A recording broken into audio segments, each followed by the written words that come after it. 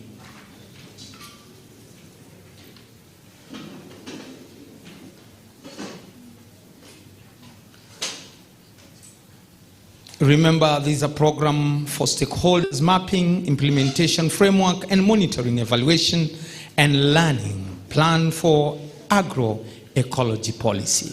Tumpigieni makofi tena daktari anapokuja jukwani.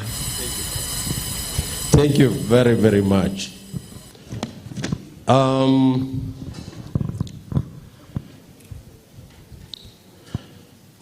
My brother Asoka, thank you so much.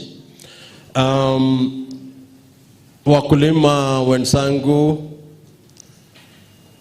the directors who are present from different departments, Department of Agriculture, Department of Cooperatives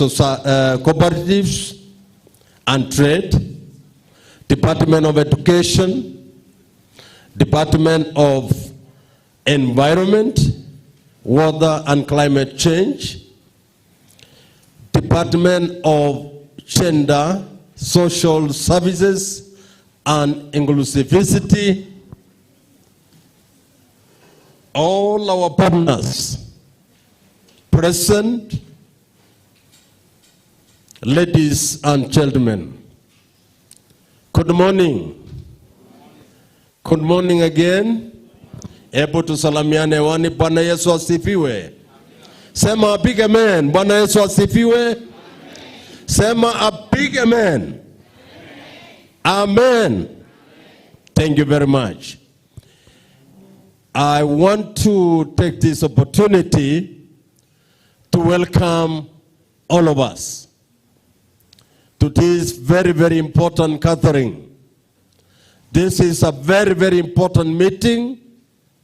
It is a meeting which has brought us together to celebrate the launch of this agroecology implementation,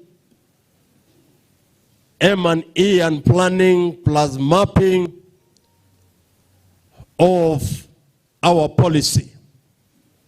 Ladies and gentlemen, this is a very, very important moment.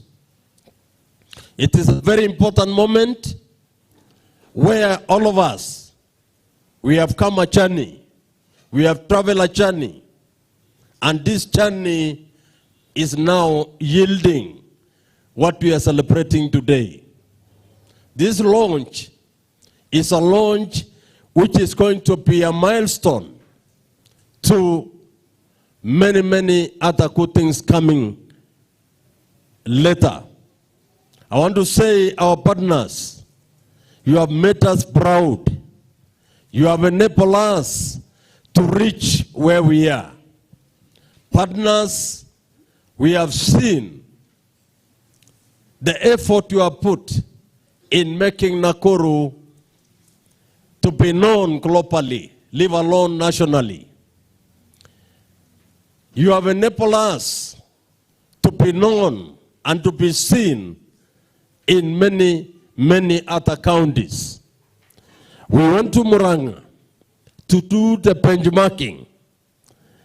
Now, the way we are moving with speed is a clear indication to us that very soon they will now come to benchmark with us here. Give yourselves a clap. This is a milestone. This is good to us. A while ago, I was saying that we need to do something. We need to ensure, or rather, we need to come together as partners. Here in Nakuru, we have over 100 partners. And I want us, and this one I'm making a pronouncement, that very soon, through your consideration as partners, very soon, I would like to have our partners alone come together.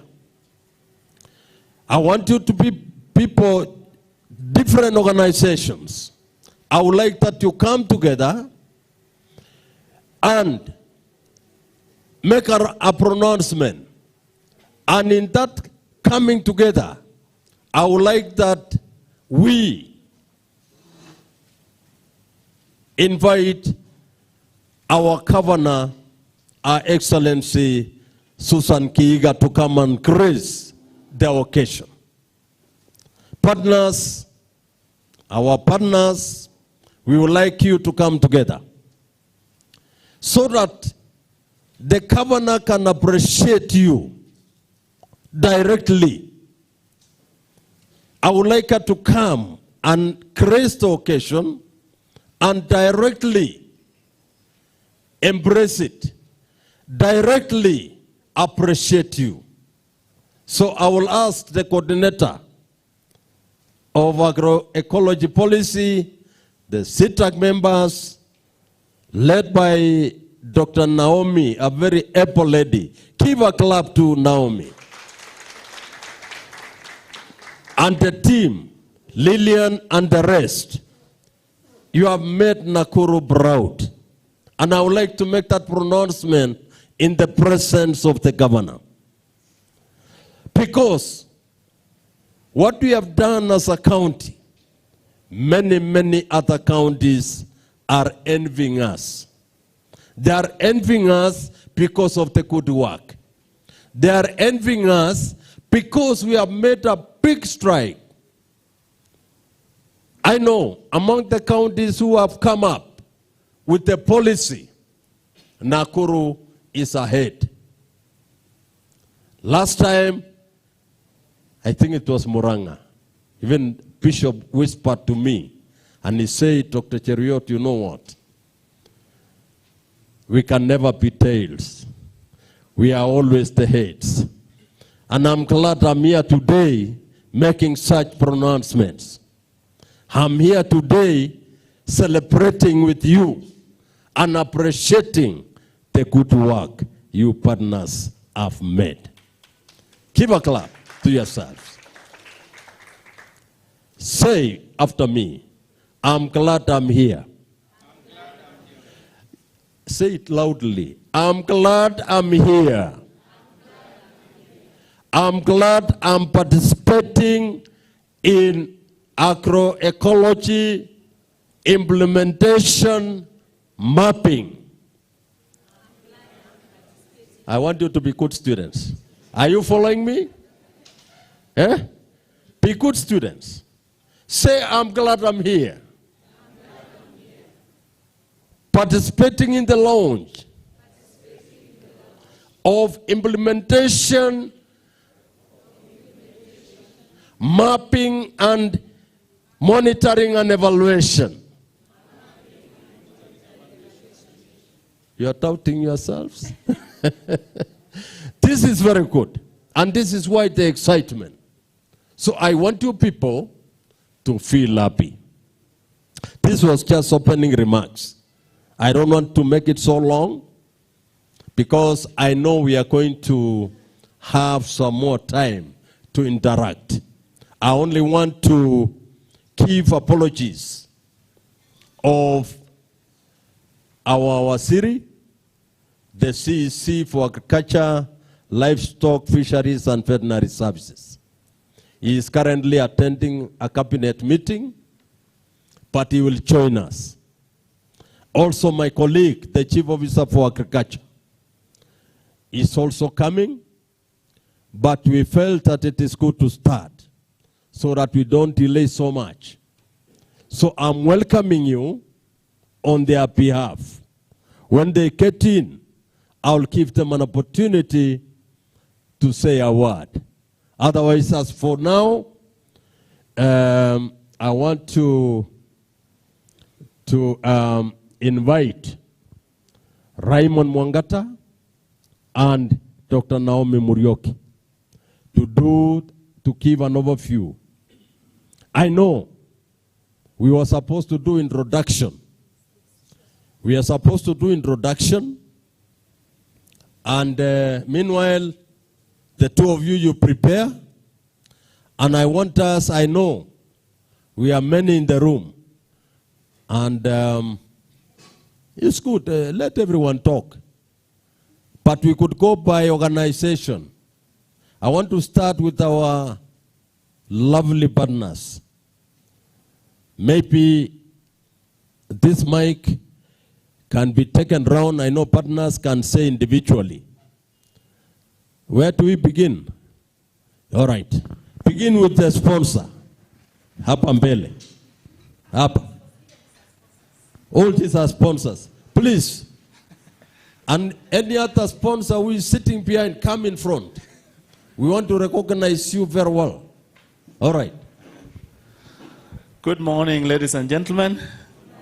My name is Robert Mbeche. I'm a Director of Food Program at the World Resources Institute. We are pleased to be here. Thank you. Good morning, everyone.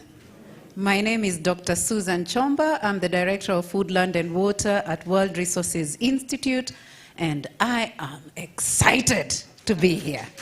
A big clap. Good morning, everyone. My name is Brenda Chepngeno. I work with KEREA, which is Kenya Renewable Energy Association. I am happy to be here. Good morning, everyone. Good morning once again. My name is Stella Wawera. I work for SOCA, Society of Crop Agribusiness Advisors of Kenya, and I'm extremely happy for this journey. It has been a good journey and exciting, and I'm very happy for the steps and strides that we've made. Thank you. Please, I'm begging you, let us give a hefty clap to these partners. Tusinyime hawa hiyo. Let us not be selfish. Colleagues, just clapping and appreciating. All right. Thank you. Good morning, everyone. My name is Kendi Justa, working with BIBA Kenya. BIBA is Biodiversity and Biosafety Association of Kenya, and I'm glad for the strides that we have made so far and the far we are going in this process. It's so wonderful. BIBA is very happy, and we will continue together to make this process reap what we want to have in this county. Thank you. Thank you. Good morning. Good morning, everyone. My name is John Ryungu. I am from DCA, Dan Churchhead. I am the project coordinator and the team lead for Nakuru. And I'm also extremely very happy for the journey that we have walked and where we are. And I'm looking forward even to the fruits that will be coming out of this process. Thank you very much. Santeni. Kindly, partners, as you introduce yourself, face the camera and face them. All right? So that you are captured well.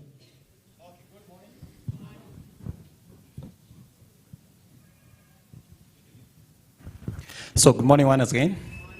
My name is Harun Waroi from the Henish Bal Foundation and a resident of Nakuru. At the foundation, I lead the agroecology and food rights program, and we have programs in Kenya, Uganda, and Tanzania. So this is a strategic county where we are so proud of seeing this process and being a mirror for other counties. Actually, we are the first county in Kenya to have this kind of an implementation framework that we are coming up with, which will also guide in the monitoring aspect and evaluation of our agroecology policy. Are we proud of that? Asanteni sana. Thank you. Any other organization, kindly? Thank you. Good morning. My name is Kevin Wafula from Global Alliance for Improved Nutrition Gain. Today I'm happy to see these strides that we are here today. I want to thank the Secretariat and the county for driving this such fast. I'm so excited today and look forward to the launch. Thank you. Good morning. My name is Peter Oswata, representing Cereal Growers Association. In cereal growers, we say together we grow, and I believe Nakuru County is going to grow together with all the stakeholders in terms of agroecology. Thank you.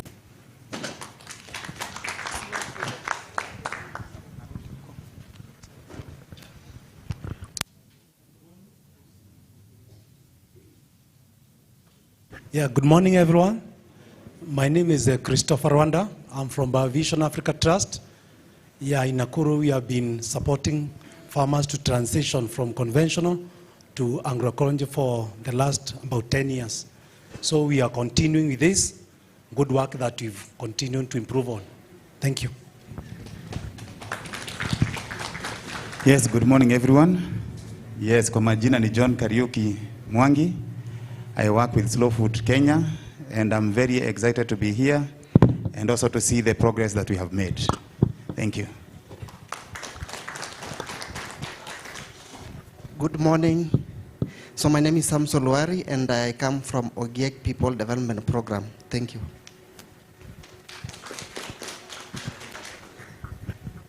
Good morning.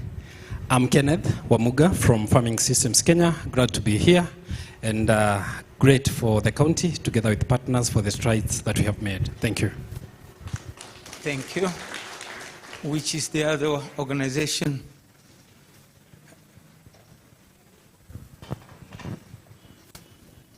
Ladies and gentlemen, good morning.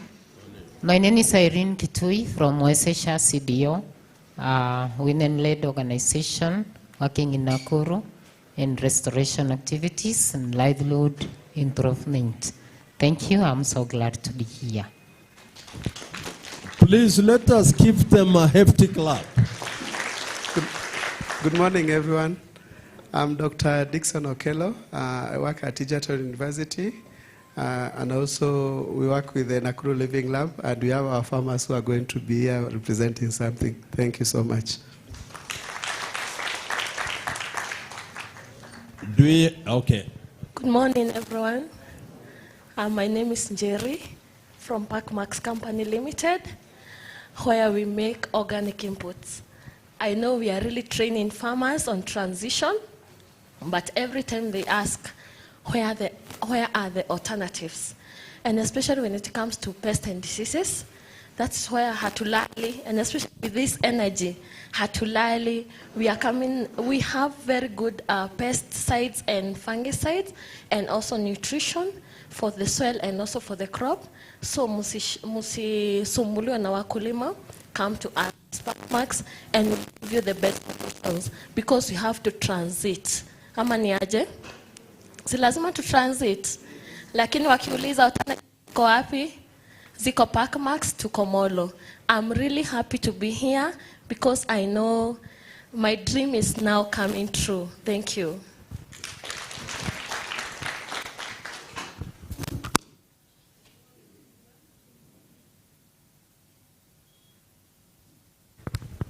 My name is Lydia Kimani from Greenbelt Movement, and I'm happy to be here and even to see the progress we have made. Thank you. Any other stakeholder? All right, this way? Okay. Good morning. My name is James Wango. I work with the World Resources Institute. We've been working with several partners in the room to advance agroecology, and this is one of those milestones, so happy to be part of it.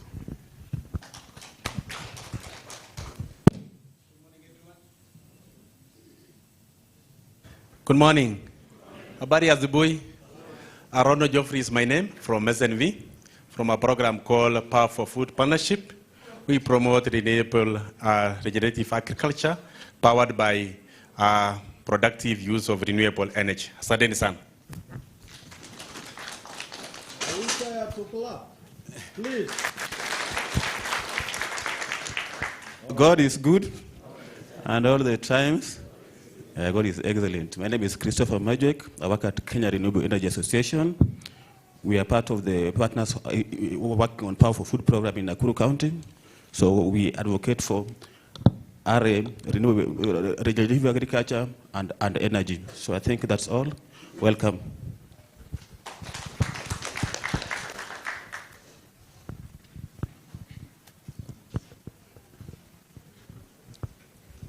Thank you.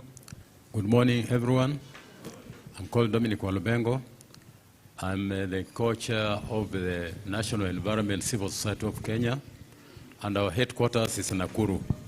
At the moment, we're also working on Shimoni fish port, if you have heard of it, greening the port. Thank you. Thank you.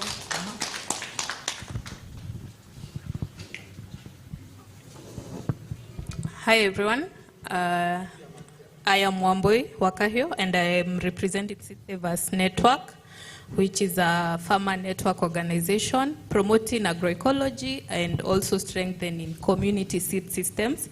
I'm here with a number of our farmers. Maybe you can just wave. And our director is also here. He'll be able to say hi when he gets here.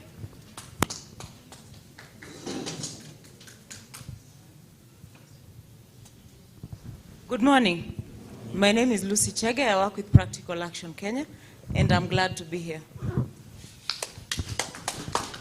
Good morning. I'm Luzomi Kweyu. I work for the Alliance of University International and SIAT, and I'm here representing the entire CGR community. Thank you. Good morning, everyone. I'm George Mureithi, working with 3E Africa.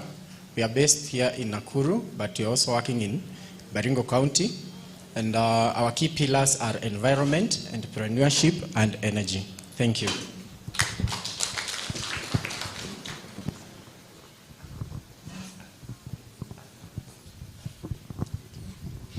Good morning, everyone. John Kiroga is my name. I serve at an organization called Forum C. And a program called Caminos. Through the program, we supported some farmers to also share their draft input into the implementation framework. Glad to be here. Good morning. My name is Josiah Ateka. I'm based at Jomo Kenyatta University of Agriculture and Technology, and happy for the progress that has been made. I was part of the technical working group that was supporting development of the policy. Thank you.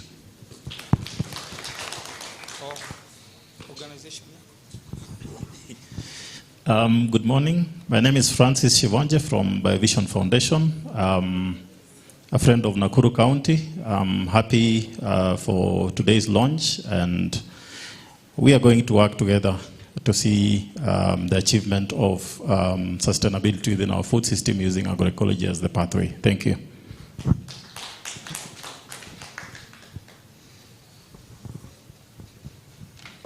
Good morning, everyone. My name is Vanessa from Sun Culture Kenya Limited. I'm here to represent Nakuru, Sun Culture Nakuru. We are dealing with farmers mainly, and I'm so happy to be here today. Good morning, everyone. I'm Rhoda Kilonzi from Kenya National Farmers Federation. We are part of a team to see that agroecology is one of the farming practices that we are emphasizing on. Good morning, everyone. My name is Linda Mwaura from Leona Foundation. We work in promoting agroecology within Nakuru and beyond. We are delighted to be part of the stakeholders that were working to develop the implementation framework. Thank you. Good morning, everyone. Regina Mugi is my name, and I work with Association of Women in Agriculture Kenya, and our mandate is leaving no one behind, ensuring that women are at the center of agroecology and ensuring that they're leading change. They're not just beneficiaries. Happy to be here. Okay, I hope there is no partner left behind. I would like to request all the first stakeholders. I want you people to come and occupy the seats which are empty in front. Stakeholders, kindly occupy these seats in front which are empty. Number 2, farmers, can you be upstanding? Farmers, if you know you're I know all of us are farmers, but those who have come today as farmers. All right, I think I'll do it this way. Farmers from Naivasha, can you raise your hands? Farmers from Naivasha? Farmers, where are you? Farmers from Naivasha. Farmers from Kilgil. Wonderful. Keep them a clap. Asante sana. Farmers from Supukia. Wonderful. Give them a hefty clap. And as we clap for you, you sit. Farmers from Bahati. Where are you? Give them a hefty clap. Wonderful. Farmers from Nakuru East. Where are you?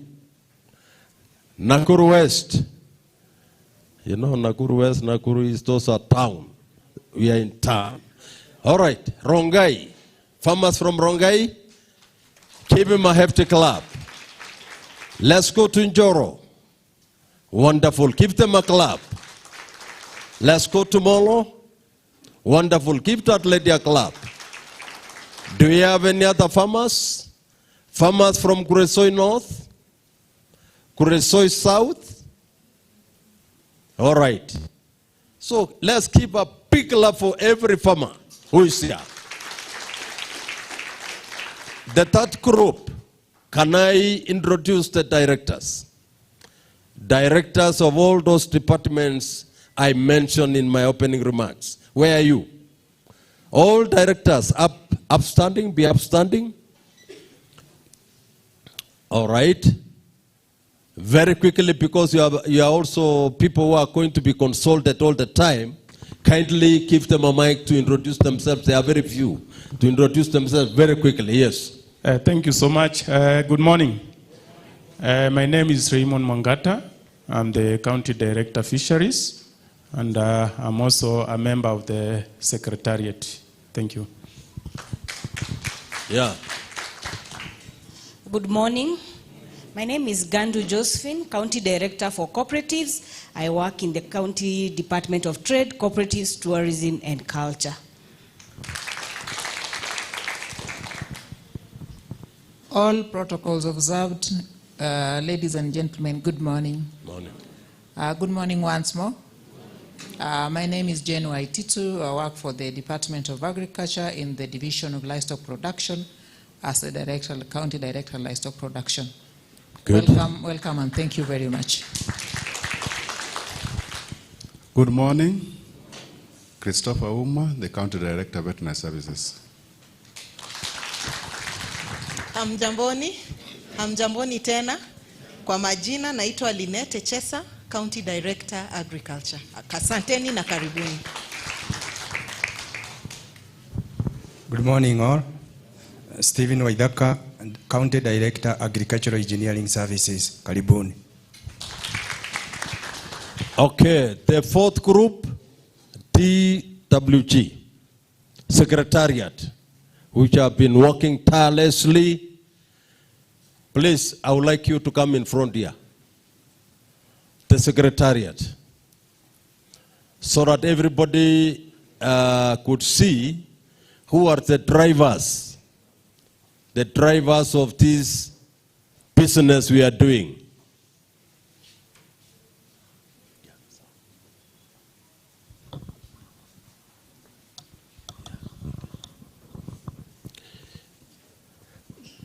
Now, can you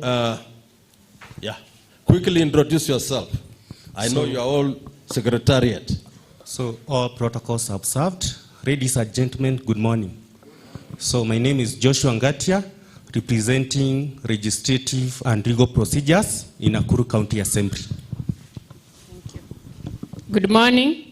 All protocols observed. I'm Lilian Samoe. I work for the county government of Nakuru as the technical officer in the office of the CCM Agriculture, Livestock, Fisheries and Veterinary Services, and a member of the Secretariat, the Agroecology process. Thank you. Good morning, everyone. Dr. Naomi Muriuki, working in the Department of Agriculture. I'm the coordinator in the agroecology movement. Kindly join this movement today. Once again, good morning. My name is Raymond Mwangata, and I'm a member of the Secretariat. Good morning. James Kamau is my name, a member of TWG, and also a Secretariat, representing livestock. Good morning. My name is Nelson Mativa, member of the TWG, and also the rapporteur. Thank you. Thank you very much. Take your seats. Now, the last group, the last one, Kapisa, staff from sub-counties. Where are you? The sub-county staff. Can you stand wherever you are? All right. Good. Those are members of this congregation. Those are our staff from different counties. Naivasha team, those hands you are seeing are from Naivasha. Thank you very much. Come to Kilgil. Kilgil, they are still on the way. Kuresoi South, yeah, I'm seeing one has arrived. You know, those are far places. Kuresoi South, where are you? Good. Kuresoi North, where are you? And people, you are not clapping for this stuff. All right. All right. Molo, where are you? Yeah, those are staff from Molo. Come to Njoro. Njoro, give them a clap. Go to Kilgil. Kilgil, they are still on the way. Rongai.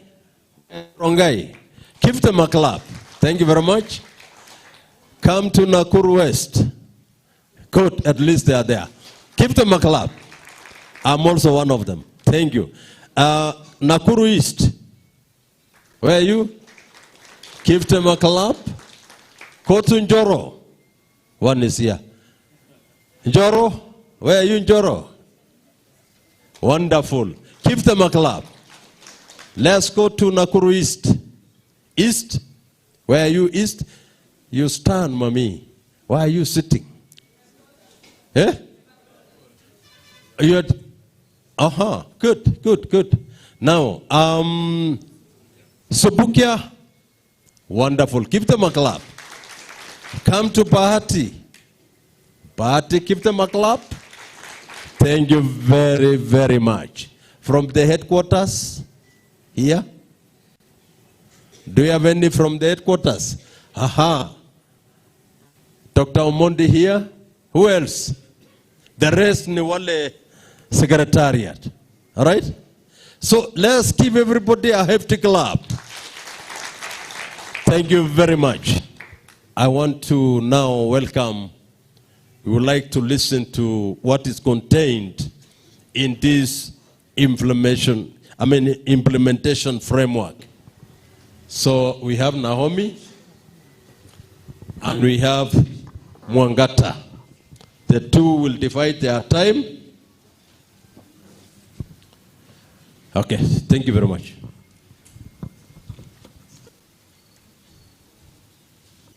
So good morning once again. I would want to take us through the document that has brought all of us here. It's a very important document for Nakuru County and even for our entire country. The reason is that Nakuru County, we are one of the food basket counties in Kenya, and the country is also relying on us when we talk of issues of food safety, issues of the conservation of our environment, issues of conservation of our biodiversity, Nakuru County, we are very key in that.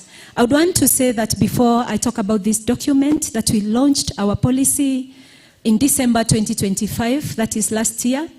And immediately when we launched our policy, we felt that it's very important to come up with a platform that can be able to coordinate implementation.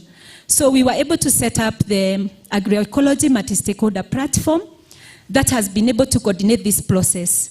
So that's one of the governance structure that we have been able to use as Nakuru County to be able to coordinate this work or this process. And then under the multi-stakeholder platform, we have the County Technical Agroecology Committee that has been very key and been entrusted by the multi-stakeholder platform to be the coordinating committee. And I would want to request members of CTAC to rise up so that we can recognize them and at least say thank you for the good work they have done in coordinating this process. So members of CTAC, kindly. Yeah, that's the committee, the key committee that has really been able to coordinate this process. We have been able to work under their coordination and guidance, and we want to appreciate them. Thank you so much for the support, both technically and even financially. The other thing I would want to mention is that this committee was also able to propose that we have the thematic working group that have really supported this work. The thematic working group we have worked with are 6. So we have 6 thematic working group. We have the first thematic working group on research and training. If we have members of that thematic working group, I would want us to request they rise up. They were very keen in contributing to this document in that thematic working area. Yeah, we have the secretary of that thematic working group. The chairman is Dr. Dongo. Yes, those are the members, and I know other members are represented in their absences.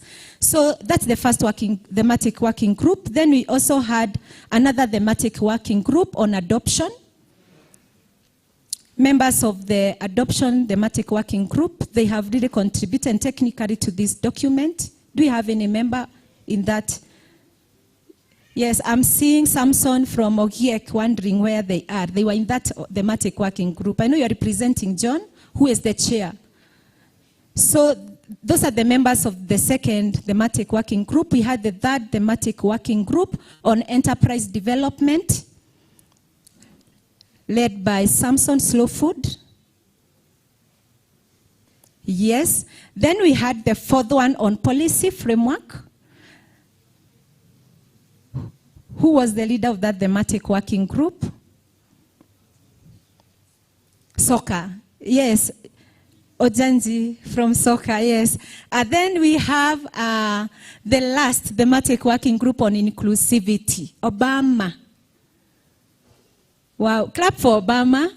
Yeah, this was the smallest thematic working group, and we really appreciate for the good work that they did. So those are the thematic working group that have been working on this document. We also want to recognize the consultant team that led us in this work. So I would request Dr. Charles Wambu and Dr. Samuel Ngunjiri. Kindly say hi. Thank you. Those were the consultancy team that led us in this process.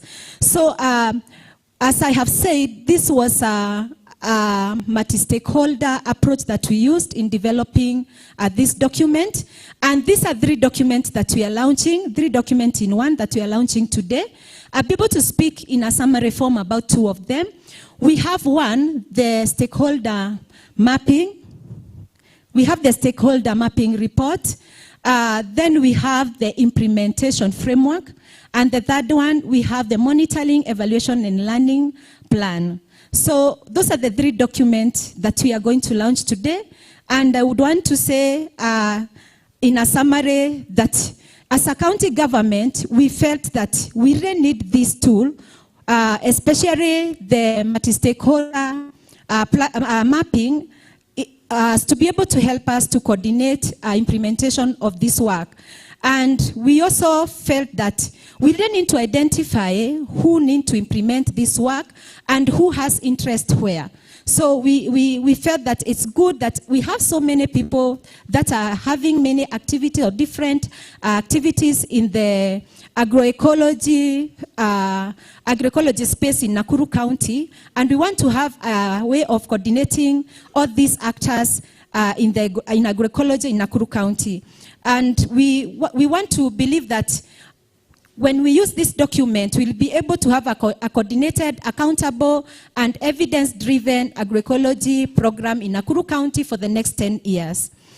Now, for the development process, I would want to say that it has been participatory and evidence-based approach through desk review that was done, led by our consultancy, and also by review of county policies, key informant interviews, and also multi-stakeholder consultation, validation workshop. We have had several, and also thematic and technical working group reviews.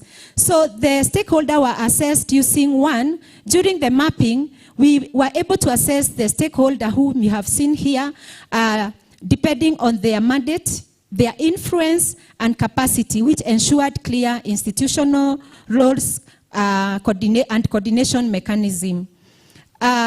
For the stakeholder categories that we were able to map, we have the county government department, we have the national government agencies, the research institutions, universities, development partners, civil society organization, farmer organization, private sector, financial institution, community, and community-based organization. In this, we want to believe we already have now a comprehensive county-wide coordination platform for agroecology implementation in the next 5 years. Now, we have some findings from our analysis. You would want to know what were our findings. Although we have put them in the booklet, allow me to mention that we were able to identify some strength. One, being that we have a strong political commitment in our county, active stakeholder platform in place that was set up beginning of the year. And also we have diverse technical expertise, as well as growing farmer organization and strong development of partner support. I think you have seen, it's evident today that we have a very strong partner support by the way our partners have turned up and they have supported this event and even activities that we have been able to implement in the past. We have also been able to identify coordination gaps, and one of the coordination gaps that we are able to identify is that we have fragmented interventions, limited information sharing, a bit of resource duplication, weak monitoring system, and inconsistent reporting. Now, what were the opportunity that we were able to identify in our analysis? The opportunity was that we need to strengthen, there is an opportunity to strengthen collaboration through coordinated planning and shared learning.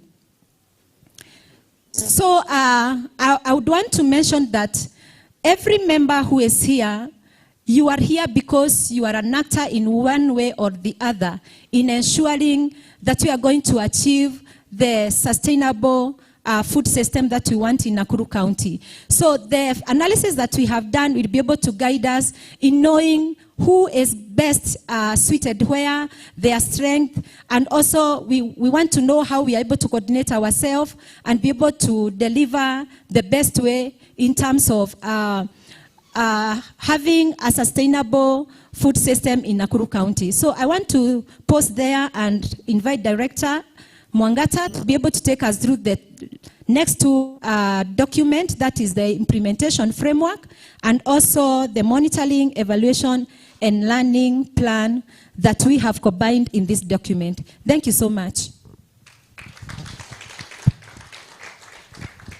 Thank you so much, Daktari, for taking us in the first tool on stakeholder mapping. Our second tool of discussion is the agroecology implementation framework plan. This will be able to answer the question on what should be implemented Remember when we were developing the policy, we had a lot of visions. But now we need to have a roadmap on what should come as a priority so that our interventions, they are very smart and targeted. So in this plan, it is done in phases. Because of the 10 years plan, we have break it in phases, whereby we have the first phase, which is the foundation phase, and this one will begin from year 1 up to year 2. So in this phase, our focus is more on capacity building, where we'll be training the farmers and the extension officers. Also, we'll focus on institutional strengthening from the community-based institutions to the CTAC, to the MSP. Then we'll also be conducting demonstration sites just as part of trials to see whether agroecology performance is on course. And then we'll also be doing a lot of awareness creation so that we are able to strengthen the movement. So we are already happy to report in this phase that some work has started. Remember, WRI have been doing trials in Molo and Njoro, especially on farming of potato and agroecology. And the best lessons is what we take them to the second phase. So in the second phase, which will now be from year 2, year 3, up to year 5, this will now be upscaling the lessons learned from the foundation phase. And mostly we are expanding the successful practices. We strengthen value chains and increase farmers' adoption as we also improve partnership. So that will be the second phase. Then we'll move to the third phase. The third phase now will be 5 years and beyond. And in this phase is we are going to be institutionalizing most of the actions we have learned. And mostly here is we focus on sustainable financing, policy integration, continuous innovation, and the long-term resilience. Our priority areas, remember we have mentioned of the 6 thematic areas. So those still remains our priority implementation areas. One being agroecology extension services, farmer capacity development and the knowledge management. We also have soil health restoration, climate smart production systems, seed system and biodiversity, nutrition sensitive agriculture, market development, research and innovation, then policy coordination. The third tool is the learning, reporting, and adaptive management. And in this tool, it will be able to answer the question on how do we track progress.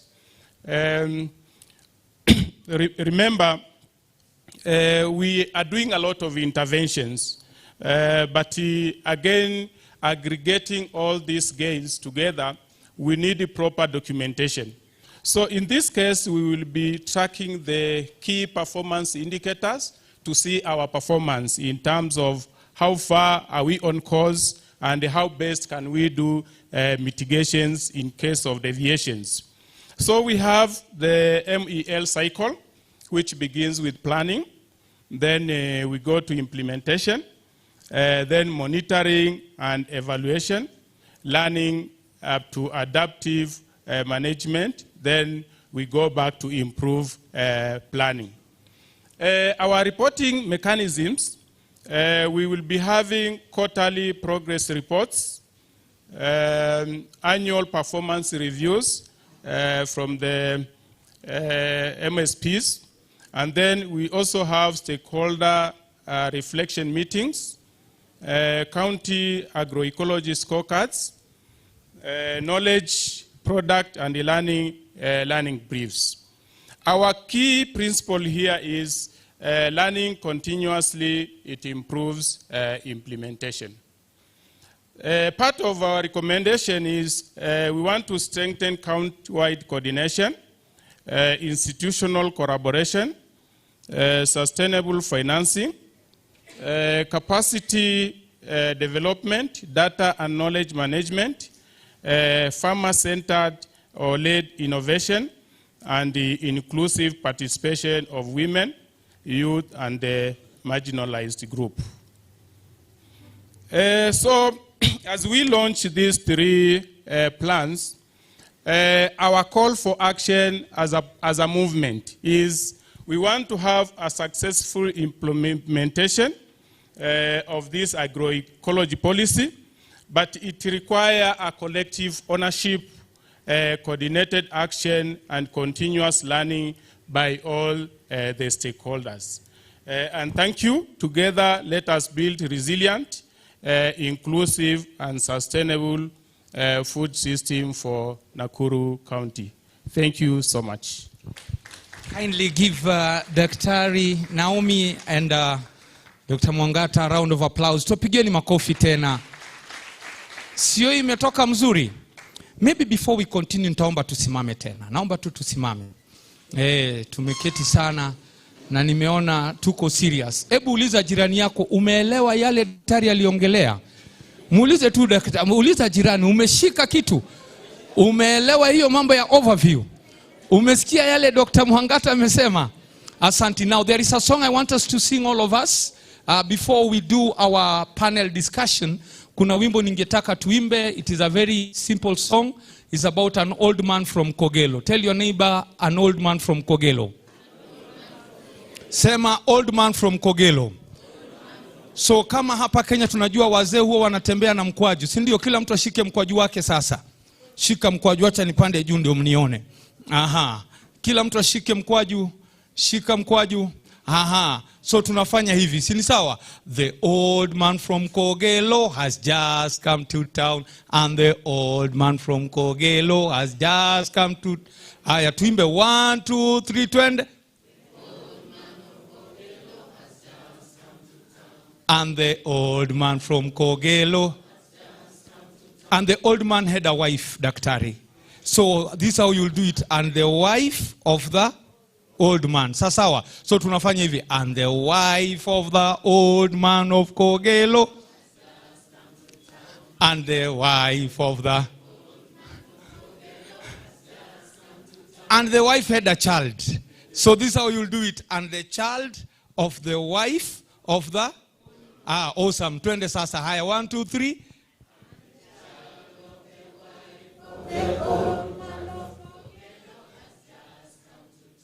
And the of the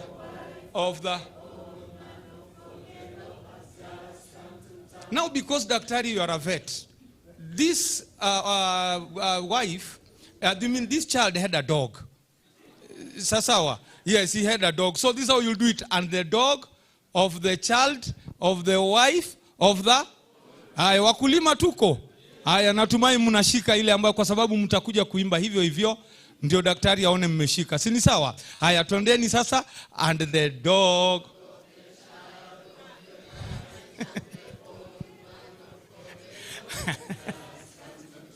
and the dog of the has just come. And the dog had fleas. Sasawa. And the dog had what? So this is how you do it. And the fleas of the higher. Let us do it together.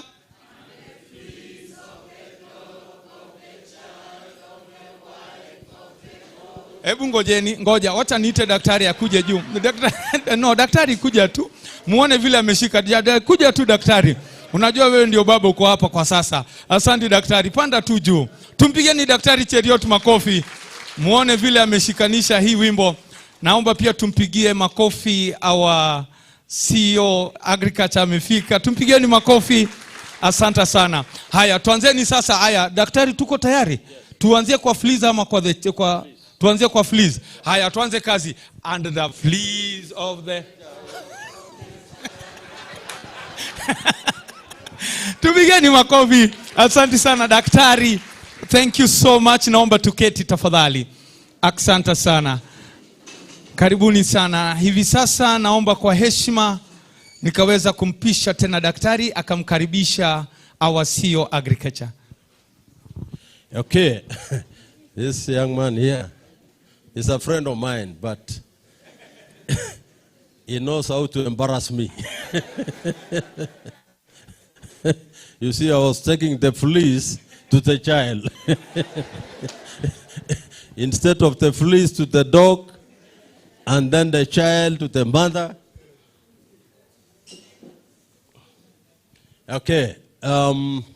So I want to take this opportunity to now welcome my colleague. I know she has rested enough, although she walked in a while ago.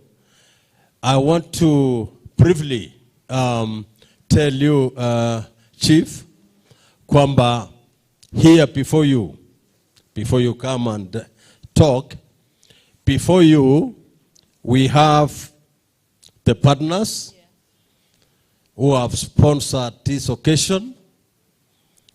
We have the farmers from all our sub-counties. We have our staff from all the areas again of our of our county. We have the directors. There are about 7 directors, that is from different departments. We have the different organizations represented by some with the directors, some with program officers, and then we have, of course, our partners. Of course, those are the organizations where we have the directors, program officers, and then we have our technical working group. So before me, ladies and gentlemen, is our chief officer in charge of agriculture, where agroecology policy falls. We are working together very closely, and to this far, we have worked very much together to ensure that this policy and today the implementation framework come to fruition. Welcome. Introduce yourself and give your remarks. Thank you. Give a clap. Thank you so much. Unajua huyu ni mwanasiasa, can really speak.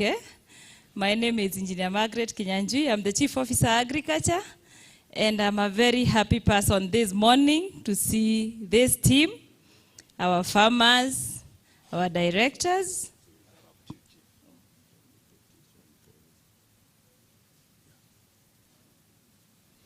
Thank you. To see our farmers, to see directors, to see our ward agricultural officers, scouts, and everyone coming to celebrate this milestone.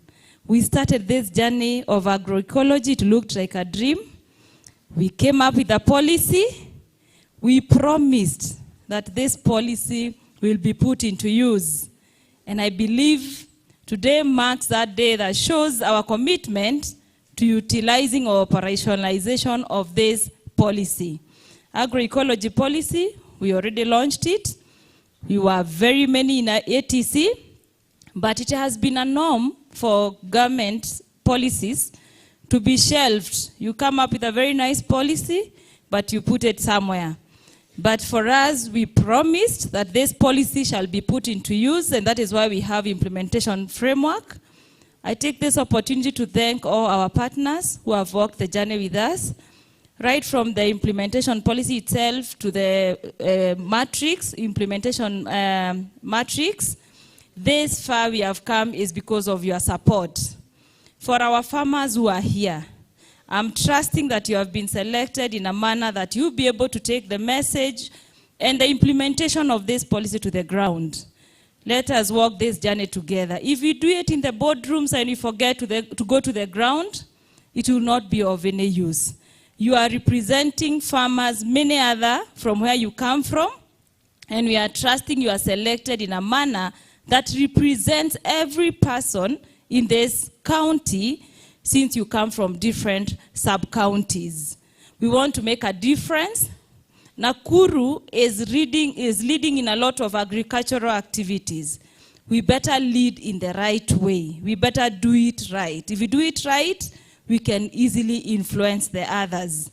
We want those markets, big markets, like now the KFC, the markets that require that quality, to find it in Nakuru.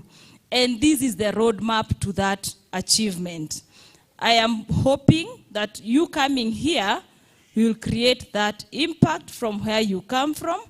Our agricultural officers, I know they have been introduced. They are trained, not just for this, but even in other training, so that we can be able to produce safe food, and also food that serves our people in the direction we have all agreed to move towards. When I look at this group, you all look healthy, you look nice, but sometimes what we produce does not reflect that. I'm hoping this policy will be a guide for us, and I don't want to take much of your time because I'm told it's supposed to end at 1. I'm sorry I came in late, but I know my colleague has taken you through from morning, and we will be with you. Thank you so much, Daktari.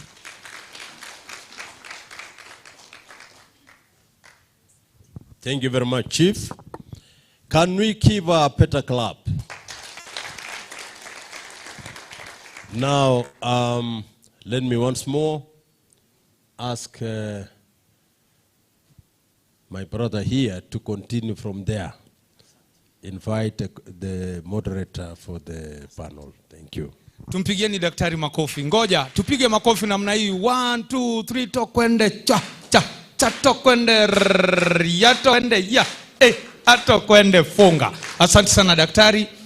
Wale wasiojua, daktari amekuwa ni mwanariadha wa mbio za mita 3000 kuruka viunzi na maji, na leo hii yeye ni daktari wa mifugo na pia ndiye chief officer pale kwenye livestock. Ladies and gentlemen, now we want to have a panel discussion, and in this panel discussion we shall have a moderator. I want to request Dr. Haron Warui, who is the program coordinator, Heinrich Boyle Foundation, now to come on stage and invite for us the panelists who are going to take us through this discussion. We as farmers, we as stakeholders, and we as the county government and the national government on the matters agroecology. Tumpigieni makofi Daktari Warui anapopanda juu. Asante sana daktari, karibu. Good morning once again. Thank you so much, ladies and gentlemen. All protocols observed. As you have been told, my name is Haron Warui from the Heinrich Boyle Foundation. And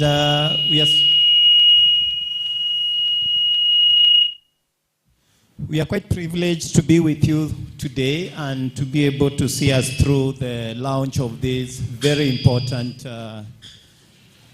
document that we have worked through under the very nice guidance from the County Department of Agriculture. And we do really appreciate the efforts that have been put by our partners, where we have worked together towards this process. And I'm glad today that we are coming here to be able to launch this document and a very wonderful theme. What is the theme of today for this launch? Sorry? Agriculture in action. So, ladies and gentlemen, this reminds us that the true measure of success is not policies that we write, but actions we take and the impact that create to our farmers, communities, and our environment. So today we are going to have a panel, and I don't want to see it more of a panel, but more of discussants, because I would like to invite even you as from the floor to take part in this kind of discussion. Don't let this just be a monologue kind of interaction, but we want to create a dialogue whereby I'll be inviting that kind of interaction between the panel or the discussants and you who are the key stakeholders. Farmers of Nakuru, excuse that we'll use English in this panel discussion. I remember last time during the launch, some of us did sweat a lot because we had to speak in Swahili. It was a command from our farmers that we speak in Swahili.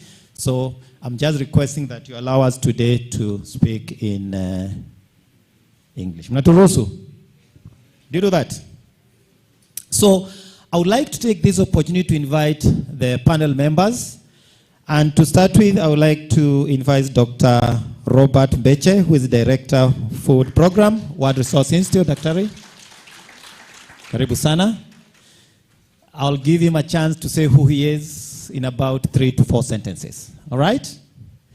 And then I would like to invite Dr. Dixon Okello from the Refuture Project of Egerton University. Daktari, where are you? Karibu sana. Don't worry about these titles. Listen to the content. Then I'd like to invite Mr. Robert Mwangi. Karibu Daktari. Thank you. Karibu sana. Robert Mwangi, who is a youth and a prominent farmer from my village in Lare. Karibu. Thanks, Robert, for being a champion in agroecology and a very strong member of the Root to Food initiative that we coordinate at the Heinrich Bowell Foundation. And last but not least, I would like to invite Dr. Naomi Muriuki, who is the Nakuru County Coordinator of Agroecology. Karibu, karibu Daktari. Karibu sana. Do we meet the 1/3 requirement in gender in this panel? We do actually, don't we? Exclude me, because I'm moderating. Asante. So, I would like to start from the far end. Dr. Naomi, tell us who you are and how you envision transforming agroecology in action within Nakuru County. Thank you. Good morning once again. I'm Dr. Naomi Muriuki. I'm the agroecology coordinator. I'm very excited today. It's a long-awaited day for Nakuru County because this marks a journey that is practical for us since we launched the agroecology policy. So I'm seeing us as Nakuru County now moving on a practical way towards achieving food security, not just food security in the normal way, but building a food system that is working with the nature and not against nature. Thank you. Wow, thank you. Give her a clap. Isn't that powerful? That's quite powerful. Thank you. You would clap again, just as they talk just now, the first round of introduction. Yes, Robert. Tell us who you are and how you see how we can translate agroecology into action. Good morning, everybody. Good morning. My name is Robert Mwangi. I am a young farmer, and I'm the founder and manager of Campo Limited, or Nawiri Organics. So we transform food waste or organic waste into inputs. We produce the Nawiri organic fertilizer.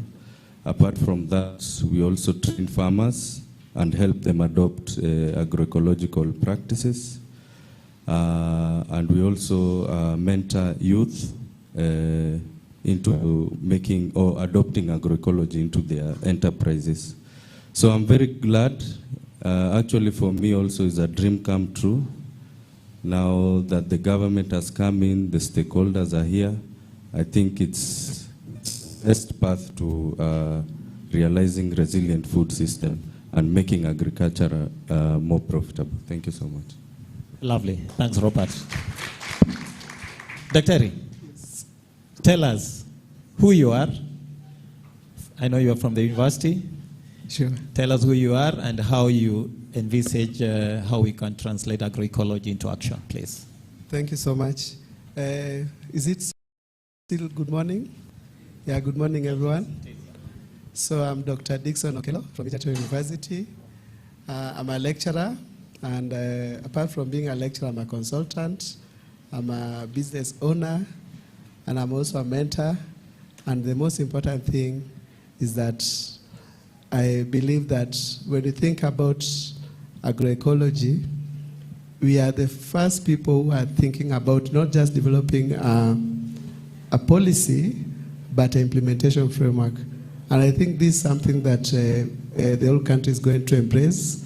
And what I foresee when you think about transition towards agroecology, we have already piloted a program. I'm here as from Egerton, but I also represent Nakuru Living Lab. Nakuru Living Lab, we have been prototyping an approach where we work with the farmers, and we have been doing this concept. And I believe that the first thing we need to do is trying to adopt the Living Lab process. The other thing is about incubation. And I believe that when you think about agroecology, you also need to think about establishing a common user facility, because these people are coming up with these innovations or this agroecology establishment. They need support. They are going to start as startups, but they don't have avenues that are going to support them. So I believe that incubation is also another way that we can think about as we move towards transiting towards agroecology. Thank you so much. Dr. Before we leave, can you tell us what is a living lab? I think I would like farmers to understand what is a living lab and what is their role within a living lab. Thank you so much. Can you become a living lab in their farms, so to speak?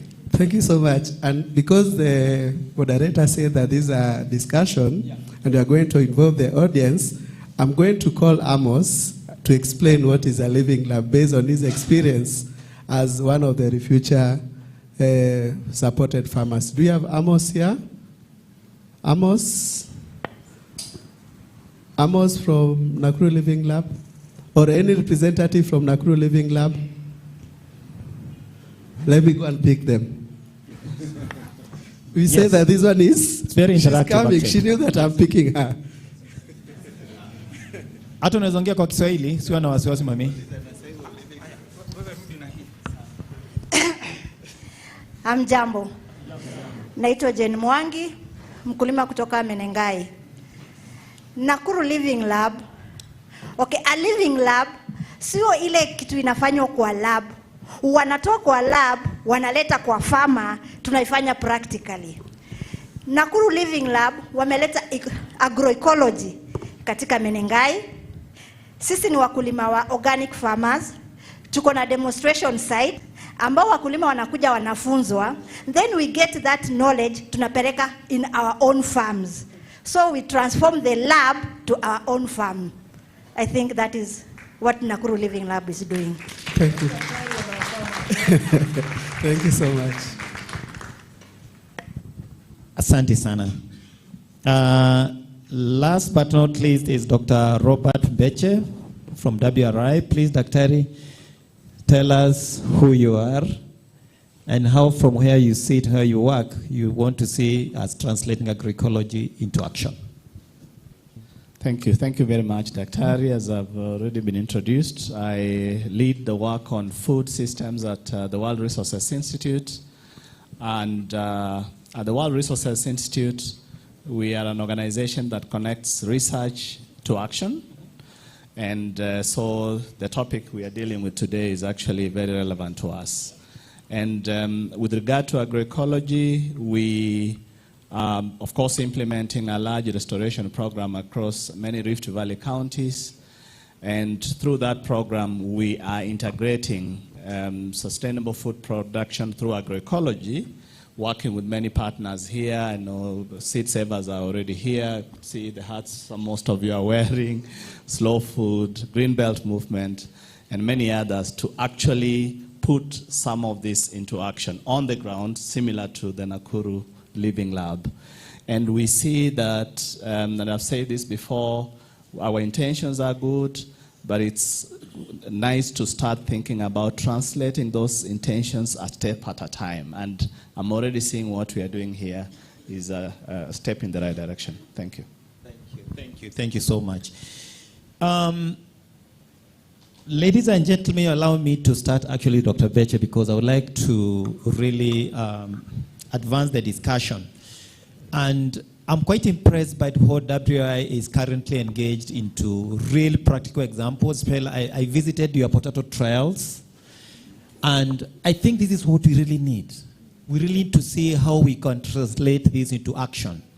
We really need to see how we can come up with this policy. If you look at this policy that we have, I mean the implementation matrix, we have come up with specific action area that can be led by either of us as partners within Nakuru County. And one of the issues that I'm so proud of some of our partners like WRI, they have been able to really translate research into action and to relate with farmers on the ground, in that farmers can be able to integrate those research activities into action. You get my point?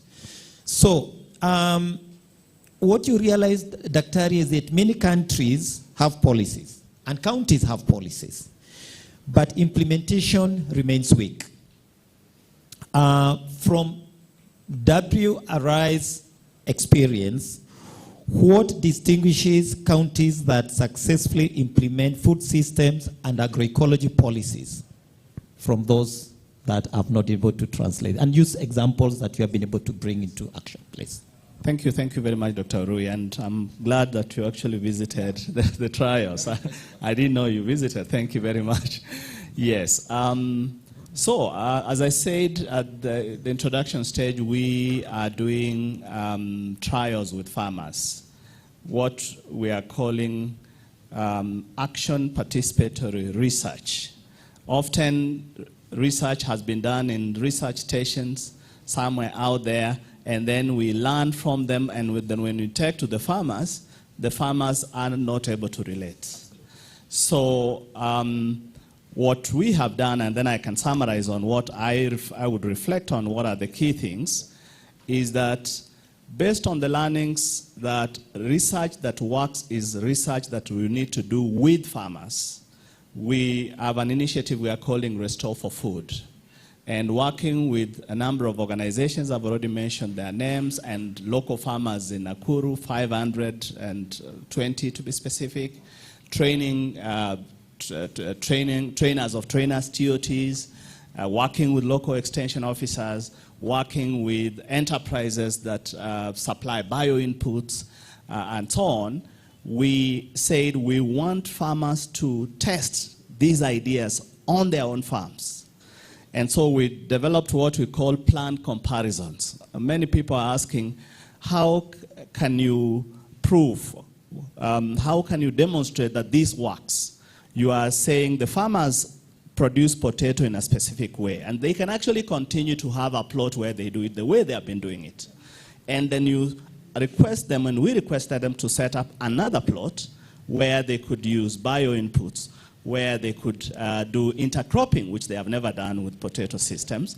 And then through doing the actual agroecology practices on the agroecology plot and the business as usual, over a period of the season, they were able to see that actually, some people think, okay, if you move to agroecology, we are not going to feed our people. And the bottom line is, if when they did that, they were able to see that their yields, they didn't have to spray every week, you know, and if they sprayed with bio-inputs. So what I'm basically saying in summary is that through those trials, farmers have learned that these things, first and foremost, it is possible to produce without using, you know, say, mineral fertilizers, without spraying the synthetic chemicals every single week. And so that is the first step. yield notwithstanding. So, this is something, and we did have last month, a learning event at Carlo in Njoro, and the Minister Bor actually came, and the farmers gave responses. And I'm going to say at some point later on, we need to agree on how, what mechanism of learning are we going to create for these initiatives. So above all, the most important thing is that farmers trying things on their own plots and learning from them. Where it didn't work, they know why it didn't work. Where it worked, they know and are able to share where it worked. So in a summary, 3 things. Yes. One is a county, whether it's a county or national government, translating from intentions into some sort of action through budgets, implementation frameworks like what we are having here in Nakuru, and that allows those commitments by the county to actually be translated to the ground. So county commitment reflected, and I've already seen, as Chief Officer Cheriot said, many directors, 7 of them from different departments. That is actually commitment. Number 2, beyond the commitment in the county government is the coordination. Nobody is going to be able to do this thing alone. And for sure you are not.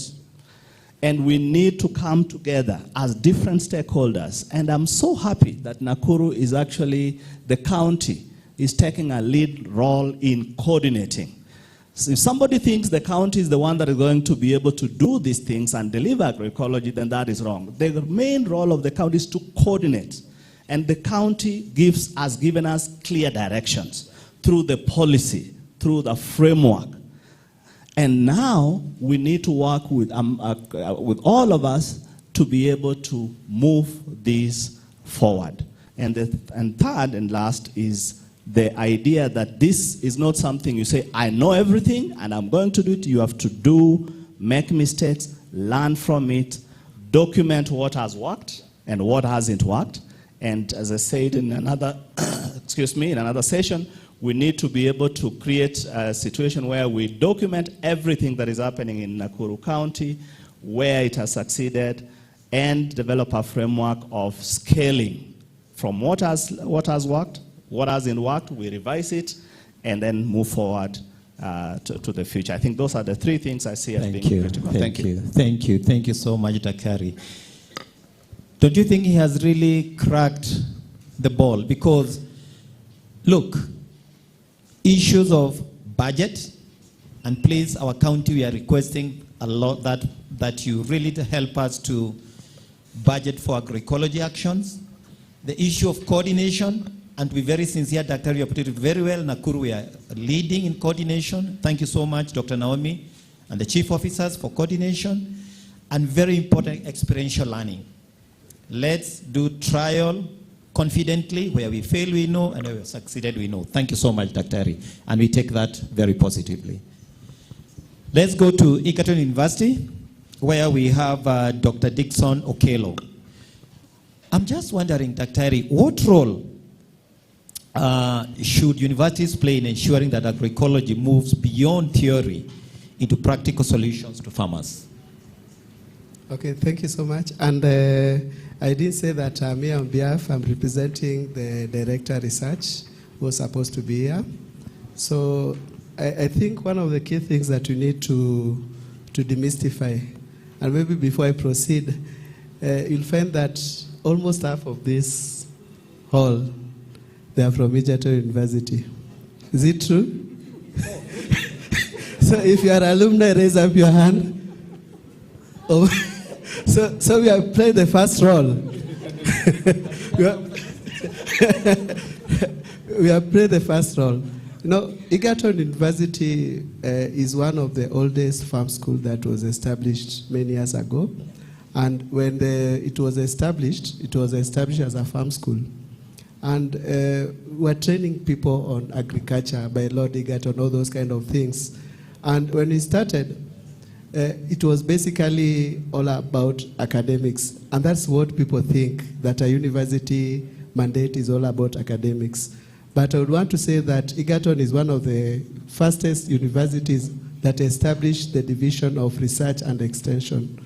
And why we established this division, it was because we saw there was a mismatch between the universities and the community. And through this division, the university has played a very important role in ensuring that what we teach, what we research, and what we do in our universities can be translated. I'll give an example. When it comes to research, we have been doing a lot of projects. For example, now, when you talk about Power for Food, when you look at most of these developmental programs, they are partnering with Egerton University because we are the researchers. We do the research, we support in the research, we have the stakeholders, the professors, people can be able to do the research and support this kind of research. Apart from that, we are now moving away from working in the universities, and now we are thinking about community engagement. And one of the approaches that we have done is through the Refuture project, the Nakuru Living Lab. It started 6 years ago, whereby we had some innovation cases. Currently, we are doing the Living Lab in Menengai, whereby we are co-creating with farmers. The farmers are the people who are our experiments. We experiment the innovations with them. They test in their farms. And the most important thing that we are doing, we are thinking about the place-based initiatives, whereby when we come up with solutions, we are not going to give the farmers to implement these solutions. The farmers are the ones who are helping us co-create and come up with these solutions. And even the most interesting thing that we have experienced is that our farmers are giving land to experiment. When you go to Menengai right now, you'll be surprised that one of us here has given a piece of land to establish a fish farm. Recently, we had some partners that we have been working with. They're establishing a greenhouse. And we find that that is one of the key mandates of the university, that you need not only to just do research and remain there, you need to engage the community. And that is something that we are very strong in Egerton University. Another thing that university that we are trying to do, and we have been doing it, we have an institute called the Tegemeo Institute. We're also trying to translate this research into policies. But we don't want just to make these policies to go into the library and to sit down. Currently, we are working with different organizations to make these outputs to be easier and easily uptaken by different stakeholders. And the most important thing also, I'm so happy that the consultants who did this work are our alumni from Egerton University. So I believe that Nakuru County fits in a very strategic position to work with Egerton University. Forget about the mindset that we are just sitting somewhere in the silo.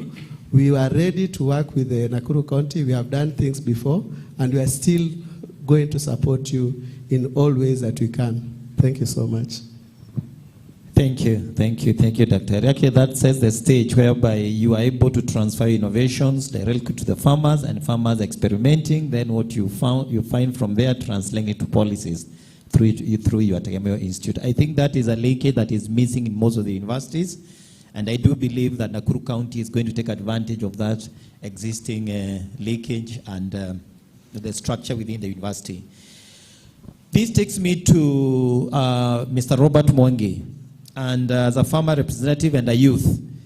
Robert, I would like you to really help us to get a farmer's perspective on what are the biggest opportunities that this agroecology implementation framework presents to our farmers within this county.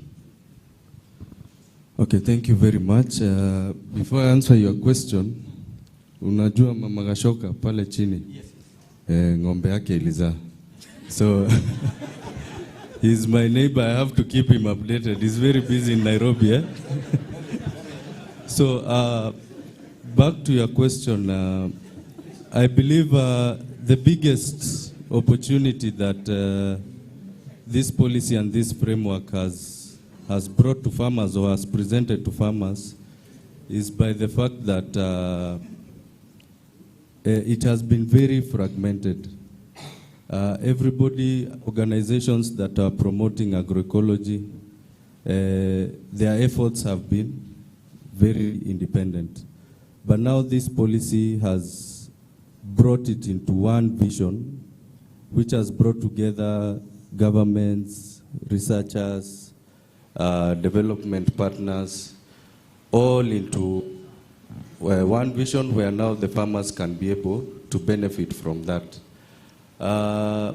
Secondly, I think the policy has really emphasized on strengthening knowledge and learning, and bearing the fact that agroecology recognizes, it recognizes traditional knowledge.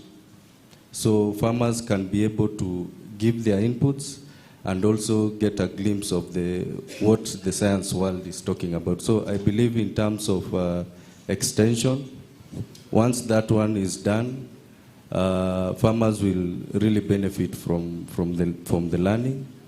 And by also doing that, strengthening extension and knowledge, that ratio that has always been a gap, whereby we need more extension officers to do it, I think this policy will come and contribute to that. Thirdly, I think economically, generally, if you look at agroecology, it really makes use or promotes the use of circular innovations, whereby a farmer who is adopting agroecology can be able to use locally available resources, can be able to do his own biofertilizers and biopesticides at home. So these ones will really help reduce the cost of production. And again, on the other hand, it is translating into healthier soils and everything. So the productivity again is going up as the costs are reducing. And as that gap widens, it represents the profitability of those farms. Again, looking at the framework and the policy, it is really also looking at innovation and enterprise development. And that's where maybe for us as youth, maybe most of the vulnerable and marginalized groups, they lie there. We have maybe the women, we youth, we don't have access maybe to farms and such assets to do agriculture. But now strengthening markets, those market linkages, the digital space in terms of marketing, will also give opportunities for enterprises to thrive. And lastly, again, and mostly importantly, I think the policy has really identified inclusion as a cornerstone for the success of this policy or the implementation.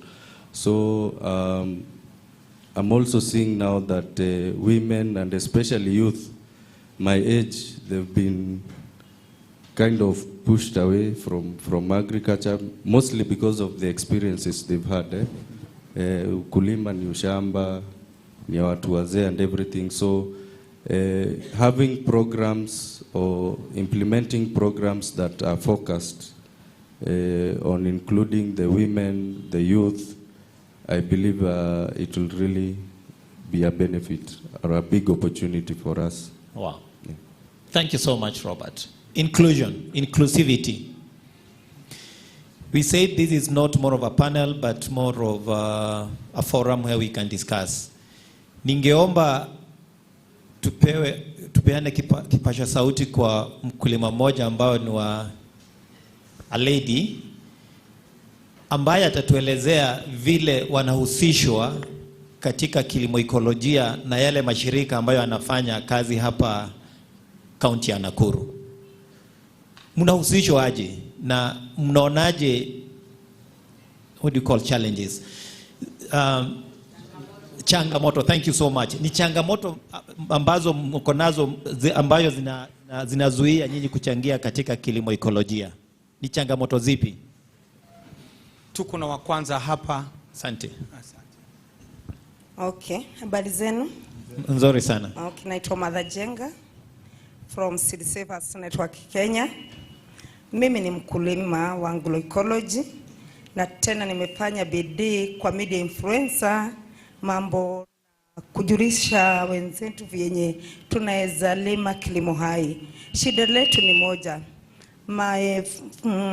Nani amesema ya kwamba sisi wakulima tumejitolea shamba zetu, na hiyo ni ukweli.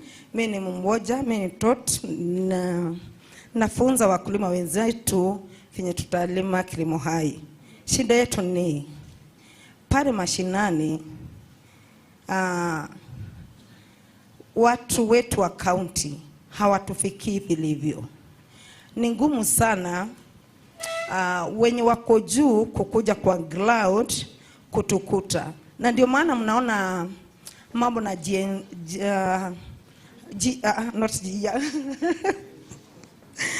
okay, ndio maana tunaona ya kwamba isipokuwa ni kama mimi Seed Savers, kuna hizo zingine, hizo shirika ndizo zimeshika wakulima kwa wingi. Na furaha yangu ni kwamba sisi kama wakulima tumetablika, mumetuamini, na ukweli wakulima wakiweka jembe chini, Kenya hata Nakuru County haitaendelea. But mkitushika vizuri, tumejituma na tutaendelea. Yes, thank you. Ningetaka tusikie one of our male farmers, ndio hata si tuseme. Unajua siku hizi tunaambiwa hata wanaume wanaachwa sana katika hii miradi ya kuchangia maono yao. Tafadhali tuone one of a male farmer, tafadhali naye atueleze. Okay, thank you. Thank you. Name is Jeremiah Nganga, a youth lead farmer from Gilgil. Pia mimi nachangia venye tu my fellow colleague Robert anasema, kilimo hai imekuwa manufaa kwetu. Kwamba kwanza mimi ni a lead farmer ambaye niko na enterprise yangu najiita Genjo Organics, but before the policy was implemented, it was a very big challenge to me, because wakati nilianzia katika kijiji chetu, there are people who surrounds me na wako na big plantations, na kenye wanafanya kwao ni wanatumia madawa sana. Kama venye nimesikia one of the panelists anasema wakulima hawaamini ama hawakuwa naamini kilimo hai inaweza fanya kazi, ama agroecology it can work without chemicals. So when I was starting my project, the neighbors could not believe I can do it, and the most challenging thing I was going through ni kuwa wakipuliza chemicals kwa mashamba zao zinaingia kwangu. So it was a big challenge to me to transform them, kuambia tunaweza lima kilimo hai. And it take me like 2 years, from 2022 to 2024, whereby I managed to transform my neighboring people, and now we are doing agroecology way. We are going in an agroecology way, and I'm happy that county government has come through, and I hope all the farmers will be transformed to be agroecology people. Thank you, thank you. Let's clap our farmers. Let's clap to our farmers. Please, loud clap. Thank you so much. Thank you. I think you are getting those very strong testimonies from our farmers. And I would like to get back to Dr. Naomi. Daktari, I know you have led the development of the 2 documents, the policy and the current implementation, monitoring, evaluation, and learning framework of the policy within this county. Now, I'm just wondering, what does success look like for Nakuru County over the next 5 years?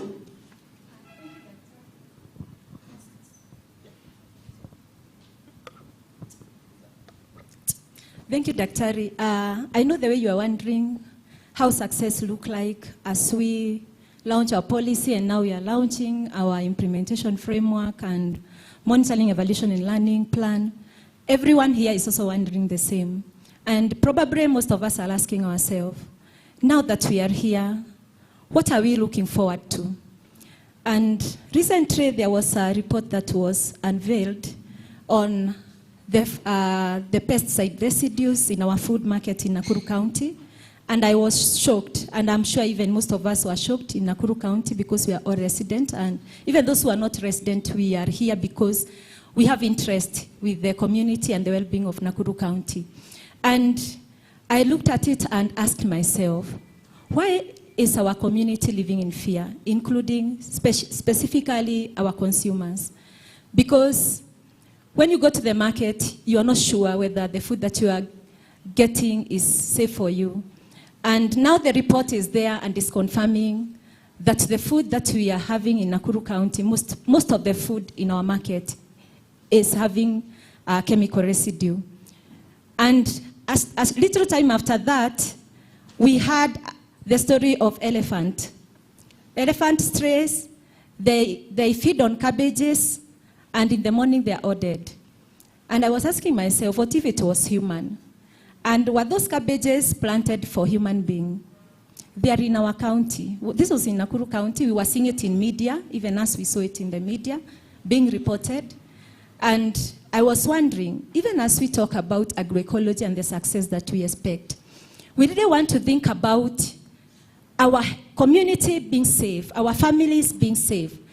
If you are a farmer, I really look at success of this agroecology journey by having the farmers having the interest of the consumer, and also having the consumer having the confidence and the trust of the farmer.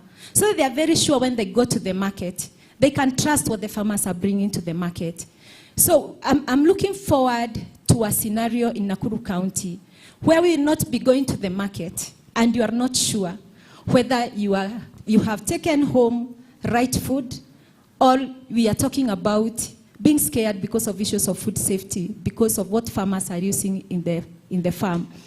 The other thing, I look at our county and I see the trend in the graph on crop production.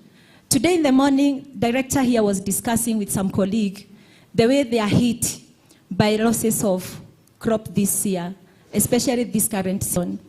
And apart from the crop failure because of the issues of climate change and fluctuation, we are also crying because of our soils in Nakuru County. I know we have been having some stakeholders who have invested heavily in engaging farmers in testing our soils. Like this year we have had WRI. Before they engaged farmers in the trials, they did test of the soil, and the results are showing that our soil are sick. And we also had another soil testing with GIZ, and the same results were seen in our soils. We have conducted several soil test sampling with Carlo that we want to believe will be out very soon. But we can see, even with the trend of production, that our soils are wanting. And I'm looking forward to a time when we will be saying that through adoption of agroecological practices, we have been able to heal our soils. So I'm looking forward to seeing our soil healed and our production going back to normal where we have come from, and having communities that are talking about food security, because our soils can produce on our expectation or on the potential that we expect as farmers. I'm also looking at the stakeholders who are here, who have been struggling independently in issues of helping farmers to translate to sustainable agriculture. And I'm seeing success in this, what we are doing and what we are launching today, being a well-coordinated way of implementing agroecology in Nakuru County, where we'll be able to have a good way or a guided way of reporting our results and even our effort on what we are doing on the ground with our farmers, because we realize that we have a lot of duplication, so that because I want to achieve and I want to record what I'm doing within a very short period, we are duplicating our effort to specific farmers. So I'm looking forward to seeing, because now also we have the stakeholder mapping report, having a well-coordinated implementation by our stakeholder. In Nakuru County, we are very happy because we have at least initiated the process of providing subsidies to our farmers, especially the biofertilizers. So we are making a stride, and we really want to thank our county because we have even had a budget for this coming financial year of providing subsidies on bio-input. And I'm looking at a scenario where we will say we have counted this successful, where we will now not be talking about the chemical subsidies, but we'll be talking about having biosubsidies and having our SMEs who are engaged in bio-input now, venturing into production of bio-input using our locally available materials with which can be affordable to farmers, because most farmers are asking, is this agroecology really profitable to us? And I'm very happy because even as we launched this implementation framework, we have already started with most of our partners. We have WRIs have conducted the trials on agroecology, and this is farmer-led, which we really want to believe that will build confidence to our farmers, not just in Joro and Molo where the trials are ongoing, but also in other wards and other sub-counties in Nakuru County. We are telling farmers that we are confident that when we translate, we are not just translating for our household, we are translating to secure the future of Nakuru County. We are translating to secure the future of our country, Kenya, who are depending on Nakuru County for food. And finally, our farmers have fear of market. And I'm looking forward to having our market, being well structured in a way that farmers can be able to deliver their produce and get the right prices for the agroecological product. Farmers are also confident because they're not overcharged in the market by brokers. So we have organized market with subsidy also for the farmers who are committed in translating to agroecology. And also having a situation now where we'll have now cooperative, because we have existing cooperatives, but now we'll have cooperative of agroecological farmers. So to me, success for Nakuru County is transforming not just the farmer, the consumer, and all actors in Nakuru County to get into this movement, because we are all actors in one way or another. Thank you. Wow. Can you give her a clap? Thank you, thank you. Thank you, Dr. Ari, for that good analysis of where you want to see our county be in the next 5 years. And I really like the element of soil health. And we need to transit from the narrow aspect of soil nutrition, soil fertility, and be able to encompass issues of soil organic matter and issues of the soil biology, both macro and organisms in the soil. And I would say that this is a challenge in terms of the interpretation that has been going on, even within the global perspective, whereby we are using soil health again as an avenue of just promoting soil fertility from the synthetic inputs. So I would request, and I'm so glad if the county is doing that, to continue embracing the element of bio-inputs and also integrate practices that are going to promote soil health, both the physical aspect of the soil, in terms of the way we manage soils as farmers, vile tunalimaga mchanga wetu, vile tunajumuisha kuchangia kwa wadudu wala kwa mchanga. Ukiangalia ule mchanga mnono unakuwa na wadudu wengi sana. Na vile tutachangia katika rotuba ikionekana kama the organic matter. Zile chembe tunao kwa mchanga, sio tu mchanga uko na majani ndani. That is what we encompass. I don't know how to put it in Swahili, but that's how we look at the totality aspect of the soil health. And this is something we in science, we need to lead in terms of breaking it in a very simple way that our farmers can be able to understand, so that they don't always think of just running for high input of fertilizers. It is now evident, actually, vile mvua imekosekana, Dr. Naomi, I'm getting experiences, and I think this could also be testimony from your, Dr. from your plots. I'm sure those soils that are resilient have been able to hold moisture for some time, and they have been able to have crops compared to those soils that have been impoverished and they have been depending on synthetic fertilizer, because in terms of organic matter, it's very low. so they are not able to retain water, moisture during these extended periods of water stress within the crop field. Ningetaka kurudi kwetu sisi wahusika ambao wako the participants on this side. Ningetaka kuchukua maswali. I'm sure kuna mambo imeongelelewa ambayo ungetaka kuulizia, kuchangia ama sielewi, ama maswali yenyewe, maswali. Nauliza hivyo. MC utatusaidia kusakila microphone iko wapi? Kunayo?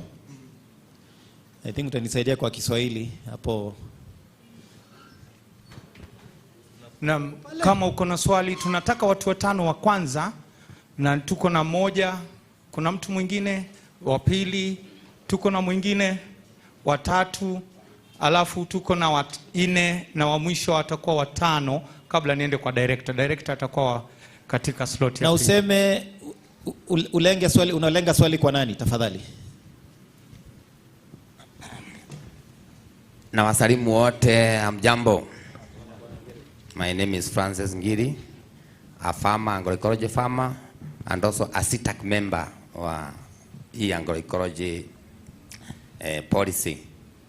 Na swali yangu inaenda kwa anybody who can answer kwa hiyo pano. Now that this Nakuru Agroecology policy is unlocking a lot of good things to the farmers. Now our pesticide itakuwa sasa concussion, zile vitu tunajiundia ule haitakuwa concussion, itatambulika. Na fertilizer pia haitakuwa sasa ni mbolea ya kawaida, itatambulika. Now there are so many good things, especially what Dr. Naomi has said. Now my question is, the strategy ya kuhakikisha mkulima ameanza kufaidika, asikue kama kuna punda ilikuwa imefungwa mahali, inarusha miguu hivi ifunguliwe, lakini farmer akakuja akaifungua, lakini ililala hapo, haikujua imefunguliwa kwa sababu haikurealize ishafunguliwa. Now this might be the case if we launch this. Maybe there is a strict strategy yenye mmeunda ambayo wakulima wote wataanza kutake advantage of all this, na wenye hawajakuwa kwa agroecology kwa sababu sio sisi wote wakuwe involved. Maybe there might be a certain strategy ambayo itaweza kuwa. I'm interested to know. Thank you very much. Asante, hiyo ndio swali ya kwanza. Acha tusikie swali ya pili. Thank you. Good morning. Or is it afternoon? My name is Kiok Jackson. I work at a program with UNEP at Strathmore. It's in 10 counties and Nakuru County is one of them. I'm leading the policy element of that project, and we did support Nakuru in the development of the policy. So my question, or rather to build on what Dr. Mbecha was talking about, the coordination, was that I wanted to understand how can we better align Nakuru County work with national priorities, for example, with the national, agroecology strategy, because I think the county is doing some great work. It needs to be amplified and, better aligned, because again, it's all about securing, resources and technical support, and actually to ensure that the framework and the policy gets, fully implemented. And again, I think from Igato, you talked about you've been working with research to communities so that you can influence, policy processes. And I believe what you meant to say was that you take the practices and then to policy, briefs and all that, because I don't think it relates to policy. But I wanted to understand the kind of language you are using to engage with policy, because recently we were invited to submit some views on the Agriculture Minimum Return Bill to the Senate Standing Committee on Agriculture and Livestock and Fisheries.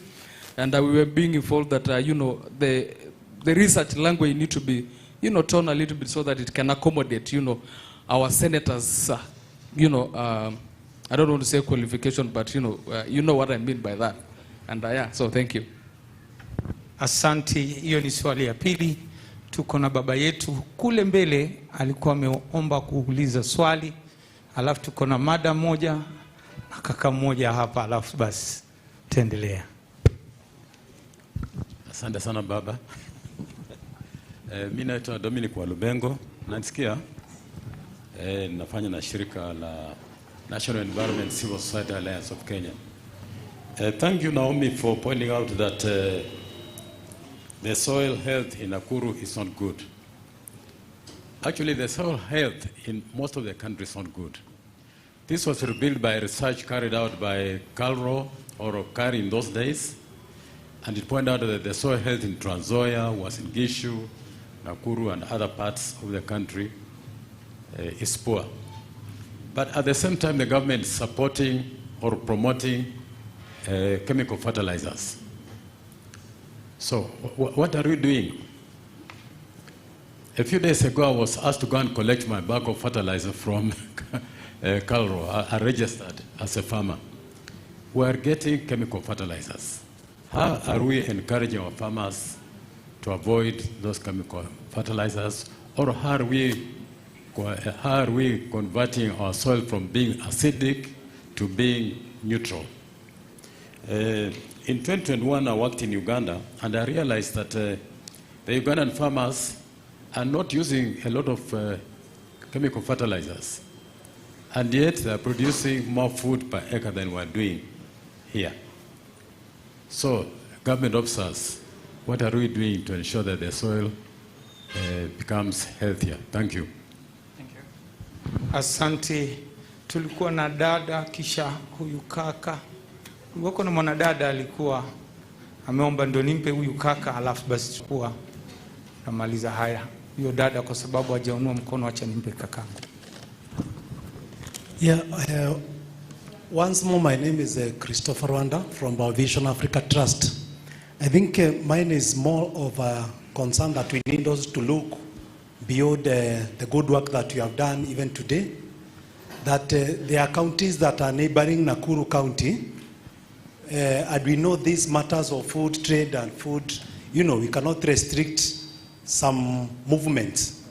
So I think it is very important that we as partners and also Nakuru County government on the lead to see how we can influence other counties that are neighboring us so that they can be able also to follow suit, so that we can be able also to benefit in a manner that is not rather diluted, because our efforts can be diluted from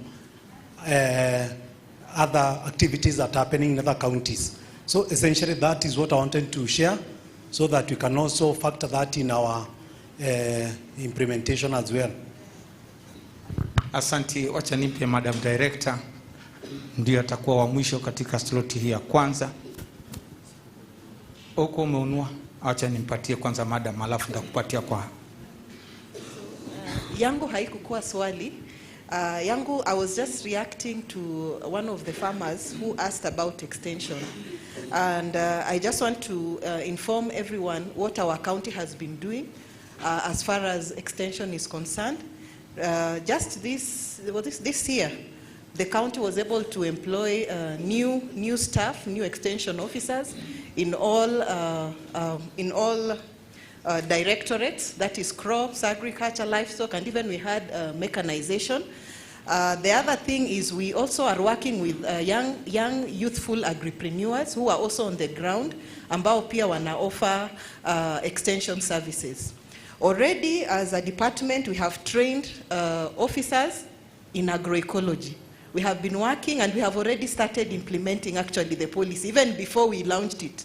Officers have been trained on agroecology, and actually we even have champions in agroecology in the field. They have been working together with the farmers. So to just back up my colleague Dr. Naomi, that what do we find in the future? We hope that all our extension officers will be trained, and they will be able to even train the farmers on agroecology. So that is what I can just emphasize, and even to emphasize even more, the extension to farmer ratio has greatly improved. We were at 1 to 1,200. Right now we are at 1 to 900. So the FAO one is 1 to 400. That is the recommended. That for every one farmer, you're supposed to have for every one extension officer, you're supposed to serve 400. But now, as Nakuru County, we are at 1 to 945 there. So the county is really trying to improve in extension services and in the field of agroecology. We are hoping in the future all our extension officers will talk the agroecology talk. Thank you so much. Thank you. Now I want to take... Brilliant. Thank you.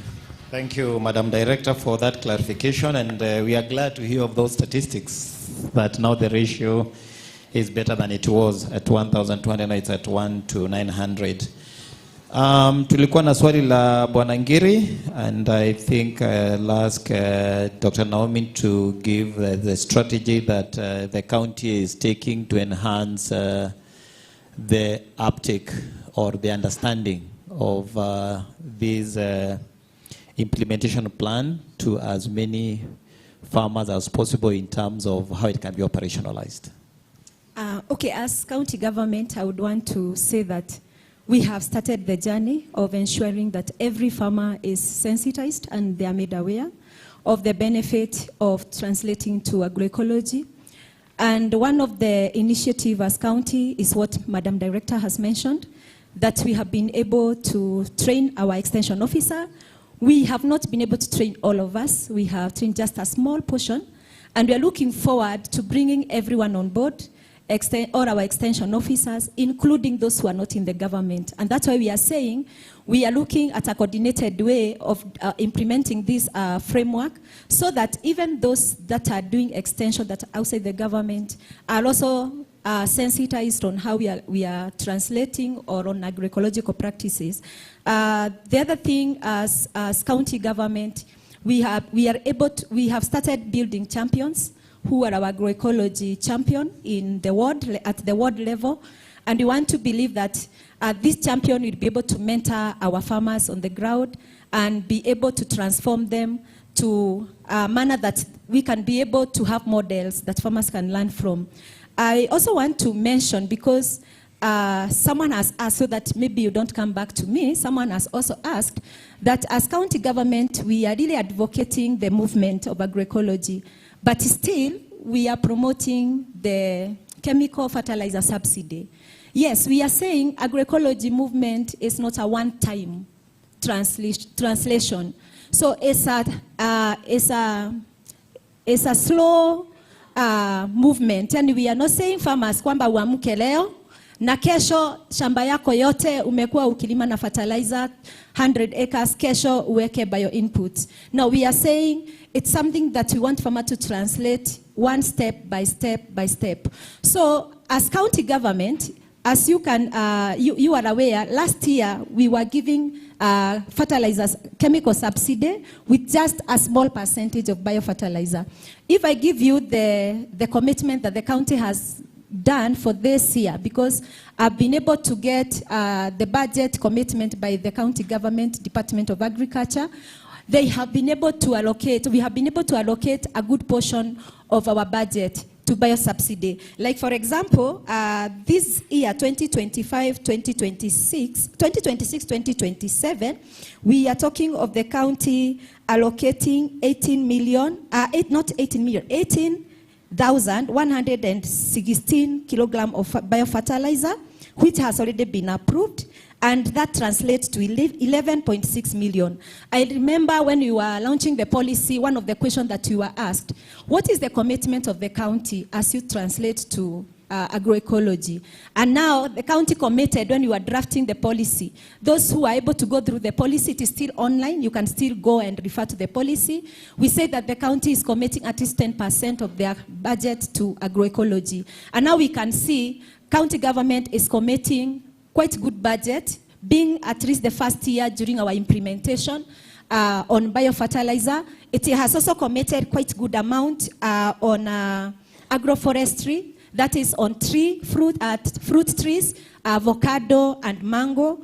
And we are seeing it's quite a good move by the county government. So wakulima ambao mko hapa tunataka kuambia kwamba county yetu tumeanza kupiga hatua pole, na pia tunaambia mkulima the only evil ni ukae mahali huko. Tunataka tuanze kutembea pamoja step by step, so that at least by the future we are looking at, sababu hii implementation framework we are saying tumetengeneza ya 5 years, then we will come back and look at the remaining 5 years. Nini tunaweza fanya, hatukuweza fanya, tunaweza malizia kufanya. So tunataka tuangalie kila mkulima aweze kuelewa benefit ama faida ya kuingia katika agroekolojia, na pia tuweze kujua kwamba it is not about the government alone. It is even about our own motivation, our own drive.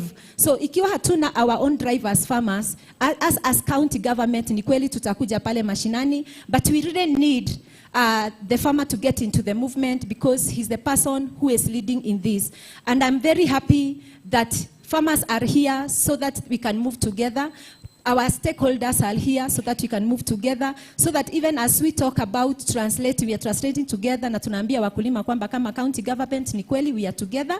And you'll see next year tukiongea mambo ya kupeana subsidy, because it's not something that we just cut pap, because we want to move it gradually. Of course, within 5 years, we want to see a good percentage of translation to agroecological agricultural practices.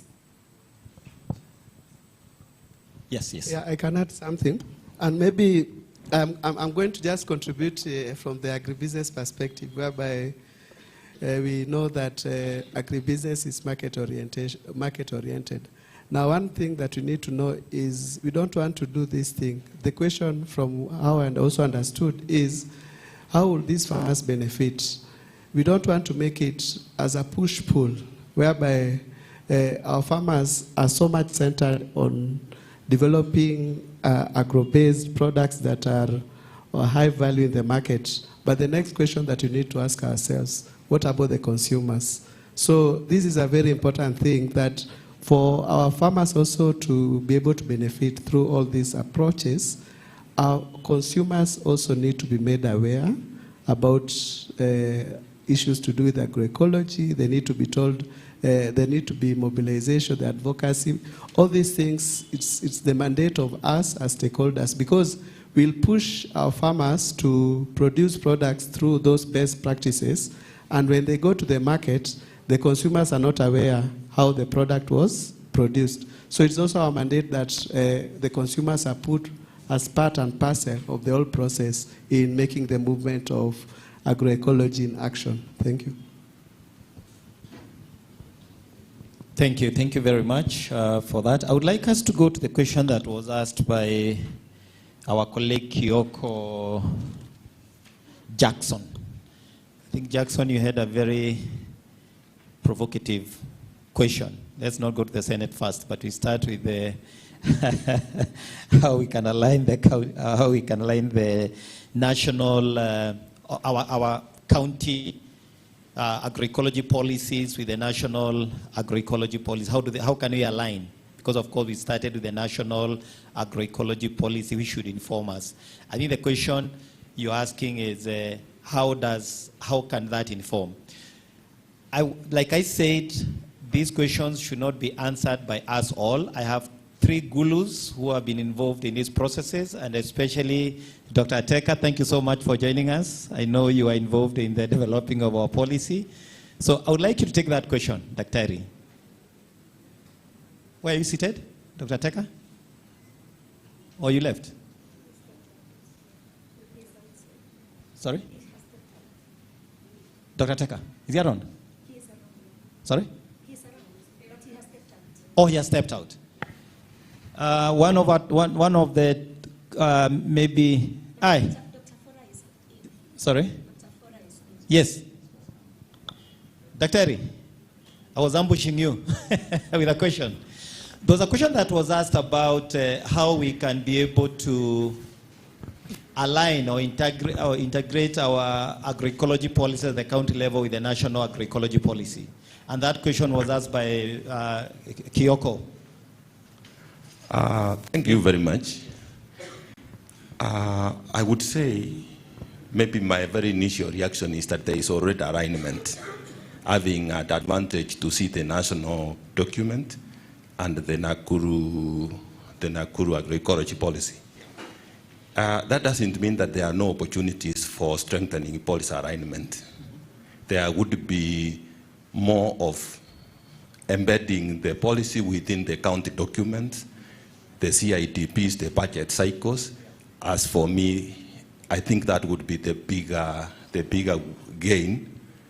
Otherwise, in terms of, I don't see a lot of misalignment between the national document and the Nakuru document, but that is not to say that there is no opportunity for policy alignment. Why do I say this?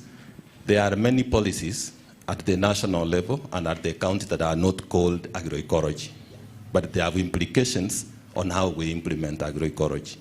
Whether it is the finance bill, whether it is the trade policies, whether it is the market policies. So we will still have to continue as we implement the policy, keep identifying opportunities where we can strengthen and keep embedding agroecology. Thank you very much. Thank you very much. I think, Kyoko, that's a narrative that we can keep on engaging, but I strongly feel that, and like Dr. Teka has mentioned, there are some programs in the national government that are now also working with the county government, and some are domiciled in the county government. They have been featured, in fact, in the matrix, under the plan and the matrix. They are well itemized here in Nakuru. So I tend to think it's our responsibility to see how those programs that are anchored in the national level but operating at the county level, how we can align those, our agroecological initiative to support those kind of, to be supported by those kind of programs. Allow me to ask you, Daktari, to respond to that question of how we can align our language. Maybe both of you, how we can, because we have always been accused that sometimes we speak to ourselves as scientists or researchers, and we don't speak to the presumed consumers of the knowledge or the kind of issues that we want to deliberate on with the target group. How can we make this to be responsive to respond to the need of maybe the senators, like you said, you are the Senate, and they said they were not understanding, or they are not maybe really understanding what you are telling them. Yeah. Yes. Thank you very much.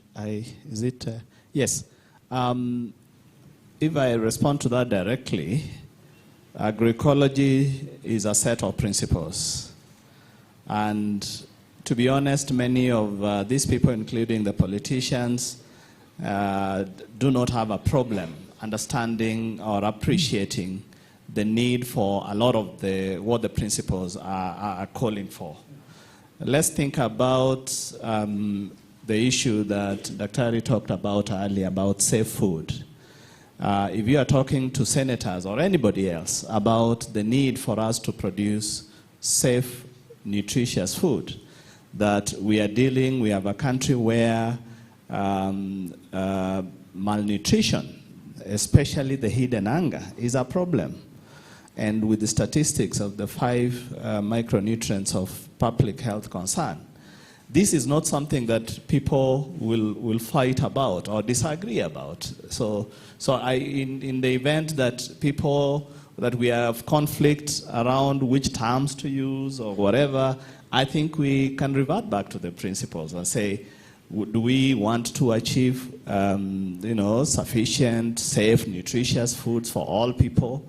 Are we aligned around equitable food systems that give an opportunity for farmers to participate, both at the design of things that affect them? This is something that all of us agree on. So I don't see that we can really struggle to fight around terms, but we can really push these principles, and then people realize this is actually working for their good. Allow me also to mention something that Dr. Olobengo mentioned around how we move, get to convince farmers. Of course, Dr. Naomi has talked about it, but I just want to say seeing is believing. And the county is actually at the forefront of really increasing awareness sensitization of farmers. But also, in addition to that, we need to be very deliberate in scaling the local, what we call decentralized production of bioinputs. We are not going to rely on the few companies that are already producing. We need to start ensuring that cooperatives can start to produce bioinputs in ways that they get to a level where they are standardized and that they are used locally in Nakuru. I'm pleased that there is one cooperative here in Nakuru, I don't remember the name, that is actually doing that very well. But at the same time, if they do this, then we must start to ask ourselves, how are we going to finance this?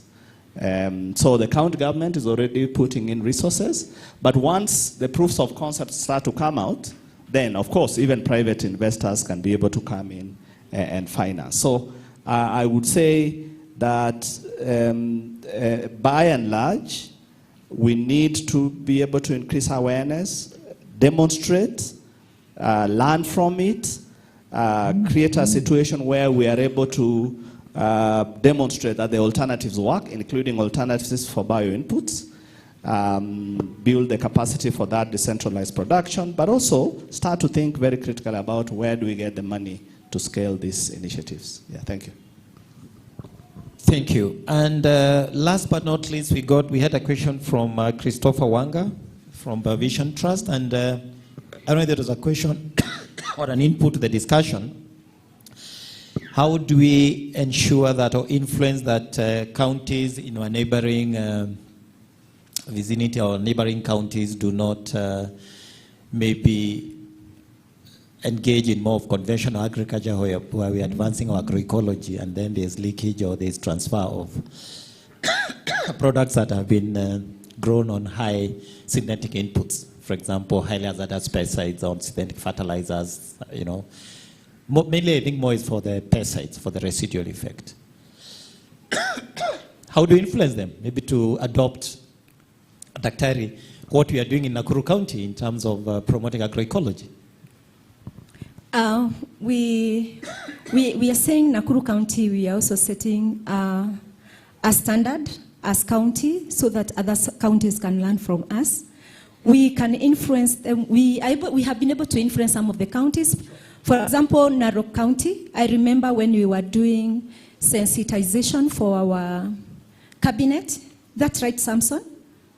It was for the cabinet. Yeah, like when we were doing sensitization for the cabinet, for the agroecology policy, we were able to invite members of Narok County to come and join us so that they can be able to see the need. You know, we are neighboring Narok from this other side of Mau.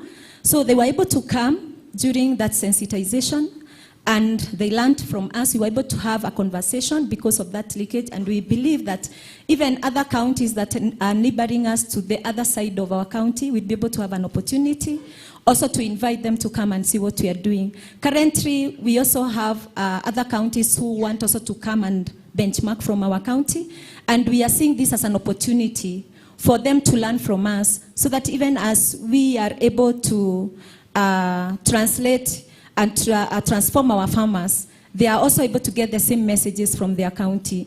The other thing, even by having our document disseminated online, it is good that they be able to have a look at what we are doing as Nakuru County and learn at what we are expecting to achieve as county and learn from us even through our online document and dissemination.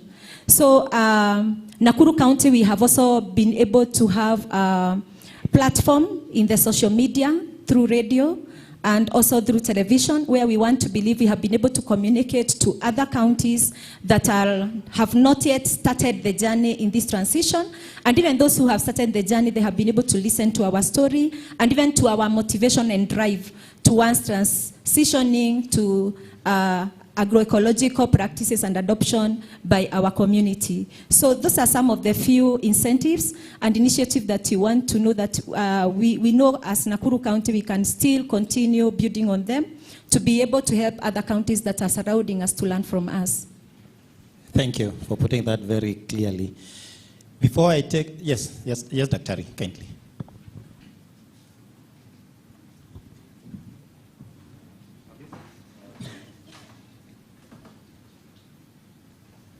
Thank you very much, Dr. Warui. The question which was asked by one of the participants about how we aligned with the national agroecology policy. First, let me begin by saying national government, although they are vested with development of policies, have no agroecology policy. They don't have one. So what they have is an agroecology, is national agroecology strategy. That's what they have. They don't have a policy. In fact, we are lucky as Nakuru, and I want to thank at this juncture the partners, because they have made us, the way I said earlier, that we are proud of these partners, simply because they have enabled us to come up with an agroecology policy. National, they have a strategy. And this strategy, which they have, is a strategy which is encompassing many food systems, many food national systems. There are a lot of strategies which are put together.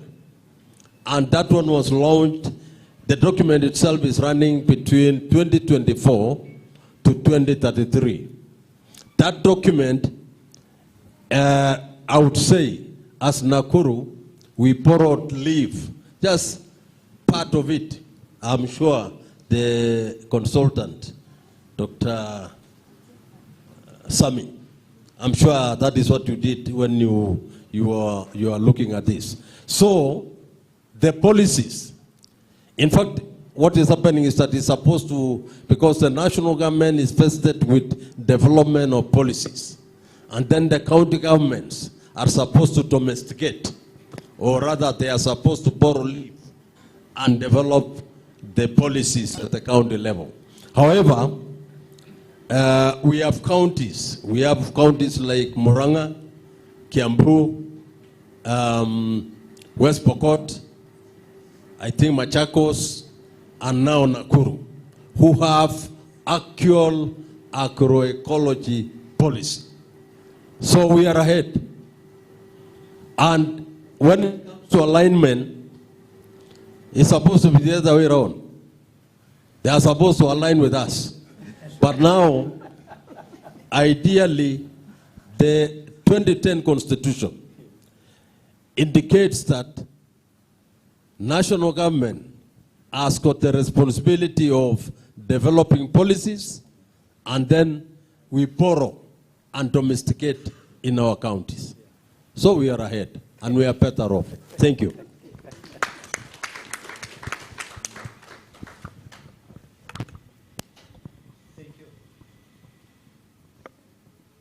Thank you very much. When MC, we are allowed to have a set of questions? Maybe two. Please and then proceed. we close this session. 1 and 2, 3. Thank you so much. My name is Joseph Mwangi from Subukia.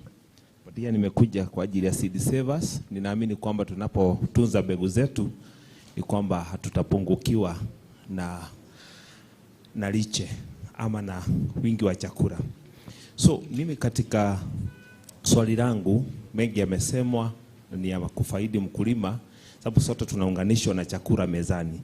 Lakini kuna kitu ambacho sijakiona kama kimeangaziwa, sijui kama ni mimi sijakiona vizuri, lakini ningependa pia kiwekwe nguvu.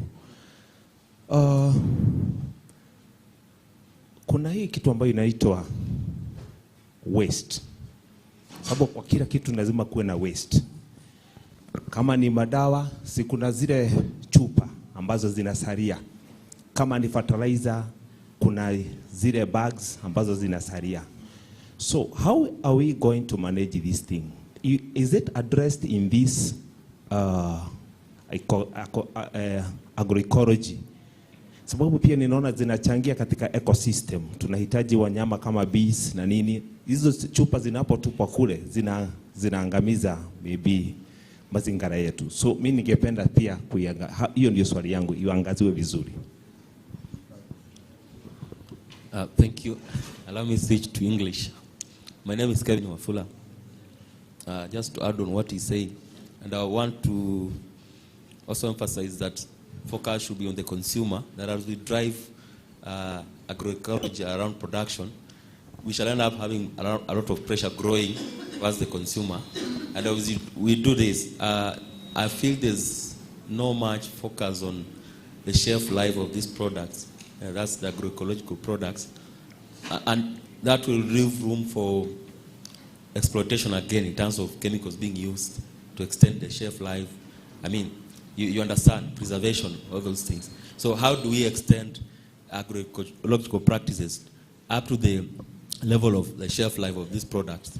I don't feel there's enough emphasis on that area, but it's very necessary. Thank you. Last but not least, then we shall go to the other part of the program. My name is Kamau from Subukia Sub-County.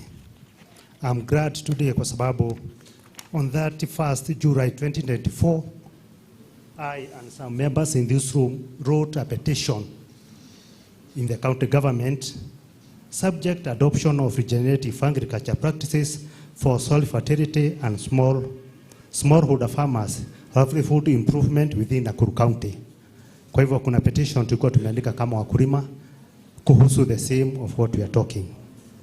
Now my worry is the farmers have adopted on the regenerative agriculture. Na kule mashambani tumefundishwa mambo ya kujitengenezea mpaka the biological fertilizers, the bokashi, we have those biological pesticides. Which body in Nakuru will help the farmers to satisfy those products? Kwa sababu tunatengeneza, tunatumia kwa mashamba, si tunaona inafanya vizuri. Lakini tukienda kutafuta ushauri of who will satisfy those products, tunaambiwa there are some conclusions. Sasa nataka kuuliza, kwa sababu sisi wenyewe tumeona ikifanya kazi kule mashambani, in the county government, nani atatusaidia to satisfy those products? Swali lingine ni kwamba the state of our soils in Nakuru County has marked decline fertility. Kwa ule udongo wetu katika Nakuru County ina asidi nyingi sana. Sasa nilikuwa naomba the county government of Nakuru waweze kusaidia wakulima so that they can have a fixed price to all farmers wakati tunataka kwenda kufanyiwa those soil testing and sampling. Thank you. Asante daktari, naomba utumie dakika 10 tu kujibu hayo maswali matatu kutoka kwa wakulima hawa watatu, kisha tuweze kuendelea. Thank you so much. We will take note of that and try to move very fast. Kevin, swali nzuri. Do you have anyone from NEMA here? Anyone from NEMA? PCPB? Okay. Those were the right agencies that could have answered that, but we will take that on their behalf in terms of waste management emanating from containers or packaging material of pesticides and other inputs like synthetic fertilizer bags. Now, any member from the floor would like to tackle that? Oh, yes. Thank you, Daktari. I mean, Director. Thank you very much. Thank you, Madam Director. Thank you very much. So I just wanted to ask to answer the question on certification. On certification, the body that certifies insecticides, pesticides, it's PCPB, and they certify after a series of tests, and they have also certified biopesticides, which are on their website. When you go to the website, you'll be able to see certified biopesticides on their website. In terms of biofertilizer, the body that is able to certify, and actually they have a standard for organic fertilizer. I think Mr. Ngiri is here. I think they were able to go to, yes, Mr. Ngiri, they were able to go to KEBS and they were given the steps on how to be able to certify the biofertilizer. KEBS has a standard of how biofertilizer or organic fertilizer should be. So that is the body that certifies that. Then when it comes to the collection of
nega tayar wenyi olele nuro chepkelelo chepingende. Angalia jirani yako sasa, muangalie jirani yako. Ukifanya hiyo Google search hivyo. Tunafanyana hivi. Unaenda hivi. Angalia jirani, fanya hivyo. Daktari usiniangushe. Uro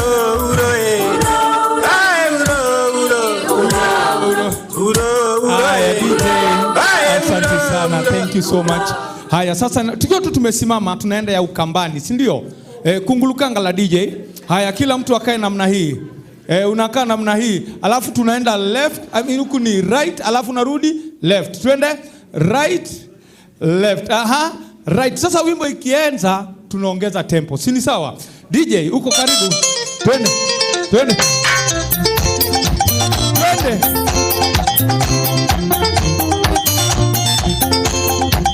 Haya. Make sure uko na space. Haya fanya tunaruka hivi. Twende namna hiyo. Haya rudi nyuma. Haya fanya namna hii. Fanya hivi. Haya. DJ, asante sana, naomba tuketi. Asante sana. Thank you, asanteni sana. Tupigeni wa panelist. Wapigwe picha Ngoja panelist kaini hapa tu ndo mpigwe picha. Lilian usiteremke kwa sababu rangi yako itatusaidia kwa hii picha. Asante sana. Wapigwe picha wa photographers. Kindly we want you to take a photo of the panelists. Daktari naomba mje. Dr. Margaret sijui yako wapi. I wish angekuwa karibu. Asante sana. Karibia tu daktari ndo mpigwe picha. Haya wale weusi mseme cheese. Asante sana. Tuangalie kamera. Haya semeni cheese. Semeni ngwashe. Semeni M-Pesa. Asante sana. Thank you. Mnaweza kuteremka sasa. Tupigieni makofi tena mabibi na mabwana. Tunaendelea vizuri. Nimemwomba daktari niweze kuendelea na ratiba kwa sababu nitakuwa nikimuita baadaye, labda atakuja kusoma hutuba ya mgeni wetu wa heshima. Kwa hivyo hivi sasa ninataka kuwaita refugees farmers ambao walikuwa na mchezo wa kuigiza fupi sana, kisha tutaweza kupata wale watakokuja kusema kwa kiduchu. Tafadhali wale ambao walikuwa wanatuletea mchezo wa kuigiza, this is your time. Ndio hawa wanakuja na mwendo wa aste aste. Pamoja nao ni mama zetu na baba zetu. Hawa ni wakulima, the seed savers, ambao ni wakulima wanaojulikana katika lugha ya Kimayai, the organic farmers. Tuwapigieni makofi tafadhali. Huyu mama ambaye yuko mbele kabisa, huyu ni mama ambaye amesifika sana katika Jamhuri yetu ya Kenya. Tumemsoma katika kitabu cha Hello Children. Huyu ndio alikuwa Mrs. Kamau. Atatuambia Tom na Mary walienda wapi na kama basi waliuza kama scraper ama bado ipo. Kwa hivyo tuleteni mchezo wenu wa kuigiza. Ndio hizo zingine. Microphones ndio hizi hapa nyuma ya kiti. Ndio hizi nyuma ya kiti.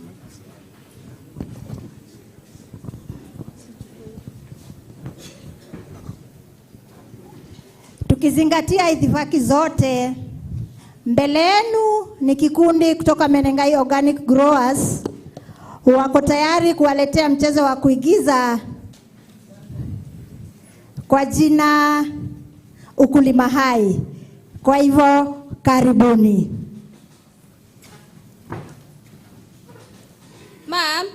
Mam, sio nisiko kupiga dawa? Haya basi nitume, alafu unitume, nitaenda na nitakimbia, alafu nitaenda kujibondesha. Sio nipondesha? Nitakubondesha mwanangu. Haya mam, nitume. Haya sawa. Kimbia kwa Agrovet. Pahali tunaendaga, usiende kwa Agrovet kabisa. Uende kwenye tunaendaga, uende ununue na ulete haraka sana. Sawa mam. Hodi. Mama Shiro, habari asubuhi? Nzuri. Na wewe hujaacha kuenda kwenye asubuhi, unakuja mapema mpaka Mama Shiro, wacha chuki. Wacha chuki ya roho. Na nimesikia ukituma mtoto madawa. Kwani hujaacha kutumia zile kemikali? Na ninakwambia twende mafunzo. Nakuru Living Lab wamekuja, wanatufunza, wanatuonyesha kutengeneza kulima kilimo hai. Ni nini mbaya na wewe? Nikuulize mama, maisha yangu inakusumbua na nini? Mama Shiro, jifunze tu kujali majirani. Mimi ni mkulima na mimi ajangu ni pesa. Tena mimi siuzi watu wa Nakuru. Mimi nauzaga Nairobi na Mombasa, na kwa hivyo nenda zako. Acha kunisumbua. Okay, hakuna siku Shiro ataenda Nairobi. Aende kufanya nini na sisi ni wakulima? Kwanza nimemwambia nitambaia gari tukiuza hizi nyanya. Okay, sawa, lakini siku yenye utashikwa majuto ni mjukuu huja baadaye. Kwa heri Mama Shiro. Kwa heri Mama Shiro. Jipe shughuli, wachana maisha yangu. Baba Pita, mambo? Nimeambiwa na mama aje uniuzie ile dawa yenye natuziaga ya Kill Me Quick, I Care Less, na kama kuna nyingine ile kali kabisa atunipe. Amengojewa na makastoma. Uzia. Tuko na dawa nyingine ambayo imekuja inaitwa wasiwasi kwa wadudu na inasaidia sana, na pia inamaliza mambo yote haraka. Kila kitu nitakuuzia.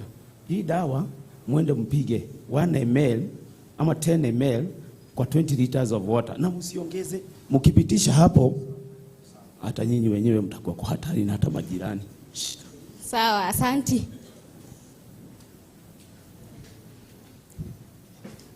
Ma'am, amenipatia wacha nikapige. Ameniambia nichanganya na nisiongeze. Ongeza na ameongeza ile kali. Kuna nyingine mpya imekuja. Tusikizane.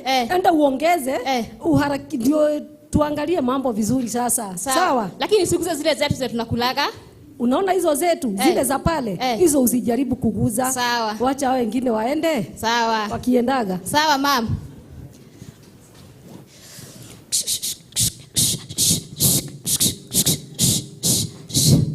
Ma'am, nimemaliza. Sawa, shika pesa, enda ujibondeshe. Sawa. Si watakuja kuokota matake? Sawa, tutapatana. Tupa hiyo chupa na huku itupe. Mama Shiro. Yes. Mambo poa. Nimekuja kununua nyanya. Asante. Unataka ya pesa ngapi? Nataka ya 300. Leo na customers wengi. Na nyinyi sasa shida yenu ni moja. Mnanunua kitu kidogo kidogo, lori inakuja. Sasa nitafanya nini? Mimi nataka ya kupikia watu kidogo. Okay, sawa sawa. Kaa hapo basi. Shika haraka, leta pesa. Ajangu ni pesa mami. Sawa. Asante.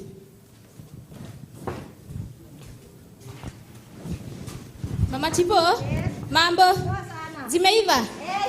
Imeiva. Niweke kachumbari mingi. Wacha nikuwekee. Sawa. Na nikuwekee kachumbari nyingi? Mingi. Nilinunua nyanya.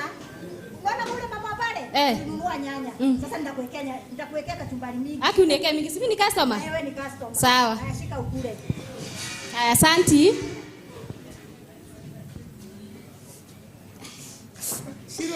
Shiro, umetoka wapi? Nini ni mbaya? Nini mbaya? Nini mwanangu na Shiro? Nini mbaya? Wewe majirani ololo ya majirani kujeni. Wewe nini mbaya na mtoto? Hello. Ni nini kinaendelea hapa? Anasema tu tumbo. Anasema tu tumbo. Tumbo nini tumefanya tumbo? Tumkimbize PGH. Tumbo kachumbari. Tumkimbize PGH. Akobe, nini imefanyika? Nimekula chipo.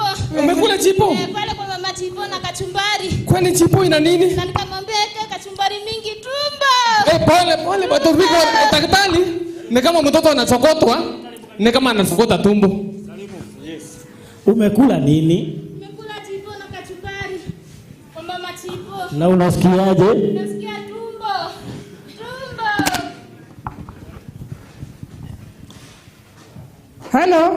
Hello Mama Shiro. Hello. Uko wapi? Niko nyumbani. Hebu kuja hapa PGH pesi. Nakuja PGH. Nimekutana na Shiro ameanguka hapo njiani, anasema tu ni tumbo. Mtoto wangu. Tumempeleka na baba Stacy. Ameangushwa na nini? Wewe kuja. Wewe wafanya hivi, kuna lori inaingia saa hii. Nataka kuuza nyanya, wewe acha nikutumie. Wacha tu. Hebu achana na mambo ya nyanya juu nimesikia mtoto wako amekula poison. Amekula poison wapi? Kuja tukute hapa na baba Stacy. Wacha nikutumie namba ya SHA upe daktari ashughulike huko. Kwani mama shida yake inakuwa gani? Mama anakuaje? Ni kama anatumia ile madawa. Unajua hata nyuki zangu wamekuwa, mimi ni mkulima wa nyuki unajua. Na mimi nafanya mambo ya asali. Nyuki wangu sasa hata wamepungua. Ile dawa anapiga kwa shamba yake ina affect hata bibi karibu nipoteze nitupe bibi juice.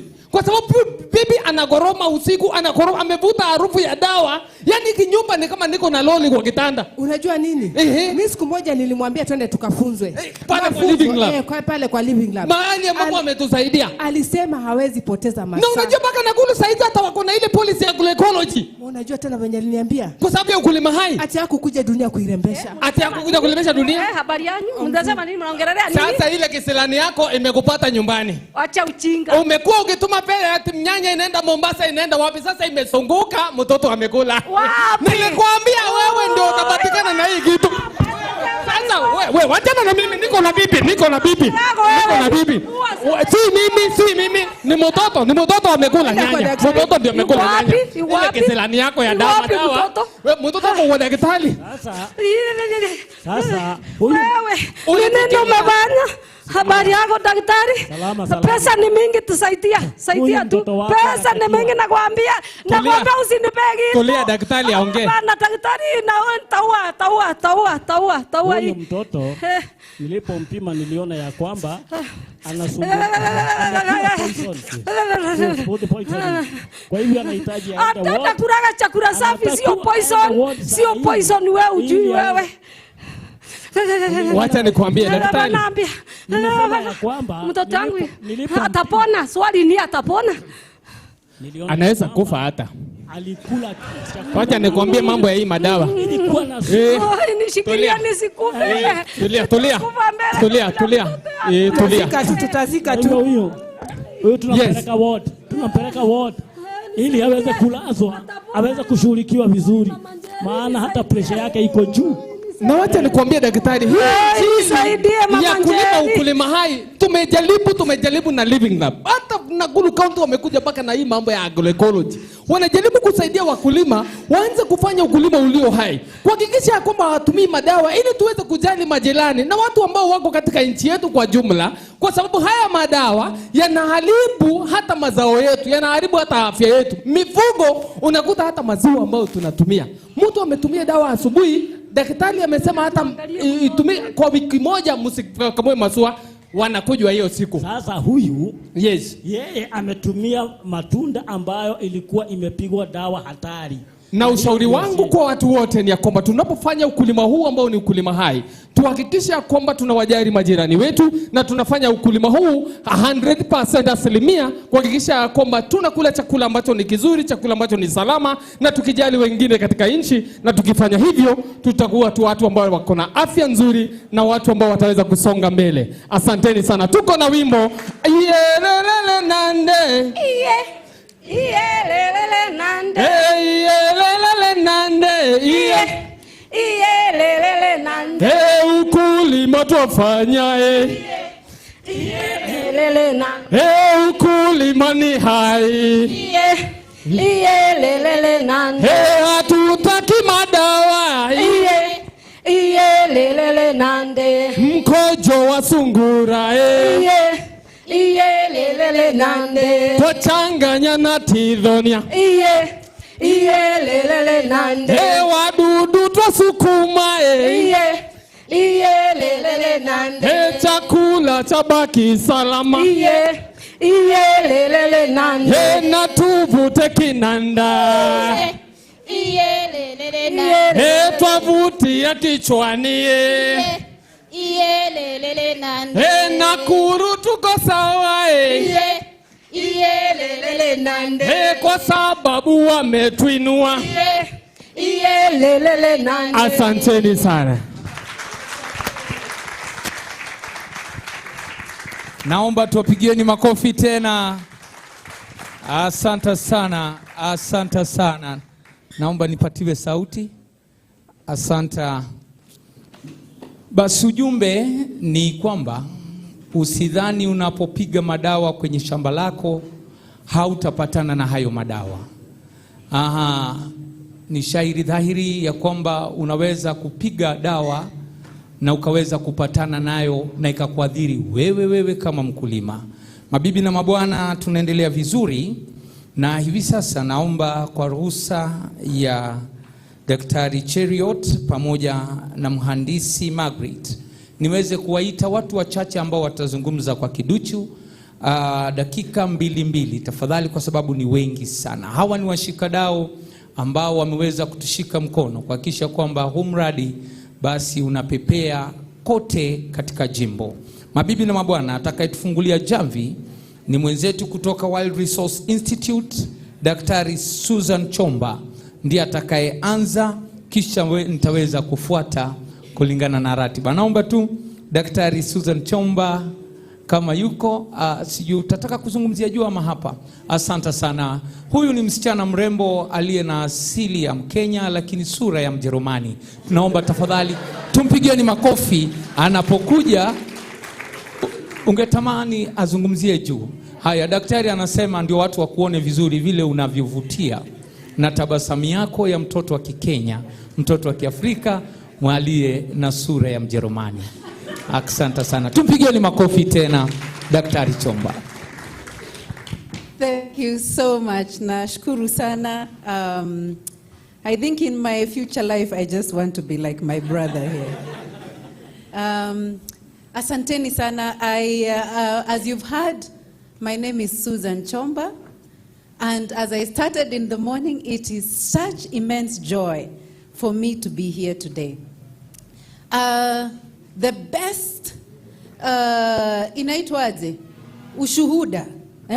Ushuhuda ule unakuanga mzuri sana ni ushuhuda ambao sio wewe mwenyewe ndo unaudeliver, au sio?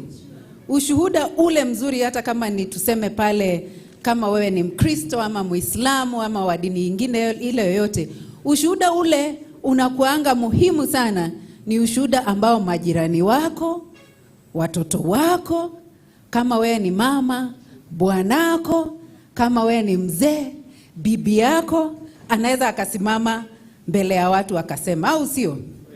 Na mimi kwa leo nimekaa pale nikisikia roho yangu imejaa furaha. Imejaa furaha kwa sababu yale ambayo nilikuwa nimejitayarisha kuja kusema hapa sina ya kuongeza. Panel iliyokuwa hapa imefanya kazi mzuri sana. Na daktari hapo umesema kazi mzuri sana. Watu ambao wamekuwa wakisikia kazi ambayo WRI, World Resources Institute, tumekuwa tukifanya in the sub-counties, wards of Mariashoni, Maunarok, and Mauche. I would just like to encourage you, kama hujafika pale mashinani, go visit those farmers. Hao farmers wenye tumekuwa tukifanya kazi nao. Kwa sababu mimi nimekuwa nikitatizika sana kama Mkenya na hiyo skit ambayo tumepewa hapa ya kwamba we are growing food in a way that is killing us. We are producing food, chakula, in a way that has removed humanity from us. That skit was the most compelling message that we can take out there. Ya kwamba we think that we are producing that food for other people, and so it does not concern us. But the truth is, hata kama mimi Mjerumani mnavyoniona hapa, nikiwa pale Nairobi, mimi ni mtoto wa mkulima, au sio? Mamangu hayuko pale Nairobi, au sio? Mama yangu ako pale mashinani. Vile ambavyo anavyokuza ile chakula, anajuaje mimi nitakula nini pale nilipo Nairobi? Na kwa hivyo, the way we produce food, our health. Mimi nasema hakuna mtu ambaye ako hapa katika ili jumba ambalo tuko hapa hajawahi kuwa kwenye WhatsApp group ya kuchangisha pesa kwa sababu rafiki yetu au mtoto wetu au mtu wa familia yetu ameathirika na magonjwa ambayo tunaita non-communicable diseases, au sio? Non-communicable diseases ni magonjwa ambayo haijatoka because of some viral infection or some bacterial infection. These are diseases that have to do with what we are eating and with our lifestyles and with our environment. Au sio? Na kwa hivyo, our food that we put in our bodies and the food that we are taking to the market, assuming that that food will be consumed by somebody else, has to be something that we work very, very hard to ensure that it is healthy for ourselves first. World Resources Institute, shirika ambalo nafanya kazi nao, Dr. Mbeche pale mwenzangu alikuwa ashasema what we do.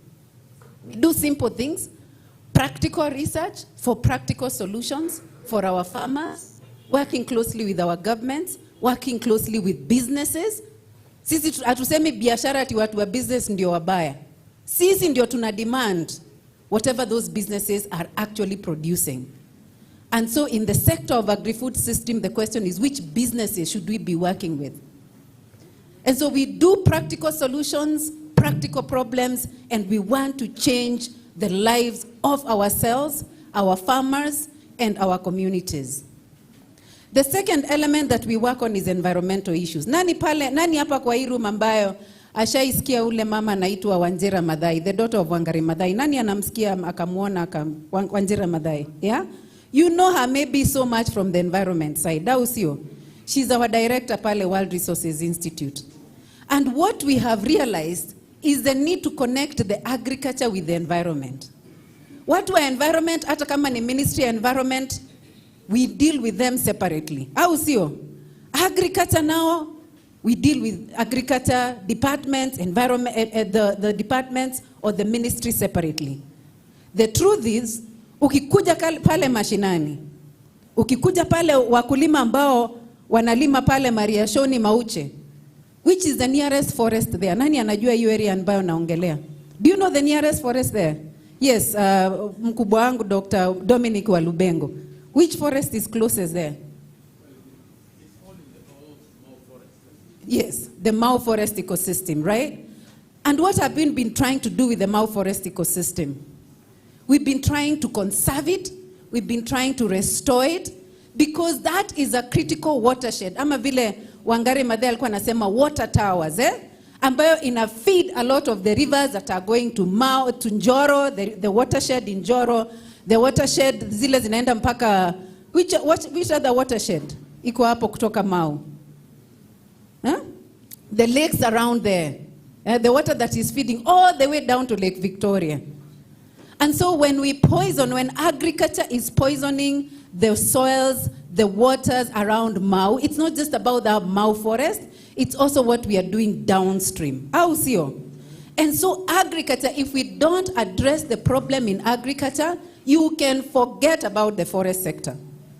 If we can grow food sustainably, wakulima wanapanda, thank you so much Director ulivyosema, ya kwamba at the county level, you're not just increasing the subsidies for biofertilizers, but also agroforestry. Wakulima wapande miti, pale shambani, miti ya matunda, miti ya kiasili, ya kuhifadhi mazingira in the riparian areas. And when farmers have hata miti ya kuni, you will reduce the pressure for agriculture expansion, for clearing into the remaining Mau forest and other critical ecosystems. So the solution actually lies in the agriculture sector. Tupande miti namna gani? Hata tupande 15 billion trees. Lakini tusipo address the problem in the agriculture, the way we are growing food, the way we are growing trees on farms, those trees that we are planting 15 billions, zitakatwa, zikuwe kuni ya kupika chakula, zitakatwa, zilipe school fees ya watoto kwa sababu agriculture haikuwa productive, zitakatwa, ziongeze another kind of economic need. But if we can make agriculture sustainable and productive, half of the problems in the environment sector will actually be solved. And even bigger problems in the health sector. Kwa sababu tukiwa na afya nzuri, the government budget that is going to treat cancers, that is going to treat diabetes, that is going to treat non-communicable diseases will come down. And the pain that we have been feeling of our friends, our relatives, our children will cease to be there. And so I just want to end up by saying, for the World Resources Institute, I want to end up with a vote of thanks for the county government of Nakuru, the CEC, Leonard Bohr, and Director, Madam Dr. Naomi, with all of your colleagues.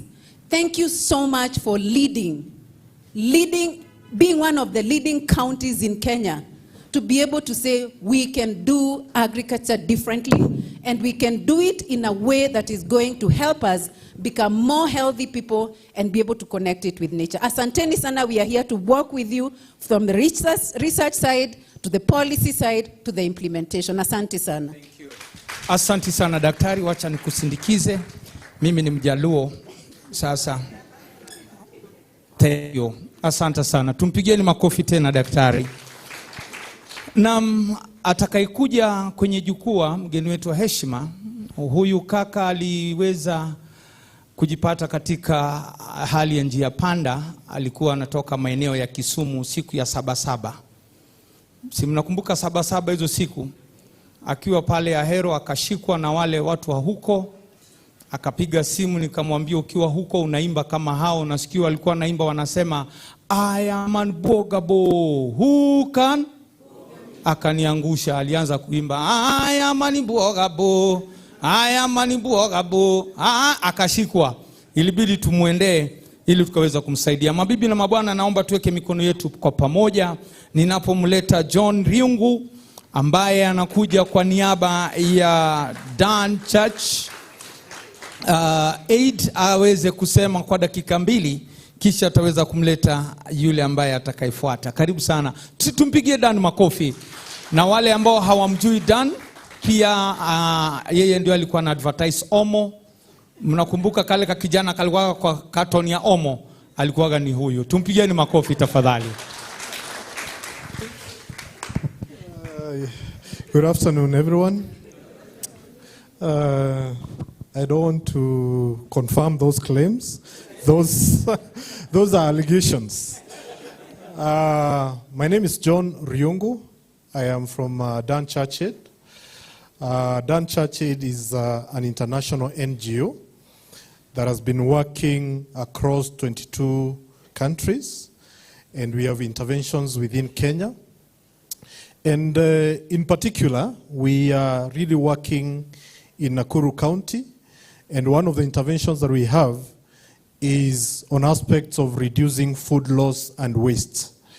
We are working in the horticulture subsector, and we are supporting farmers who are growing export vegetables. Wakulima wa Subukia wako wapi? Nilisikia kuna wakulima kutoka Subukia. We have a project that we are calling From Loss to Value Creation, and majorly it is in Subukia and Mount Narok, where we are growing things like French beans and garden peas. Na jambo moja ambalo tunajiuliza, especially as an organization, is that wakati unaambiwa ya kwamba chakula iende sokoni na isiwe na alama, isiwe imekunjika, isikue na ishi yoyote, mkulima ni nini anakimbilia? Anakimbilia ndawa. So wakati tunasupport wakulima waende export market, tunajua ya kwamba ile suluhisho ya karibu sana ni kukimbilia ndawa. Na kwa hivyo as a project tukasema ya kwamba even though we are supporting the farmers to go to the export market, we can be able to transition these farmers to adopt agroecology practices which we know are sustainable and they give good results, and they can be able to get farmers better results even in terms of production. Kwa hivyo ile kazi ambayo tunafanya, tuna support wakulima wapande hizo horticultural produce, but bado tunawahimiza wafuatilie zile njia ambazo zinaangalia ukulima bora. And what we have done is that we have appointed some farmers who we have trained them to be champions, agroecology champions. Tunawafundisha maneno yote ya agroecology, na tunawaambia sasa muko na jukumu la kufundisha wakulima wengine kuhusu kilimo hai. And through those agroecology champions, we have seen a very good change where farmers are now transitioning, especially from highly dependent on agrochemicals that are synthetic to now saying that si lazima nikuwe napiga dawa kila siku. So tunawaelezea hiyo maneno na tumeona tofauti. So langu kama upande wa DCA ni kushukuru sana especially the county government of Nakuru for leading this implementation framework, ensuring that we are now moving from policy to action. We are so happy that now we can see we can walk the journey. And more specifically, I would say, as an organization, there is one of the thematic pillars that we have, and it is aligning completely with what we are doing. One of our global goals or thematic focus is creating resilient communities. Na tumeona ya kwamba through agroecology, this can be done, this can be achieved. We can be able to have milestones of having communities that are resilient, that are creating sustainable production systems. So, nikimalizia nitasema nini? I want to tell the county government and also the partners that are here that DCA is ready to walk the journey with you. We are ready to support where we can. We are ready to put the resources in the right places so that we can be able to see the results. Where we are required, we will come through so that we can be able to support vision, so that we can be able to achieve and the results that we want to achieve as a county. Asanteni sana. Asante sana, tumpigeni makofi. John Riungu kutoka DCA, na sasa tutaenda kwa kasi kidogo. Ningependa kutambua uwepo wake waziri wetu wa kilimo amekwishafika. Naomba tumpigie makofi bwana waziri, karibu sana. Kama mnavyojua ametoka katika shughuli za jimbo, na alivyosema wasio walikuwa katika mkutano ya mawaziri, na tunashukuru. Sasa hivi ninataka kumuita bwana Moses Nyabuto kutoka Gain. Moses Nyabuto atakuja kutoka Gain dakika 3 tu ili tukaweza kuendelea. Nyabuto akiwa ametoka maeneo ya Kisii. Sisi wa Kisii hatunaga W yetu inakuaga G. Kwa hivyo utasikia akisema ogwagwero, ogwilibaro na vitu kama vile watermelon. Sasa karibu sana, tumpigieni Nyabuto makofi tafadhali, dakika 3 tafadhali. Asante sana. I also don't want to confirm those claims, just like John. You might not hear of those lands. So I'm Kevin Wafula, surprisingly. I'm standing here on behalf of Moses Nyabuto. Nyabuto was not able to travel to Nakuru, but I'm based here in Nakuru. I'm the county coordinator for Global Lands for Improved Nutrition. That is GAIN. And we've been part of this journey from, let me say, from the start to this point. And we're really excited to be here today celebrating the launch of the implementation framework. So as I begin, just maybe to highlight a few things that GAIN does within the county is that we are really focused on healthier diets by driving consumer demand for healthier food.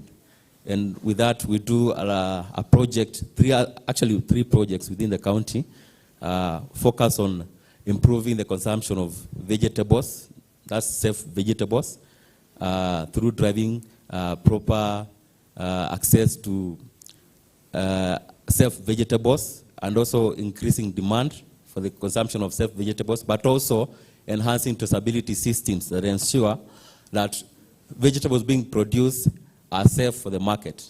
That is one. On the other side, we are also on the policy side, and we do a lot of policy work together with the county around food and nutrition security, food safety also, and a few other things around land use and proper systems that are sustainable around production. With that, we are members of the Food and Land Use Coalition, which other partners here are members of the alliance, and we want to acknowledge that we do a lot within that alliance. Besides, and lastly, about what we do is we also focus on improving or enhancing the capacity of our markets. Those are fresh food markets, like Free Area and Wakulima, and as regards also governance. So we do a lot of capacity building around the markets, and also infrastructure enhancement. I posed a question here, but I'm not sure it was adequately answered around as we do these organic products and have them churned to the market, how do we ensure that there's no compromise at that level, at the market level, that we still ensure agroecological practices are still embraced even at the market level? But no one, I didn't feel it was responded to. I don't feel it was responded, but I think we as GAIN and even this year are trying to do something around the use of renewable energy to store and preserve produce from the farm. That's something that's not adequately done within the county. This year are doing a good job at the production level, and we came in at the market level to try also and do the same, that we use cold storage to extend the shelf life of products and ensure they are safe. So with that, I have a call to action for all of us. I realize within Nakuru County, a number of partners are doing a lot, but in a very fragmented way. And I'll give an example. SOCA started a very good initiative within the county. I think they helped the county to launch the County Food Safety Committee. And then they disappeared. And they're still around, but they put efforts off that initiative. And they left Kabi to kind of move it, then Kabi disappeared. And now, for the last 2 years, it's been GAIN that have been moving the activities of the County Food Safety Committee. It even appears that it's GAIN who owns the committee, but it's a county structure. And within the committee, we discuss a lot of these things. We plan a lot of implementation approaches around ensuring there's adherence to agroecological practices, but it's looking like it's one partner doing this. Yet all of us should be part of it. So I want to urge us that there's a County Food Safety Committee that comprises of all partners, majorly within the CASCOM, that champion agroecological practices, that all of us should be part of. So please, as you are here, Director is here and the rest of the Secretariat for this policy, we need to consolidate our efforts to ensure that this fragmentation is no longer there. The other thing is we are doing very little in terms of advocacy, and as regards also embracing technology. Contemporarily, there are emerging technologies or approaches in terms of using digital technologies to ensure we can really track these issues around agroecology. We track from even production all the way to the market using technology, and it will be very convenient for us to do that. But there's very little effort to embrace that. There are very few entrepreneurs doing that around, but they are not embraced, and none of them is even here with us today. But there are those that I know that are doing this and contributing to this, and they can be of very good help. So call to action, please let's consolidate our efforts and avoid fragmentation. Thank you. Thank you. Tumpigieni makofi. Huyo ni Ango. Asante sana. Anirudi tena. Asante. Na hivi sasa nataka kumuita Bwana John Kariuki kutoka Slow Food Kenya, naye pia atatumia dakika 3. Naomba tu tujaribu tukaweza kuzingatia hayo masaa nimewapatia, kwa sababu tuko wengi ambao tunazungumza kabla ya waziri. Kwa hivyo nitaomba tu dakika 3 kisha narejeshia bomba. Karibu sana Kariuki. Asante. Yes, good afternoon. Hamjamboni. Wakulima hoye. Yes, so kwa majina naitwa John Kariuki, nafanya kazi na shirika la Slow Food Kenya. Mimi ndio team leader na nafurahi sana kuwa hapa siku ya leo. I remember that when we started this process, we had an inception meeting at the county offices, and it was not clear where we were heading. Na ninafurahi sana kuona mahali tumetoka na mahali tumefika. Last year in December, we launched the Nakuru Agroecology policy. Na leo tuna launch nini? The implementation process, or the implementation framework. It has not been an easy journey, and I really want to thank the county through Bwana Waziri, Daktari Naomi yako wapi? Uko hapo. You have really done a fantastic job. I know that there are counties that are struggling to start this process. There are those that have stagnated, and I'm telling you that bringing all these stakeholders together, making them feel at home, is not a walk in the park. Tumpigie makofi. And I want to go back to the report you are talking about the level of pesticide residues in our fresh vegetables in Nakuru and Nairobi. This was a study that was conducted by Kenya Organic Agriculture Network and the University of Nairobi. And the results are really alarming because they are saying almost 80% of the sampled vegetables, I think they're really focusing on onions, kales, spinach, and tomatoes, contain detectable amounts of pesticide residues. And a third were exceeding the recognized safety limits. So ni kumaanisha zile mboga ambazo tunanunua masokoni ziko na nini? Ziko na a lot of chemicals. Na jambo la kutatanisha sana ni kwamba hizi vegetables ambazo tunapenda sana, sukuma wiki na spinach, zilipatikana kuwa na almost 70 different chemical residues. Sukuma na spinach tunakula kila siku. Yeah, lakini ziko na a lot of chemicals. So I believe that what we are launching today is very important. It will support us in reversing this trend. And I know that there's a call from the national government to all county governments to monitor this and come up with mechanisms to reverse this high level of pesticide residues in our foods. So I can see that yeah, the facilitator, the MC are on my neck. So otherwise, what I want to say is that we'll continue working closely with the county government and all the stakeholders to ensure that, of course, this is not just a document, but we'll participate in the implementation and we'll work with us to ensure that we continue to strengthen the agroecology movement in Nakuru County. Asanteni sana. Asante, tumpigieni makofi. Naam, kwa haraka nitamuita Daniel Wanjama ambaye ni wa Seed Savers Network. Naye atakuja kusema kwa dakika 3 tu, please tafadhali, kwa sababu unaambiwa na mkubwa wangu ya kwamba masaa yameyoyoma kweli. Kwa hivyo bwana Wanjama, naomba tumpigieni makofi anapokuja kwenye jukwaa aongee kwa dakika 3 kama Seed Saver Network.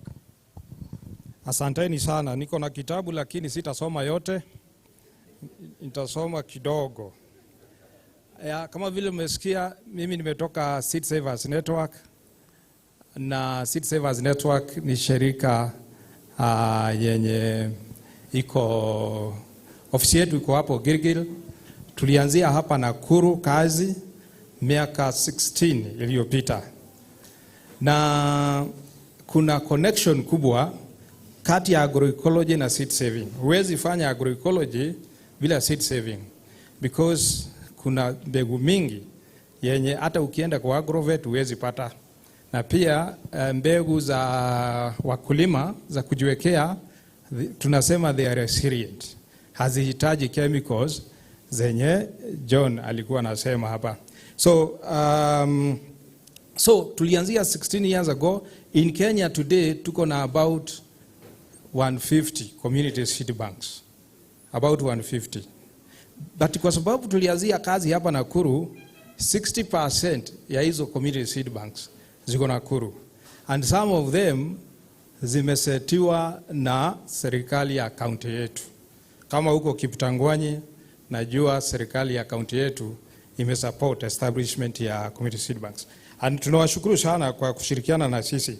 Na hiyo kwa maneno hii ya mbegu, kwa sababu ya serikali inajua vizuri, 80%, tunasema 80% of the seeds zinatumiwa na wakulima zinatoka kwa wakulima wenyewe.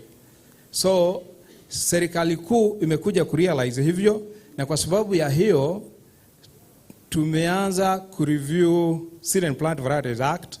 Na kwa hiyo Seed and Plant Varieties Act vile we are proposing ni kuwa community seed banks zitakuwa registered na county government.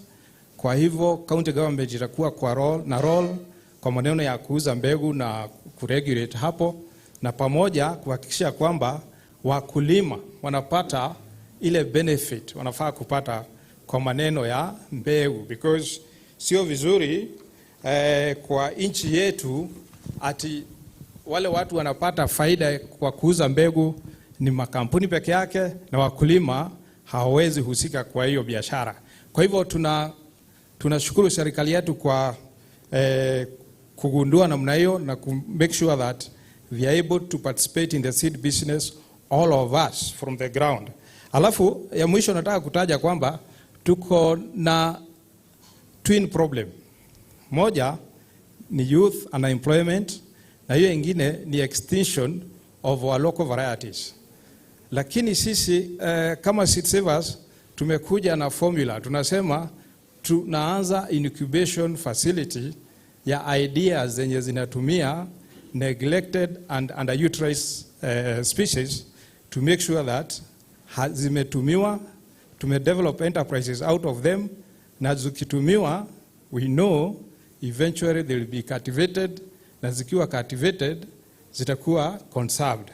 So I also invite all of us, all the stakeholders, to partner with us, and especially the county government, to see how we could address that challenge together, because it's a challenge. And finally, kabisa, we are organizing the first East African Indigenous Seed Conference.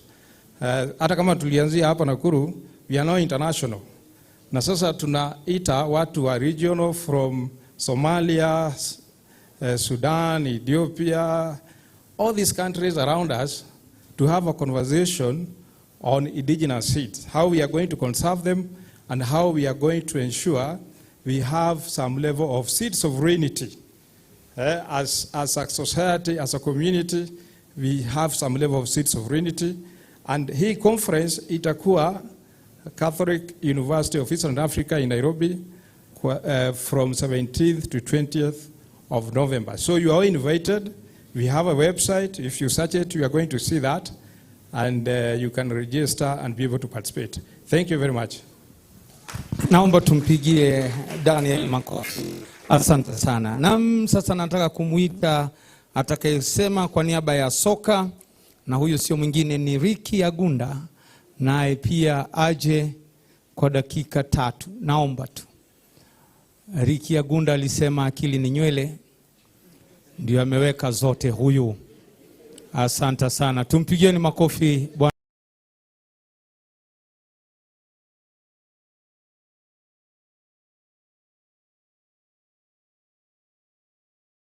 Hamjambo. Hamjambo tena. Kikao cha leo. Sikuwa nimetarajia kuongea na Kiswahili, kwa hivyo ni changamoto kidogo, lakini nitajikaza. Kwanza niseme kwamba SOCA ama Society of Crop Agribusiness Advisors of Kenya ni chama cha washauri wa mazao, biashara ya mazao.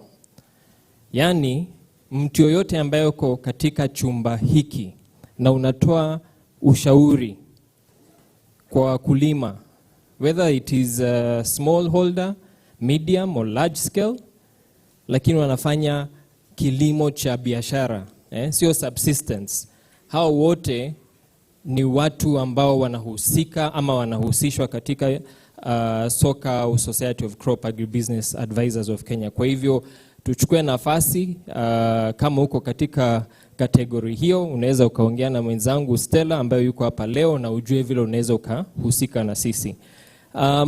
Kuna mwenzangu alisema kwamba tulifanya kazi Nakuru some time back kwenye mambo ya food safety alafu tukapotea. Na ningependa ku set that record straight. SOCA has never disappeared. Every day utakapoona truck inaelekea pale airport na ina logo ya kama ni Sunripe ama ni AAA ama ni Flamingo, kuna mhusika hapo ndani ambaye anakaa katika hili shirika tunaita SOCA. Kazi ni kuhakikisha kwamba the consumer gets safe food, the right quality, at the right time, consistently. Na hilo jambo ambalo limetuleta hapa ni the same concern ambapo tulianza safari yetu tukisema ni kwa njia gani kwamba sisi kama washauri tunahakikisha consumers ambao wako Ulaya wanapata hichi chakula ama lishe bora, na sisi wenyewe hapa nyumbani hatuna ule uhakika. Na hapo ndio chanzo cha SOCA kujihusisha katika mambo ya advocacy, kushirikiana na serikali both national and county na washikadau wengine, na ambapo tumefika leo. Jambo moja tulikuwa tukifanya advocacy for the longest time ni kuwa na zile tunaita assured produce schemes. When you talk of an assured produce scheme, you are addressing a number of parameters. The first one is the quality of the product, quality of the food. If you grow it well, it will be good quality. That is where agroecology is sitting squarely in. The second parameter you're talking about is the safety. When you talk of safety, how do you tell the consumer that a product is safe? Ni ile jambo tunaita traceability. So tunapoongea about the concerns na zile studies ambazo zinatoka, it is an opportunity for Nakuru to distinguish itself by enforcing traceability and showcasing traceability to the market. Wakati huo tuliongea na tukasema it would be great ukiingia ile supermarket Nairobi na unaona kama kuna chakula kinatoka Nakuru, unaweza ukaona product of Nakuru. That is a mark of quality. Yeah? So these are the issues that we are promoting, na katika kazi ya implementation of the agroecology strategy, our call to action is let us break the silos, let's collaborate, and let's build a very strong business case so that pale Dr. Naomi ana lobby anasema we need more funding, the case is clear. For every shilling that is invested in agroecology, what are the returns we are going to get? So that's our call to action. Thank you so much. Tumpigieni makofi Ricky Agunda. Na by the way, is an actor, ameact sinema ya Yesu, huyu ndio alikuwa John the Baptist. Asante sana. Naomba sasa nimkaribishe Bi Ann Maina kwa hisani ya Biba Kenya. Asante sana. Huyu ni msichana wa kutoka Meru. Wanasema tire na ande ngeko bwa kiadho. Tumpigieni makofi tafadhali. Asante sana. Thank you so much. Good afternoon. Majina naitwa Kedi Justa. Nafanya kazi na shirika la Biba Kenya. Biba ni Biodiversity and Biosafety Association of Kenya. And I am here on behalf of Ann Maina. She was not able to join us today, but she is very aware what is happening, and we have been together throughout this process. So today ni furaha kubwa kwa kuwa tunaweza kulaunch huu mfumo ufuatiliaji na tathmini ya agroekolojia katika kaunti hii yetu. Tulipoanza kutengeneza agroecology policy, we never knew one day like here like now we will be launching our implementation plan. But we thank God first for enabling us, and we thank God for all the stakeholders that came on board. Nina furaha kuona wakulima na hasa ile mchezo ambao wameweza kuigiza hapa. Pale Biba Kenya ambalo ni shirika la network organization nationally, currently having 56 member organizations covering 24 counties across the nation. We have been advocating about safe production of our food. We have been advocating for safe environment for us all. And we have come up with different clips that we share with farmers, we share with policymakers, we share with everyone that is involved. And last year, after the report about the fish contamination, we were able to have a sensitization forum in Naivasha. And when the farmers watched that clip, you see, one of people who have given remarks here said that farmers, me being a farmer, I believe by seeing. And when farmers saw what other farmers are being affected because of the agrochemicals that we are using, I'm very sure that day, many of them gave their life in Christ.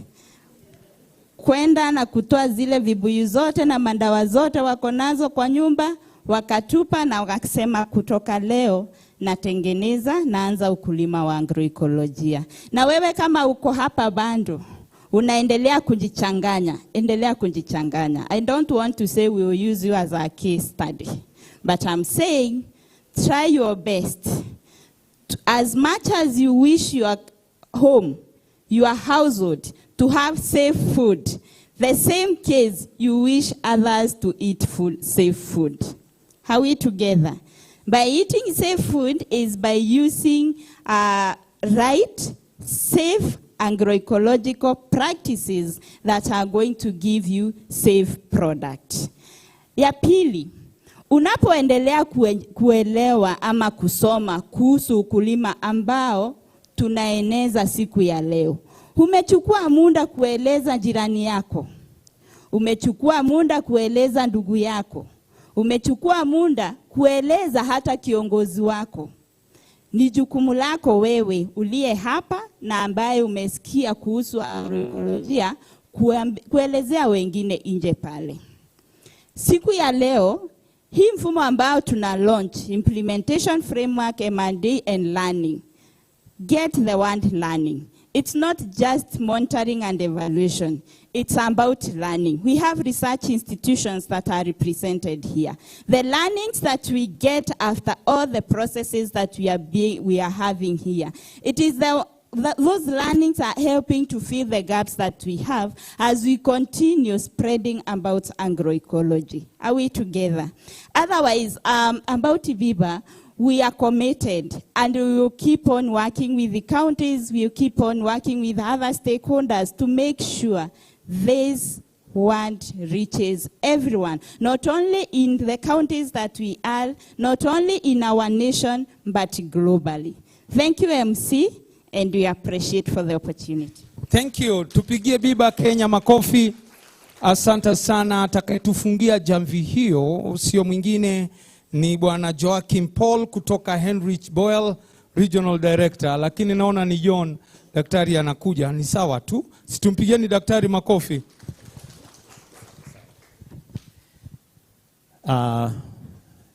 Mr. Ball, the CCM, and the two chief officers, all protocols observed. I would like to really take this opportunity to thank the county government of Nakuru for embracing this process of developing the two documents that are very key towards transforming this county in its phase of agroecology. And we mentioned that as a foundation, the Henrich Boyle Foundation, we are committed to continue supporting this process. We are with you at the initial stages of developing the policy and now developing this implementation matrix. And do observe that we would like to proceed and support this process further towards implementation. We work through partners, and also as a foundation we have got our own measures where we also support directly, and we have used the two avenues to support this process, demonstrating its importance to us. We have worked with BIBA, we provided funds through BIBA, and we'll continue working with BIBA and other partners to support this process. I would like to mention that we are launching this document at a very critical moment, whereby just some few weeks ago, you notice that we released with our partner COAN a study that included Nakuru and Nairobi in terms of pesticide residue in our food. And we realized that at least 1 to 3 pesticide molecules are in our food, and this is quite worrying. We did this launch with the Ministry of Health, and it was able to do a communique to the counties. Of course, you should not worry. We are saying that this is something we are approaching, whereby we were able to demonstrate some kitchen-level measures against which you can be able to reduce this pesticide residue. So vile nasema wakulima, wiki kama 3 hivi ama 4 zimepita, tuliweza kulaunch kitabu kimoja ambacho kilikuwa cha utafiti wa madawa ya mimea, na tuliona ya kwamba at least kwa kila mmea uko na about 1 to 3 molecules za hizi highly hazardous pesticides. So tunaomba sana tuweze kuendeleza kilimo ekolojia na hii ni njia moja ambayo sisi kama kitibo cha Henish Ball Foundation tunajadilia vile tutafanya na makaunti kama ya Nakuru. Tunafanya kazi kama hii kule Elgeyo Marakwet, na tutaweza kulaunch similar kind of document in about 2 to 3 weeks time. So tuko na kazi kama hizo na tungetaka tuendelee kushikiana na nyinyi. Kumalizia MC, ningetaka muendelee kujoin hii movement, na tuko na mnaona ile logo pale, tunajitaka the route to food is a conglomeration. I mean, we bring a number of partners together kama Biba na wengineo, na tunasema tuna advocate for food sovereignty, na tunasema kwa advocacy tuna push serikali sangine, na niko na furaha sana waziri, logo yetu imekuja kwenu.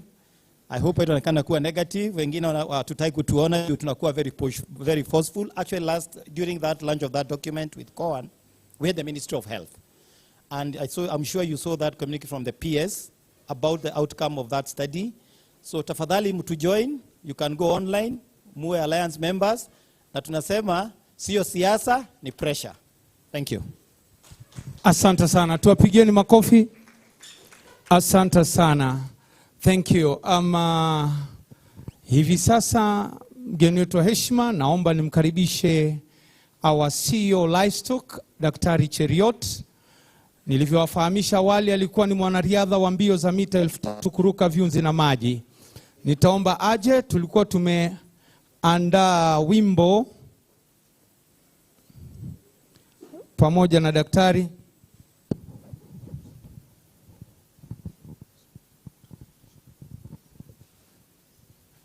Tuko na wimbo tuliandaa bwana waziri tukiwa na daktari kwa sababu ya shughuli. Ni mzee wa kazi huyu, amenipigia simu jana usiku akinikumbusha hiyo stanza ya pili. Kwa hivyo najua ako tayari. Baba, weka mguu ya right mbele. Umeweka, chukua rhythm. Hii wimbo iliimbwa wakati Kenya ilipata uhuru. Tutaimba sasa kwa sababu wakulima wa Kenya wanaenda kupata uhuru, na Mkenya mzalendo anaenda kupata uhuru kutokana na kemikali zinazopatikana kwenye lishe. Si ni sawa? Uko tayari baba? Twende kasi. Are you ready? So nakumbuka mahali unaingilia? Sawa, mimi ndio naanza ama ni wewe? Basi mimi ndio naanza. Haya, twende kasi. Kenya yetu, Kenya ni nchi ya ajabu. Sasa ulikuwa unaingililia hapo. Karibu sana. Tumpigieni makofi. Asante sana. Huyu kijana anapenda unichezea sana. Basi bwana waziri, nachukua fursa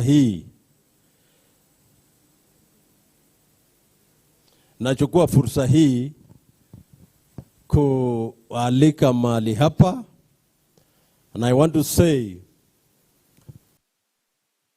one of the national officers before I invite my colleague to invite you. Let me invite Madam Elizabeth from the gender department to come and say a word before we proceed. Welcome.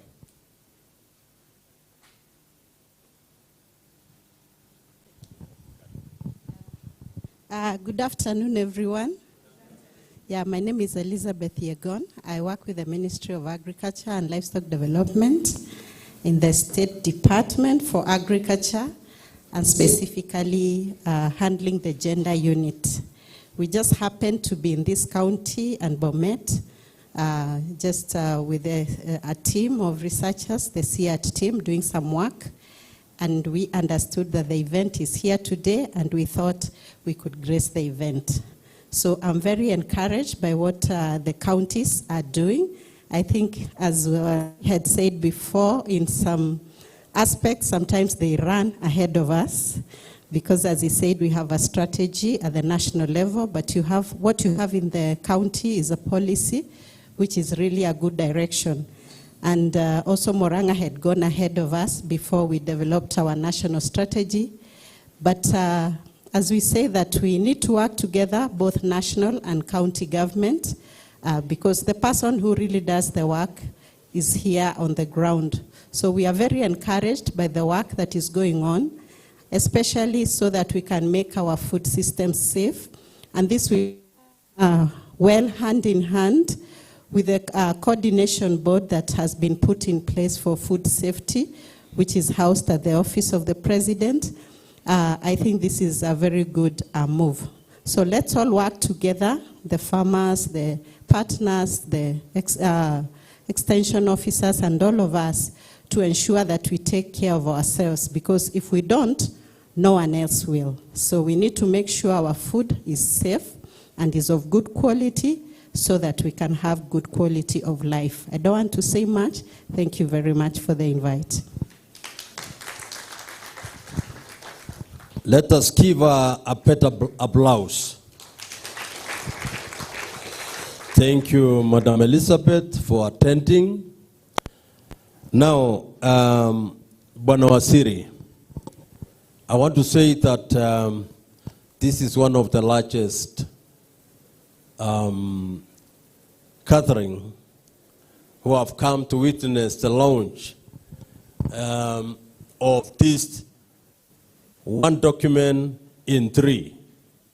This is a document, I'm saying one, but there are 3 parts. We have the mapping, stakeholder mapping. We have implementation framework. We have monitoring and evaluation, and the learning plan. This is a very important document which has come following the policy which was launched last year by Her Excellency, the Governor of Nakuru, Susan Kiiga. I want to say we have begun well. Just to give you a brief of what has taken place, I know you are engaged in the cabinet, and we are thankful that you have come to officiate. Today, we members or participants, our CC, our Wasiri, is actually the chief guest for this occasion. Earlier in the day, or in the morning, I told you that he was engaged, and we managed to move the process of this day together with my colleague Margaret. So we started well. We have staff here participating from all corners or all the sub-counties, the 11 of them. We also have farmers coming from all the 11 sub-counties. We have the directors from the county headquarters, from 5 departments. With ours, we are all 6 departments. Then we have our beloved partners attending. They have come in large numbers. These are wonderful people, very good people. We love them. I want to make a correction to somebody who says that the partners are segregated. I want to correct that statement. That these partners are all with us. And I'm saying this deep from the bottom of my heart, and I'm saying this on behalf of the government. We are all working together in these various journeys, one of which is the agroecology policy. We have also had these people coming in to assist us. So we are together, and I'm sure we'll continue together. So in the morning, Wasiri, we had an overview. There was an overview which was done by our Apple lady, the coordinator of agroecology policy, together with Director Mwangata, Dr. Murioki and Mr. Mwangata. They did an overview. And then I'm glad that you came in when the partners were doing the presentations. So nothing is lost. We have done it well, and I'm seeing that we'll continue and finish up. My colleague has agreed with me that instead of inviting her to invite you, she will take part on the launching. So I will now have to take this singular opportunity to welcome you to come and give your remarks, and from there you will proceed to launch for us the implementation framework, M&E, and learning plan. Welcome, Waziri. Thank you. Thank you very much, Daktari, Chief Officer Agriculture, directors present, our dear partners who are here in large numbers, directors, the county staff, all of us. Good afternoon. Good afternoon once again.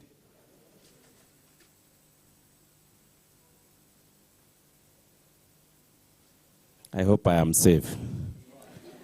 I am agroecologically safe. Thank you so much. If there is somebody who is so happy today, it's me.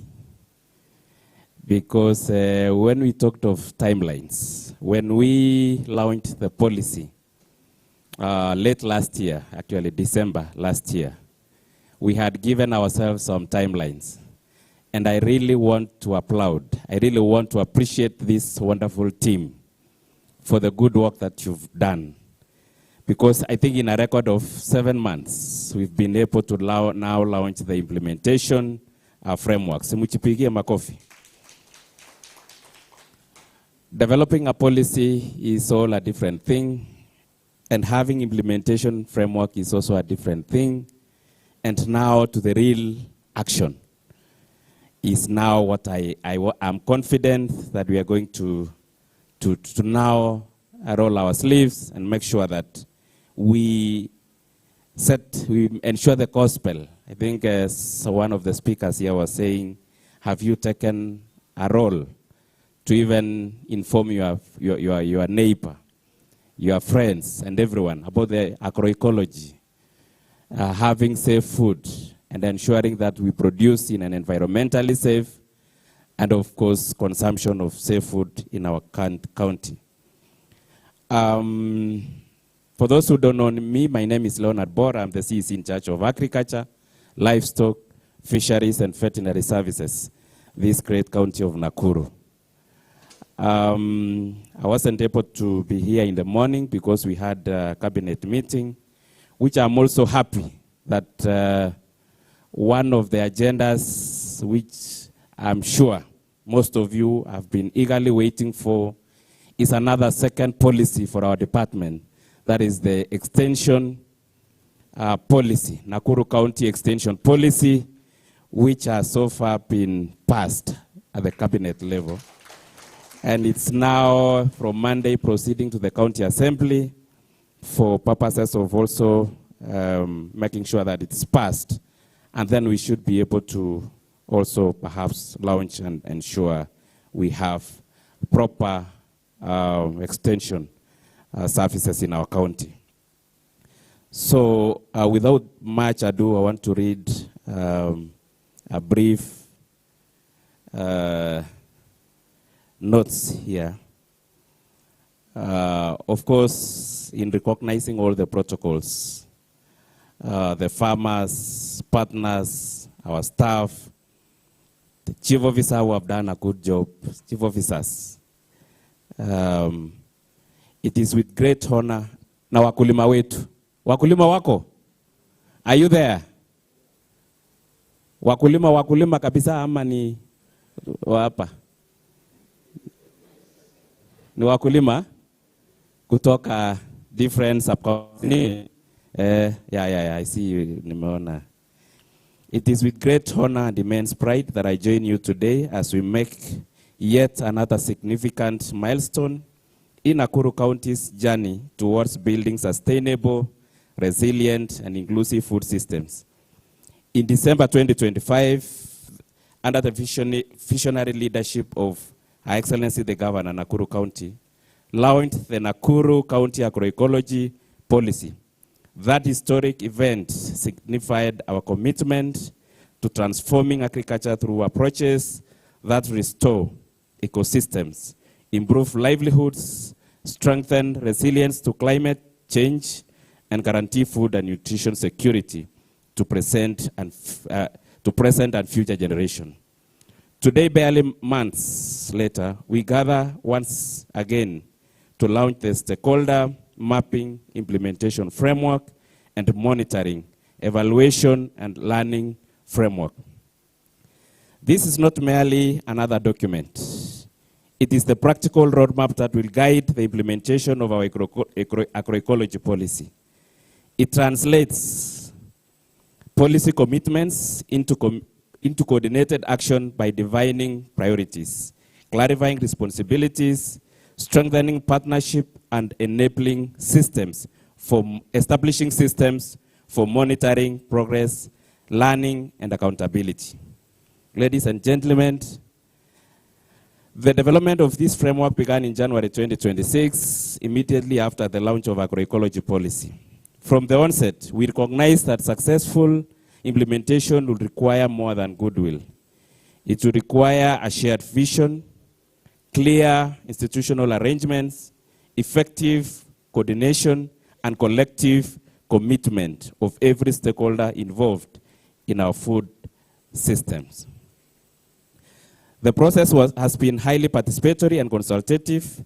County government departments worked alongside national government agencies, development partners, research institutions, universities, civil societies, organizations, farmer organizations, private sector actors, professional associations, community representatives, and technical experts. Through technical working sessions, stakeholder consultations, validation workshops, and document reviews, every contribution strengthened this framework and ensured that it responds to the realities of Nakuru farmers and food systems. Our county is uniquely positioned to lead this transition. Nakuru's diverse agroecological zones, from the productive highlands to the mid-altitude and semi-arid areas, support a rich diversity of farming systems, including cereals, horticulture, dairy, and livestock production. Agriculture remains the backbone of our county's economy, supporting thousands of households and contributing significantly to employment, income generation, and food security. However, we also acknowledge the challenges confronting our agricultural sector: climate variability, declining soil fertility, biodiversity loss, increasing production costs, fragmented markets, land degradation, and the effects of unsustainable farming practices continue to threaten agricultural productivity and farmer livelihoods. Smallholder farmers, who form the majority of our producers, remain particularly vulnerable to these challenges. These realities reinforce why agroecology is no longer an alternative, but a necessity. While the agroecology policy gave us strategic direction, implementation required greater clarity on who does what, when, and how. The framework we launched today responds precisely to that need. It defines the actors responsible for implementation, defines their complementary roles and responsibilities, establishes coordination mechanisms across sectors, outlines priority interventions, and provide an effective monitoring, evaluation, and learning systems that will enable us to measure progress, generate evidence, promote adaptive management, and ensure accountability throughout the implementation. This framework therefore becomes the bridge between policy vision and measurable impact. The success of this framework will depend on strong partnerships. Allow me therefore to sincerely appreciate all our development partners and technical partners who have walked this journey with us. I know we are many. We extend our gratitude to Heinrich Böll Foundation, Biodiversity and Biosafety Association of Kenya, BIBA, Association of Crop Agribusiness Advisors of Kenya, SOCA, World Resource Institutes, WRI, Global Alliance for Improved Nutrition Gain, Seed Savers Network, DANCH, DCA, HIVOS, East Africa, and SNFE for their generous financial and technical support throughout this process. We really thank you. We equally acknowledge Egerton University, CALRO, national government agencies, civil societies, organizations, farmer organizations, private sector actors, professional associations, and every institution and individual whose expertise, commitment, and participation enrich this framework. Your collaboration demonstrates that transforming food systems requires collective action. I wish to particularly commend the technical teams from the departments responsible for agriculture, livestock, fisheries, and veterinary services, together with all county government departments, whose dedication ensured the successful completion of this important document. Their professionalism, commitment, and tireless efforts deserve our sincere appreciation. As we launch this framework today, our responsibility now shifts from planning to implementation. This framework provides us with a roadmap to realize the agroecology vision. As the department responsible for agriculture, livestock, fisheries, and veterinary services, we reaffirm our unwavering commitment to coordinating the implementation of this framework with transparency, inclusivity, and accountability. We shall continue working closely with all the stakeholders to ensure that the aspiration of the agroecology policy become tangible benefits for our farmers and communities. Together we shall build resilient agricultural systems, healthier ecosystems, stronger rural communities, and sustainable future. I thank Her Excellency the Governor for her visionary leadership and unwavering commitment to sustain agriculture. I thank all our partners for believing in Nakuru County and for walking this journey together with us. Thank you very much. May God bless you. Asante.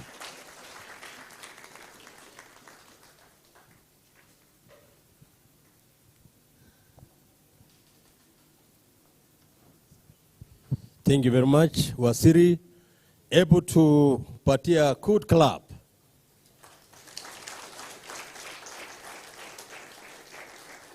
Hapana hiyo. Hapana hiyo. Ile ingine. Moja. Pili. Tatu. Nne. Tano. Funga. Fungua. Hivyo hivyo. Thank you, Asiri. Thank you for coming. Now, I would like to call upon my colleague, Margaret, CEO Margaret, to come and conduct now the launch. You will give us the order. Thank you very much. Welcome. Thank you so much. Now we have reached the climax of the event, and now it's the launch. You can tell your neighbor it is the time to launch. Umeongelesha neighbor kutoka tuingie? Does he or she look happy? Without much of procedure or protocol, I would like to invite the following people to help us in the launch, in the cutting the ribbon first. Once we cut the ribbon, we can launch it, celebrate, then we'll be guided the next step. Without much protocol or preference, I'll invite some few partners, representative for soccer, maybe they can come forward, WRI, Heinrich, Bor. We can also have Gain. It's no preference, I'm just picking because we can't fit all of us here. and we are all much appreciated for partnering with us. Also want one representative of farmers. One farmer representative. Mmoja tu ainue mkono. One representative of farmer.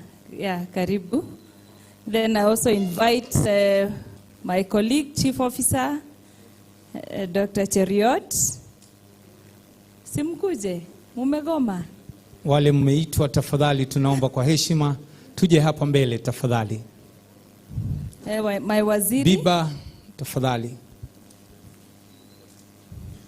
So Biba, Soka, Gain, Heinrich Boll, my CEC.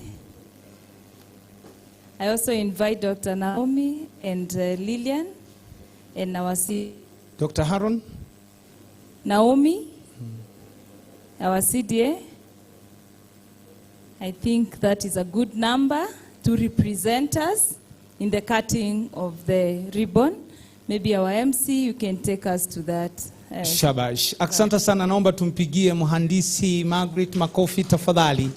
Hivi sasa waziri wetu akiwa anasindikizwa na hawa shikadau ataenda kukata utepe. Na atakapokuwa anakata utepe nitaomba sote tuwe tumesimama. We shall do a countdown ambayo itaanza na 10 mpaka 1 ndio wakati ambapo waziri atakata. So Bwana CC, wait, we will do our countdown, then you will cut the tape. Are we ready? Tuko tayari? Haya tuanze. 10, 9, 8, 7.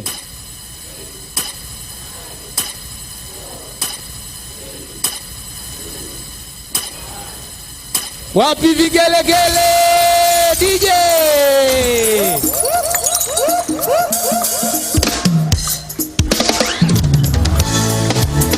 Haya wapi makofi?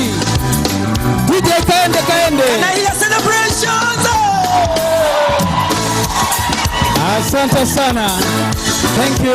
Asante sana waziri kwa kutufungulia mfumo huu utakaoongoza wakulima katika Jamhuri ya Kenya na hususan katika jimbo ya Nakuru kuwa na chakula na lishe bora kabisa. Thank you DJ. Asante sana. Thank you. Sasa nitaomba waziri baada ya kupiga picha pale, akishapiga nitamwomba akuje kwenye jukwaa. Atakabidhiwa vitabu kadhaa. Akishakabidhiwa hivyo vitabu atawapatia wale washikadau ambao tuko pamoja nasi, na wa kwanza kabisa watakuwa ni our directors that are here, ndio watapiga picha pamoja naye, then the stakeholders will come forth. Thank you so much. Wamekwisha piga, kwa hivyo naomba sasa hivyo vitabu. Daktari Naomi, naomba tafadhali wale wanotusaidia na vitabu tufanye hivyo kwa haraka.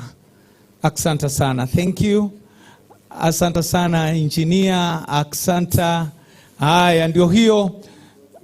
Naomba mje juu sasa. Nitaomba mje juu ya jukwaa. Hakikisha wa directors, Director Josephine tafadhali njoo. Naomba tafadhali mje. Asante sana. Hicho kitabu kinakaa kama Biblia kwa sababu ni sheria. Asante sana. Naomba directors kwanza before we get our stakeholders. I want to get our directors first. Thank you so much. Tutaanza na directors kwanza, then after directors I'll have the secretariat, then after the secretariat I will have now the stakeholders. Asante. Dr. Naomi, I want you to be in all those photos kindly. Asante sana. Directors, hawa ndio directors wetu in all. Yes, tusonge tu mbele kidogo. Mimi niko hapa kama MC. MC anadandia. Hii picha tutatumia kwa kalenda ya next year, kwa hivyo msmile. Thank you.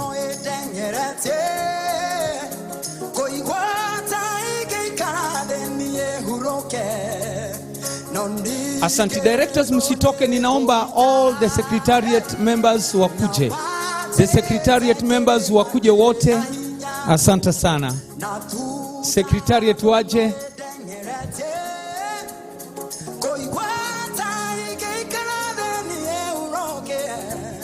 naambiwa kwa sababu tuko wengi, directors wanaweza kuteremka, ndio secretariat wakuje, si ndio?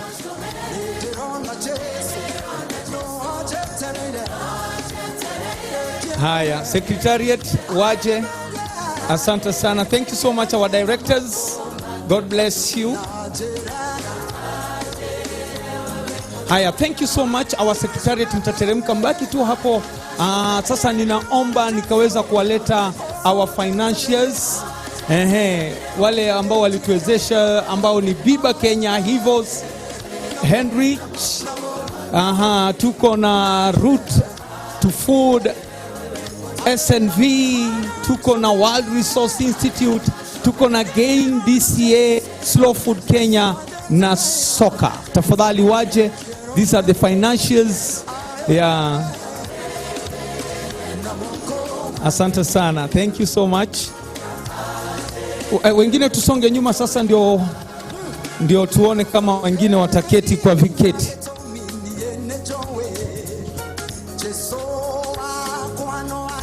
Seed savers pia waje. Yule anayewakilisha seed saver. Haya, asante sana bwana waziri. Thank you so much.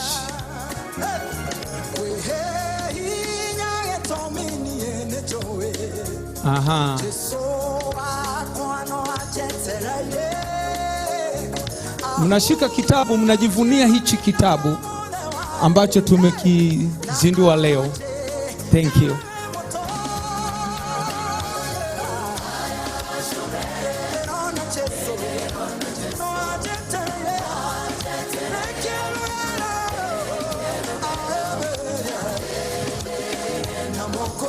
Thank you. Asante sana.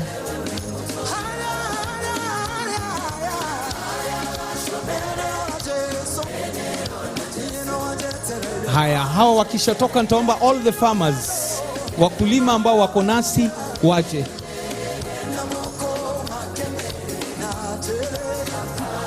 Haya, naambiwa tuko na kikundi kinachoitwa 6, ndio wakuje kwanza kabla ya wakulima.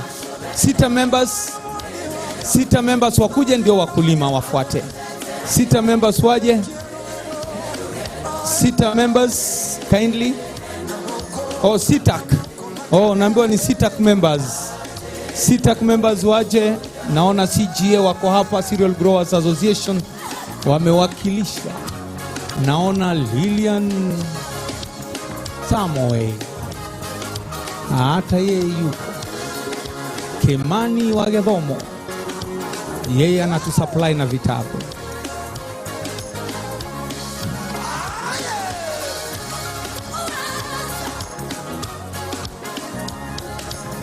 SITAC members, ngoja kidogo, kuna moja alikuwa ametoka kidogo amefika, wacha ingie katika hicho kipindi cha picha. SITAC members. Kimani, nilikuwa nataka usikose kwa hii picha. Sijui kama anatoshia kwa lens ama ametokea.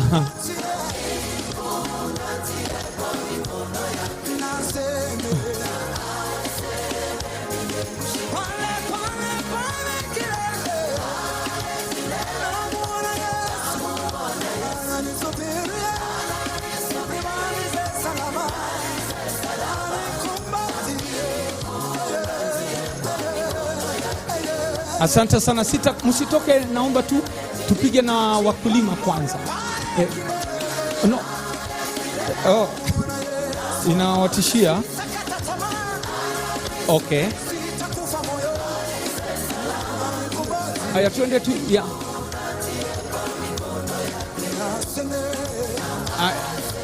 Wakulima tuharakishe, tupige, ndio itakuwa picha ya mwisho kabisa.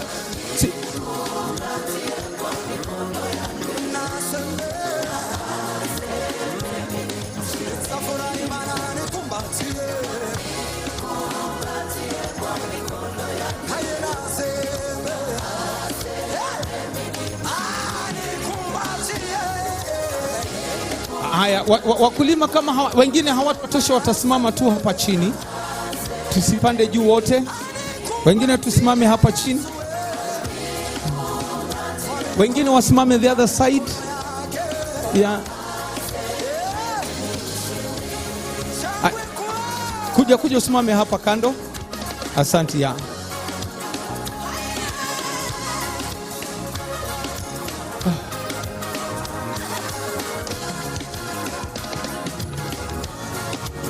Aya, asante sana. Our communication officer Masi anatuendelea kupanga.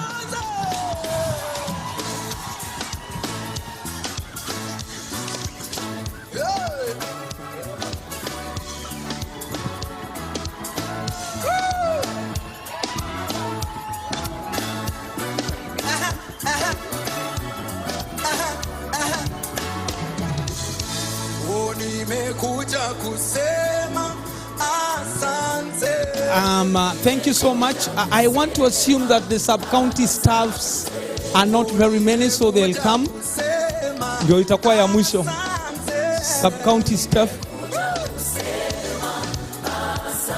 Alafu nitaomba director Echesa Linet uwe tayari kutoa shukrani kwa niaba ya kamati andalizi. Okay, tukate keki kwanza. Asante sana. Thank you. Staff, extension staff. Aya, asanteni sana wakulima, tunapoteremka extension staff in this county, mkuje tafadhali. Na kama ni wengi, najua kuna wale ambao hawatatoshea. Kama hamtatoshea tutasimama chini. Asante sub county staff.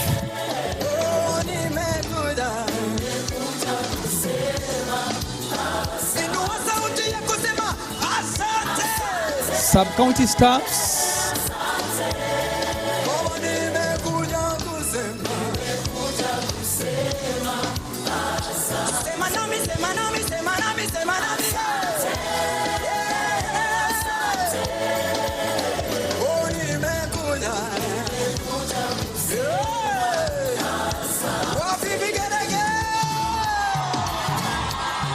That will be the last photo for now. Wakati ambapo tunaenda kukata keki sasa. Tukisha kata keki, Madam Echesa atatumalizia kwa shukrani. Kwa hivyo I want to request Ann and Jane Waitito wajitayarishe kwa sababu ya keki.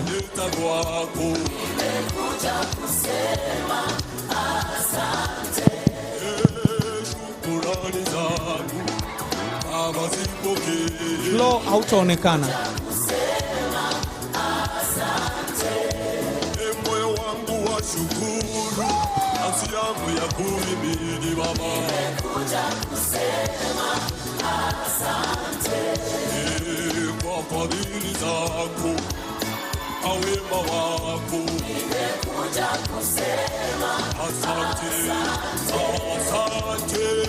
Asanteni sana, naomba tuteremke.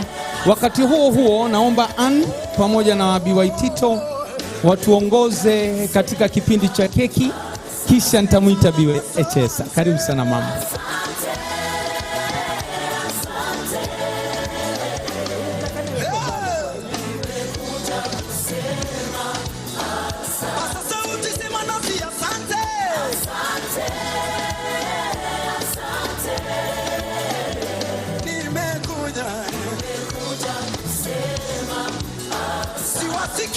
Sema kwa sauti ya asante.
Hello.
Give my coffee to encourage.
Good afternoon. All protocols observed. Hope you're well.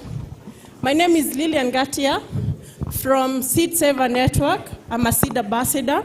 And before we cut the cake, allow me to give a small preview of what you're going to enjoy this afternoon.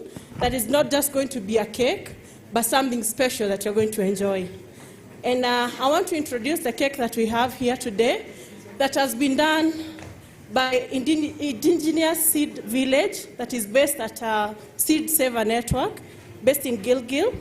And the cake you're going to be enjoying today has been grown organically by our farmers in the network. And the cake, what is special about it? No wheat in the cake. It's oat that has been milled by our farmers in the network, and also fresh carrots. Isn't it a very good thing to enjoy a cake with no wheat? Makofi kidogo kwa Seed Saver. And also, what you're going to be today, it's a taste of what agroecology can deliver. And I know today we are celebrating not just a day, but we are celebrating what our farmers, what the seeds that our seeds from our soil and straight to the table. Seed Saver supports our farmers and adds value to what we grow and creates healthier communities and better livelihoods. Allow me to welcome you to taste what agroecology can deliver, from the farmers to the seeds, from the soil and straight to the table. And as we are tasting the harvest of our own farmers, karibuni to the taste of difference, and let us celebrate. Let me take this opportunity to welcome Dr. Jane Waitito to take over from there. Thank you. Good afternoon, ladies and gentlemen. Good afternoon once more. Are you there? Are you still there? Thank you very much for coming here, and I think I take this opportunity just to say that This occasion is really special because it talks about food systems, it talks about food safety, and it talks about soil health. So I think this cake cutting will close for us, or will start a new chapter of ensuring that all our food systems are safe, and we are using less pesticides, we are using less inorganic chemicals in our production systems. So I think the CEO Margaret, Engineer Margaret, will cut for us the cake. Maybe she'll be directed by the ladies who made the cake how to do it, and I think we'll just make that sound. What is that sound as she cuts? That one, I don't know how to call it, ladies and gentlemen. The ones who are able to do it can do it for us, so that we make it very an important occasion that is actually very memorable. Thank you very much. So let's, CEO, you can now have the microphone.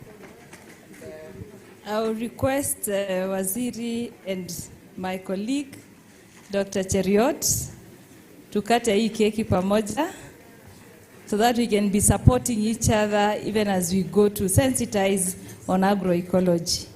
Ndio nikiweka budget waziri asitoe, si ndio?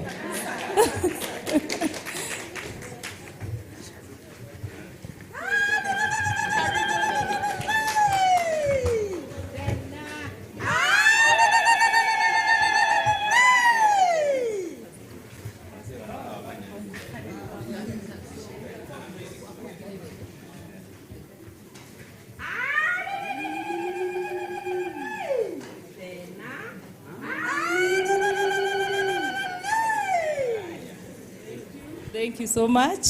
Sasa situwekewe wimbo moja ndio tu celebrate tukikata, si ndio? Hii si ya birthday. Tuseme nini? Kata keki. Nakuru Africa. Kata.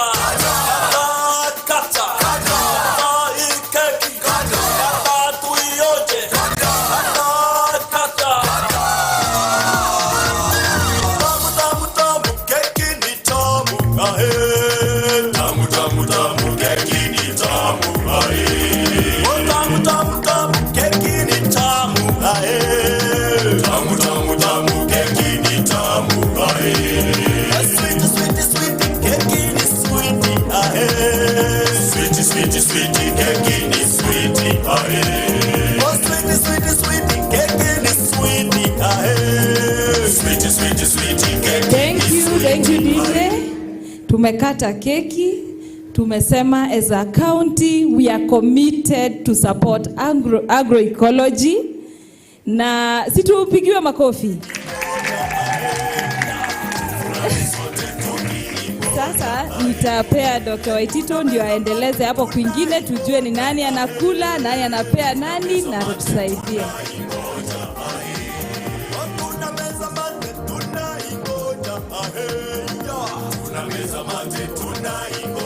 Ladies and gentlemen, I think I'll give the rep of Biba to be able to feed us, so that we are eating safe products from Seed Savers. She'll guide us. Thank you. Thank you so much.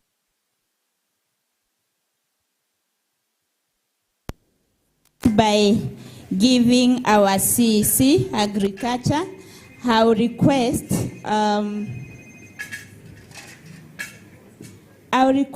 a young farmer to come.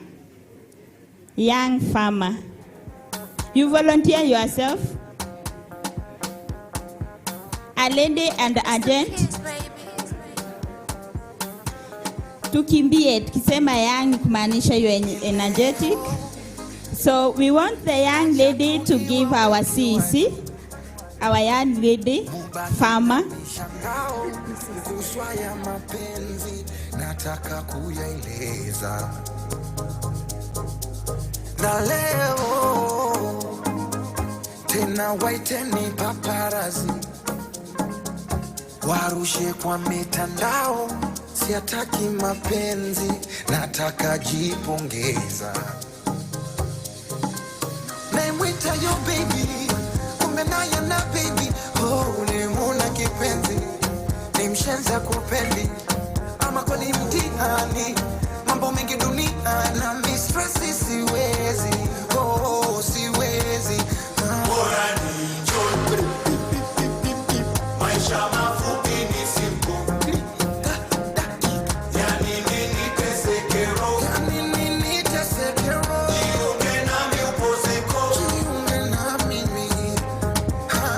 Tumpigie makofi, makofi, makofi. Thank you. Now we have the CEOs, wawili CEOs, to come here. Where is the young farmer, gent? You now the CEOs, agriculture and livestock. Hapana kucheza na mtu kona neema. Hapana kucheza na mtu kona neema. Neema ya Baba inaleta uzima. Neema ya Baba inanipa salama. Neema ya Baba inanipa amani. Neema ya Baba. Makofi, makofi kule. Pia the other CEO.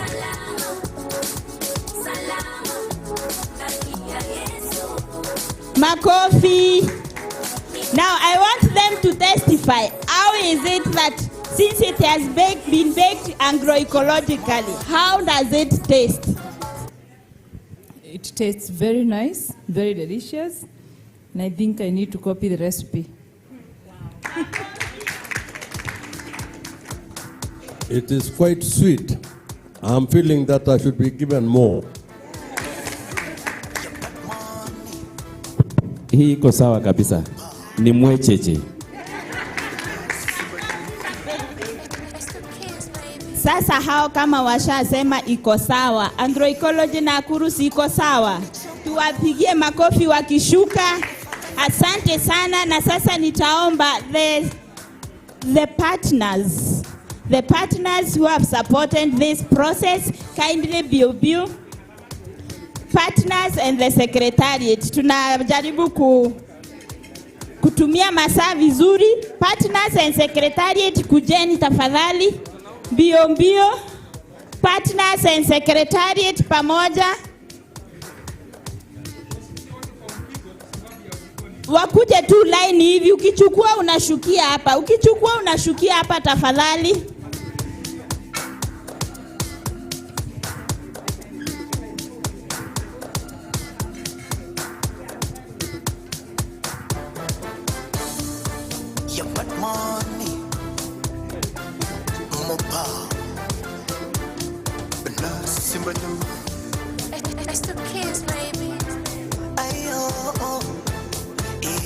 Ukipewa unatoka hivi, Kunifata kuna muda vinaboa.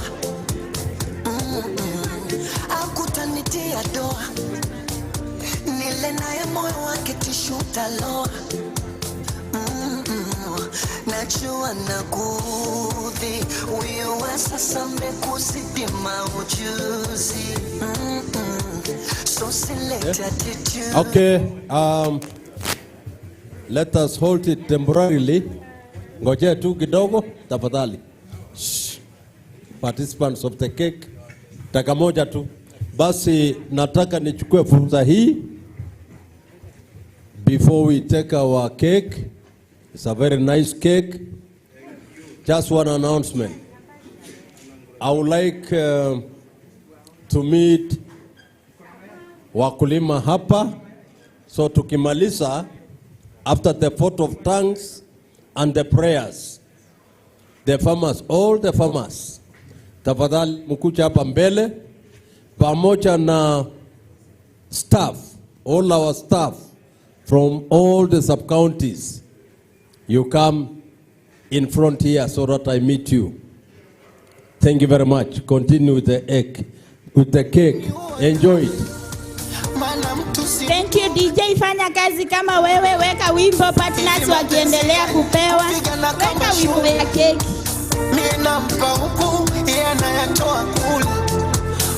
DJ tuweke wimbo ku celebrate tunapoendelea kula keki. partners wote washapewa keki, na kwa sasa nitaomba tuchukue katakatia kwa sahani, upite mmoja apitie hapa, mwingine pale, kila mtu akiuma keki. Tunaomba tupitie hapa, mmoja apitie hapa na sahani, mwingine apitie katikati, mwingine pale kando. I have a message for you. Kila mtu hakikisha ameuma keki. Tunafika climax ya hii launch celebration. Hakuna celebration bila keki. Listen, them tell you say you can never be the one. But God say, make I tell you. Keki ikiendelea kupeanwa, tafadhali, najua itakufikia huko.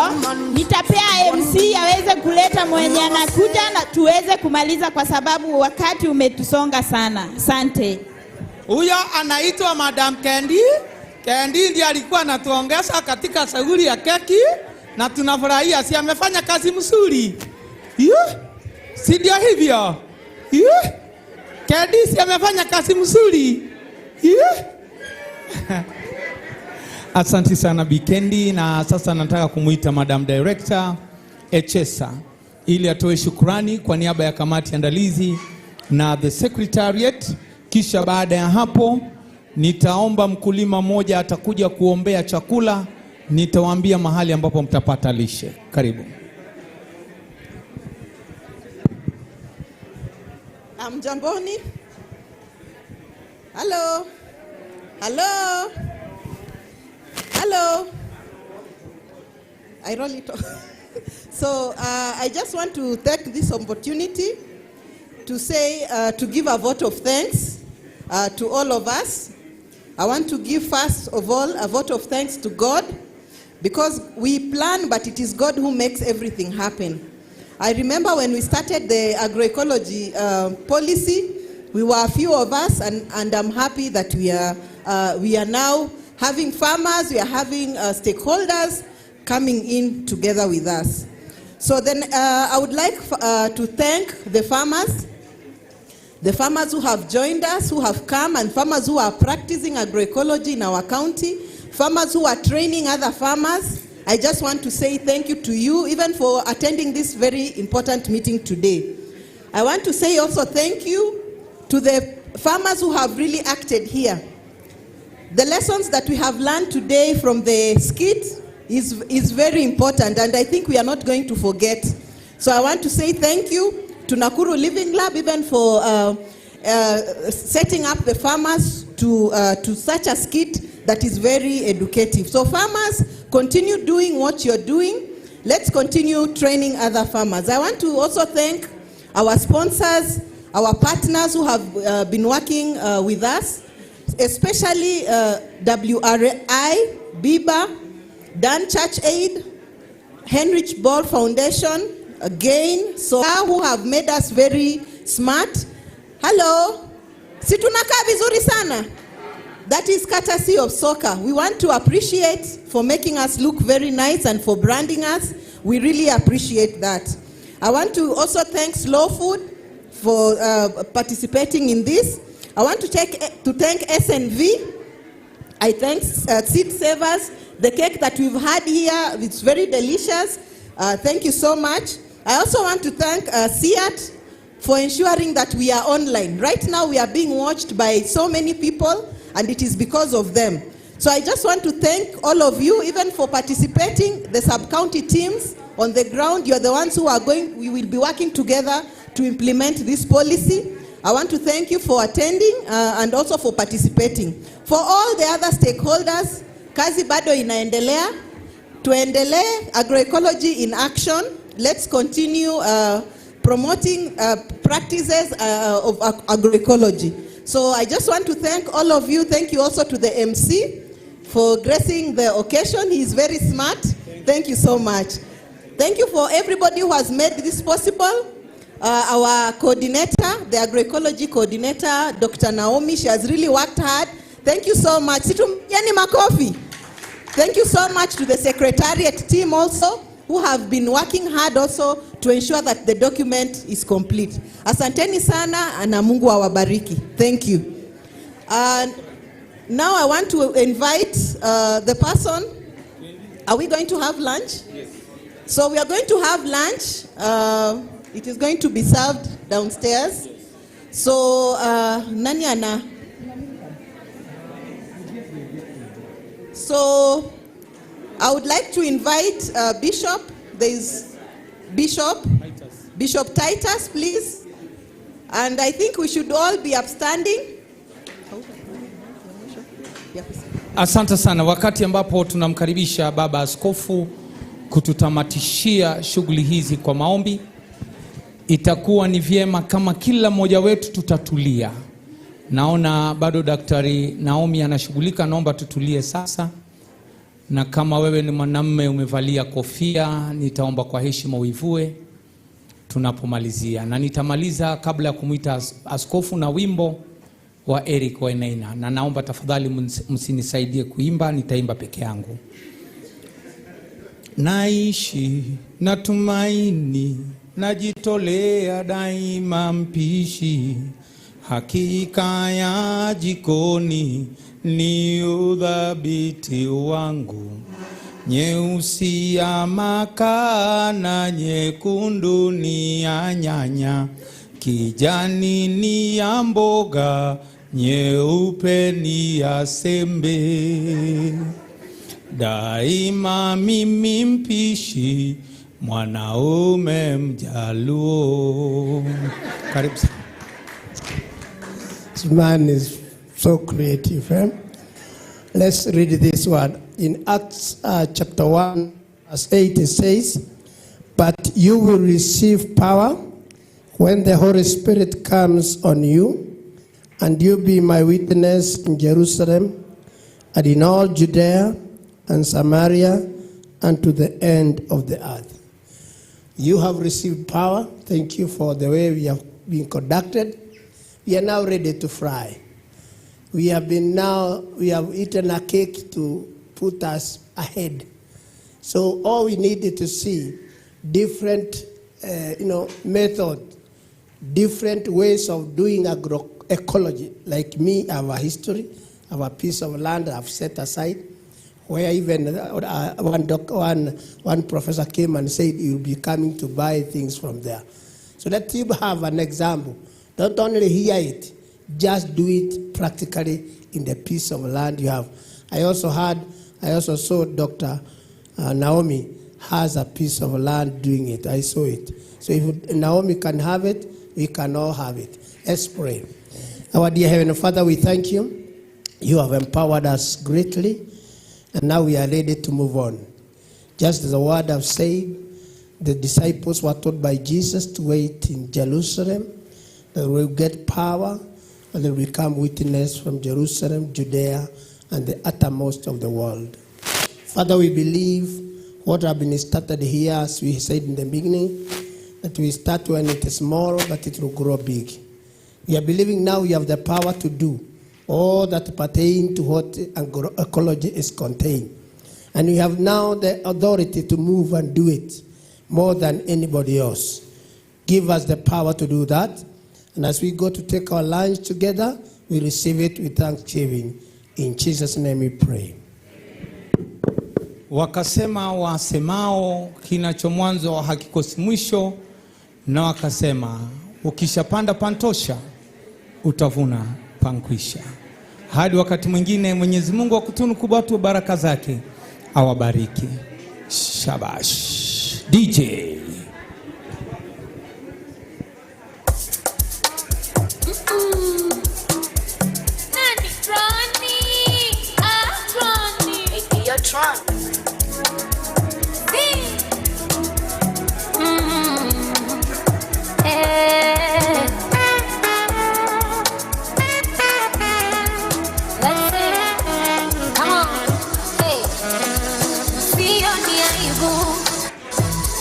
Kwa kila linalonifika